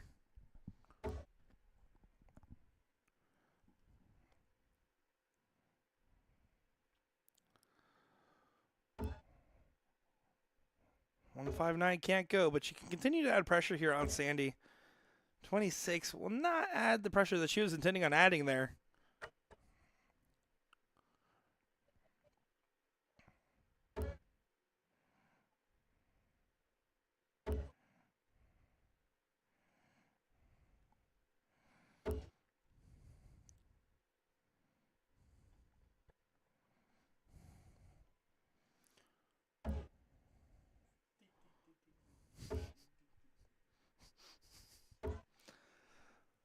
A little bit of haywire there for Ali. Trying to get herself settled in. I know Sandy was definitely giving herself a lot of breathing exercise to try to get herself settled there. Just needs to continue focusing. One dart at a time is the difference maker here. Just slowly chucking away at the dartboard here.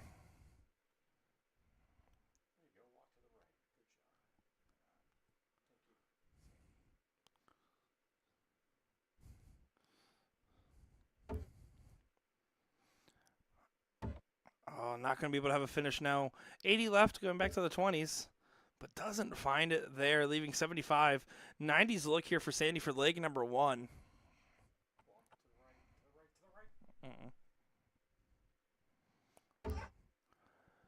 Single 20 here. We'll leave the bullseye. Bullseye for leg number 1. Sandy. Oh, good attempt at it. Doesn't go. So now 75 is going to be a shot here. Trip 17 for double 12. No, going up at the 18s for a start. It's going to be 57 remaining now. So 17 for double top. It's one of those things where, again, when you're at the line, it's really hard to kind of keep the mental faculties going with all the math and all the stress of being under the pressure of knowing your opponent's standing there waiting on you. I absolutely understand.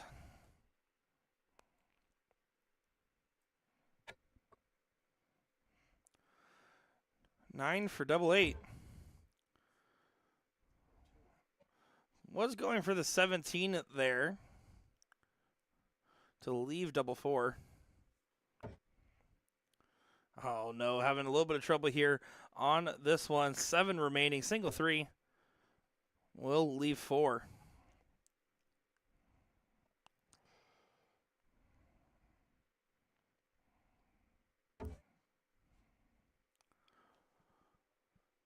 Trying to clean it up. 39. 7 for double 16. Lolo and Misty, you are up on board number 8. That'll be fine. Over to double 10. Doesn't go. Looks like she left herself on 14. You can tell Allie is just having a little bit of nerve issues here. And Sandy, I will say she knows of the standard which she can play. It is a pretty high one at that. Just one of those things where the darts just aren't quite working with her at the moment. Both these girls having some double trouble. To the madhouse, Sandy does go. Allie gets a redemption shot here. Will she split or go right at it? She's looking at it.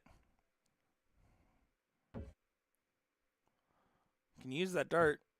No, goes inside on the last.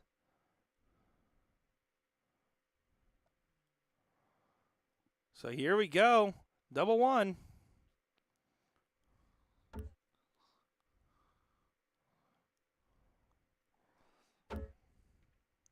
Trying to settle the dart into place.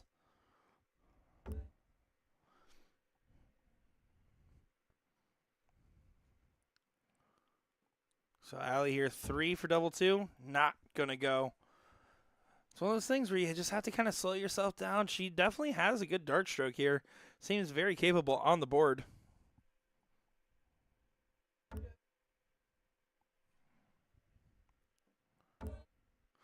Does get it there on the second dart there for Sandy. Good find there.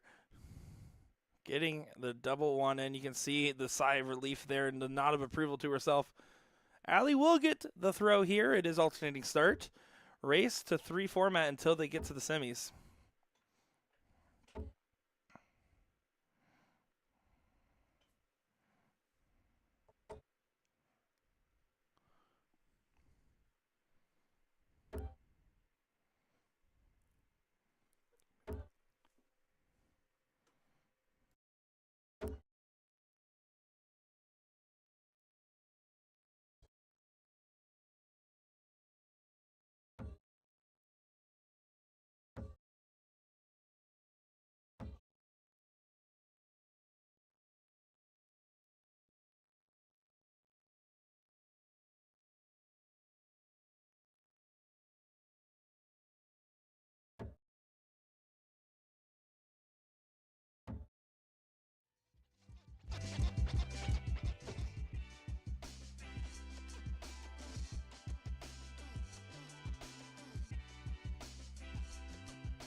Alrighty, sorry about that. One over there and just asked Allie. I was like, hey, can you pretty please, just when you walk back from the board, walk the other direction? That's all I was asking there, just to try to get her settled in place. I was like, hey, I know you're in the middle playing, not trying to distract. It's one of those things where, with the cameras. In fact, if you actually go over there and play in the PDC and overseas, they actually have you always exit from the right side of the board. That's actually pretty standard affair there. But yeah, I just told her, I was like, hey, listen, focus on your game. You're doing great. It was just something, if you could, that'd be awesome. Does help out a lot. You can see Sandy back there just kind of having a laugh. Or not Sandy, excuse me, Miss Hudson back there. Ladies top 8 match on board 3, Paula and Dev. Board number 3. Top 8.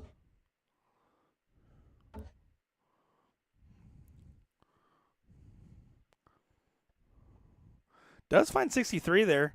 Starting to get her scoring in line, and it's still any girl's game in this one. You can see both these girls averaging around the mid-40 range, but you know that they have a lot more in the tank.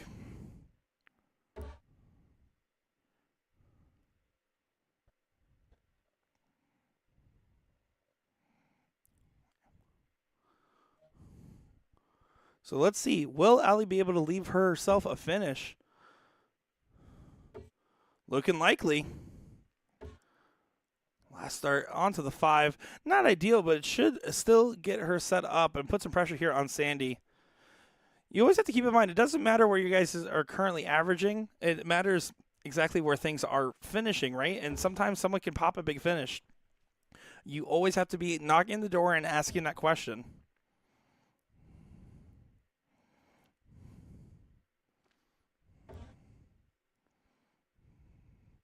.57 on the score there for Sandy.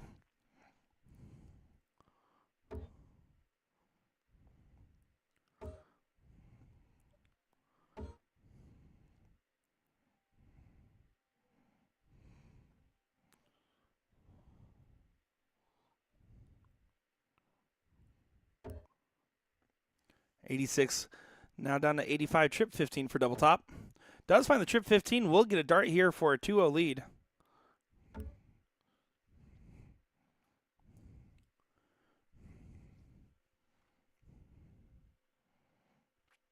But 111, also an eligible bachelor here.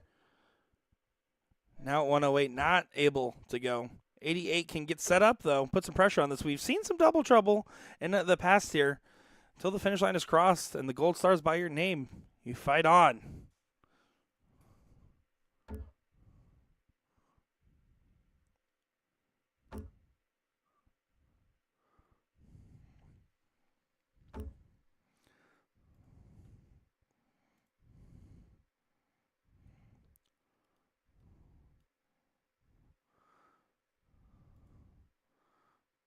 Sandy does get it there. I did see a comment in there about the Alex and Gates final. They have not been called up yet. I do believe they are waiting on this match to conclude to play on the stream board here. So don't worry about that. None should be on hold until this one is done. Alliteration was a happy accident there, by the way. 60 on the start for Sandy. Allie's been on the coattails in this match. One big hit can just change the momentum.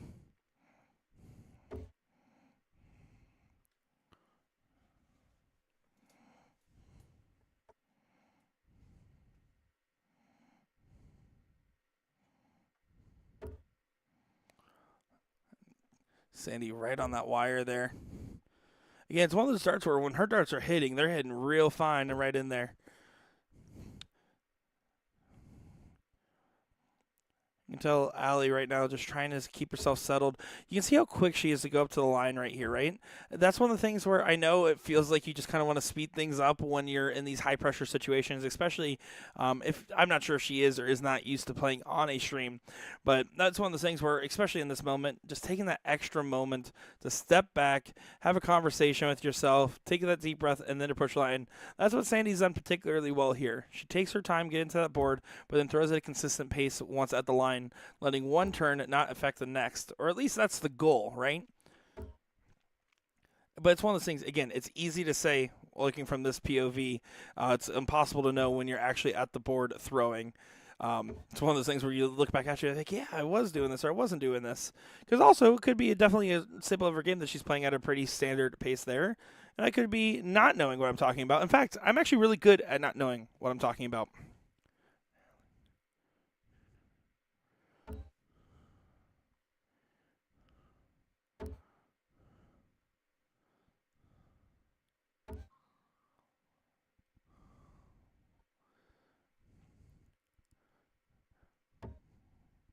So now fighting on the 19, switching back up. She is starting to get a better pacing here. Kick saying, good evening, America. Well, good evening to you as well. John saying, you talk too much. Well, it's only my job.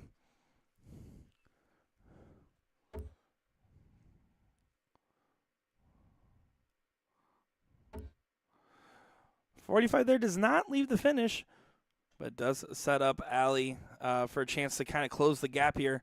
Just looking to find that 1 or 2 darts to give her way. She's not off by much. I mean, some of these darts here are really just clicking right in the wires, and she's millimeters away from connecting. Both these girls really are. You know that they have more in the tank for us. They are not gassed quite yet.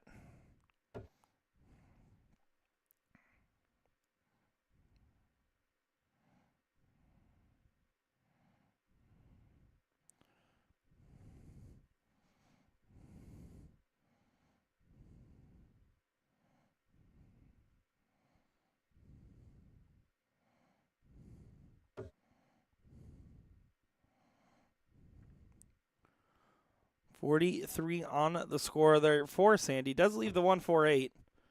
It's a big finish, but a finish nonetheless. Not a bad find there at all. 95 scored there for Allie, putting some pressure and saying, hey, I'm still in this leg.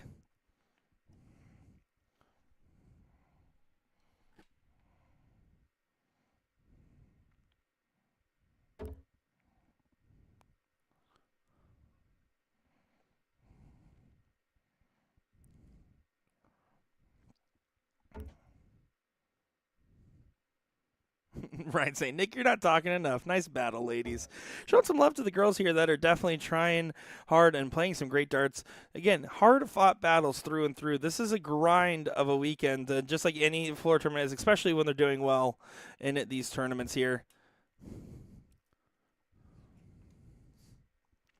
46 found there.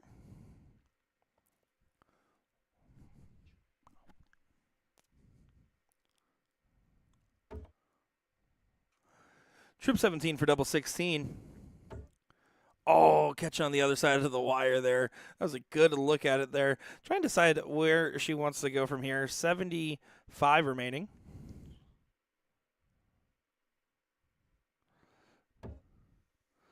Single 19 on that last dart there. Kick saying, I am from the Netherlands. It's deep into the night, but a big fan. Well, thank you for tuning in all the way from overseas. It's always nice to have you guys here. Got some great darts over there in the Netherlands, I'll tell you what. 58 is the look here for Sandy. 18 for double top.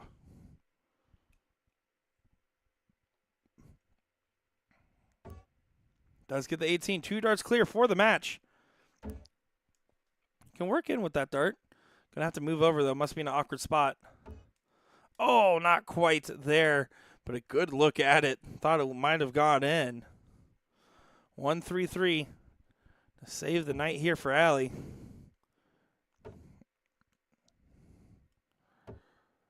Good last dart there.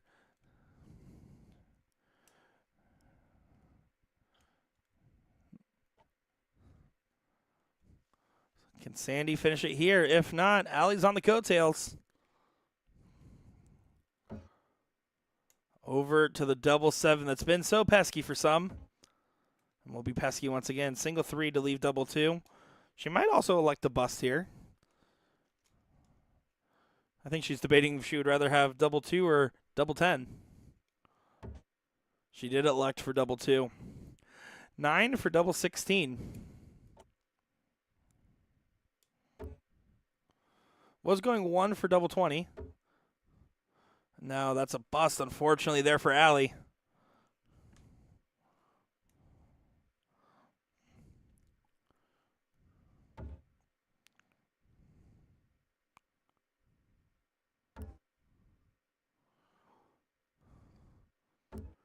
Not going to go there. So another attempt here for Allie to get a leg on the board. This is the shot to do it right here, right now.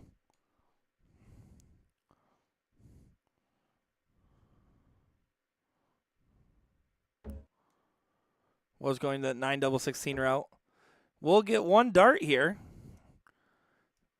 I like the taking the time to regroup here. It's okay. Double 16 doesn't go.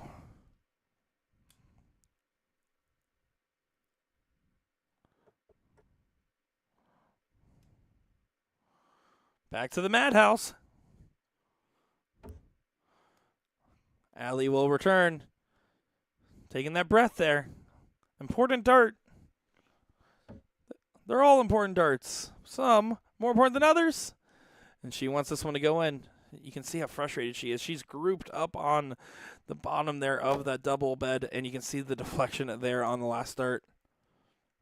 Frustrating moments here on the dartboard.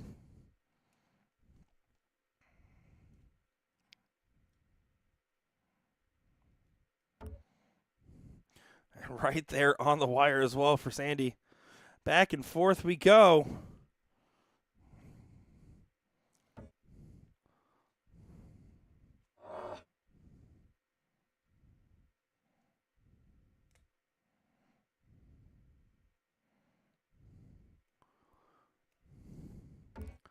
Sandy's just trying to work in. Getting a dart on the outside and does get it on the inside there. Sandy does get that one done at 3-0 there. Well, it was a hard-fought battle. Allie was right there in average and in a different timeline, a different couple of darts going other directions that may have well gone her way as well. Has to hold her head up high.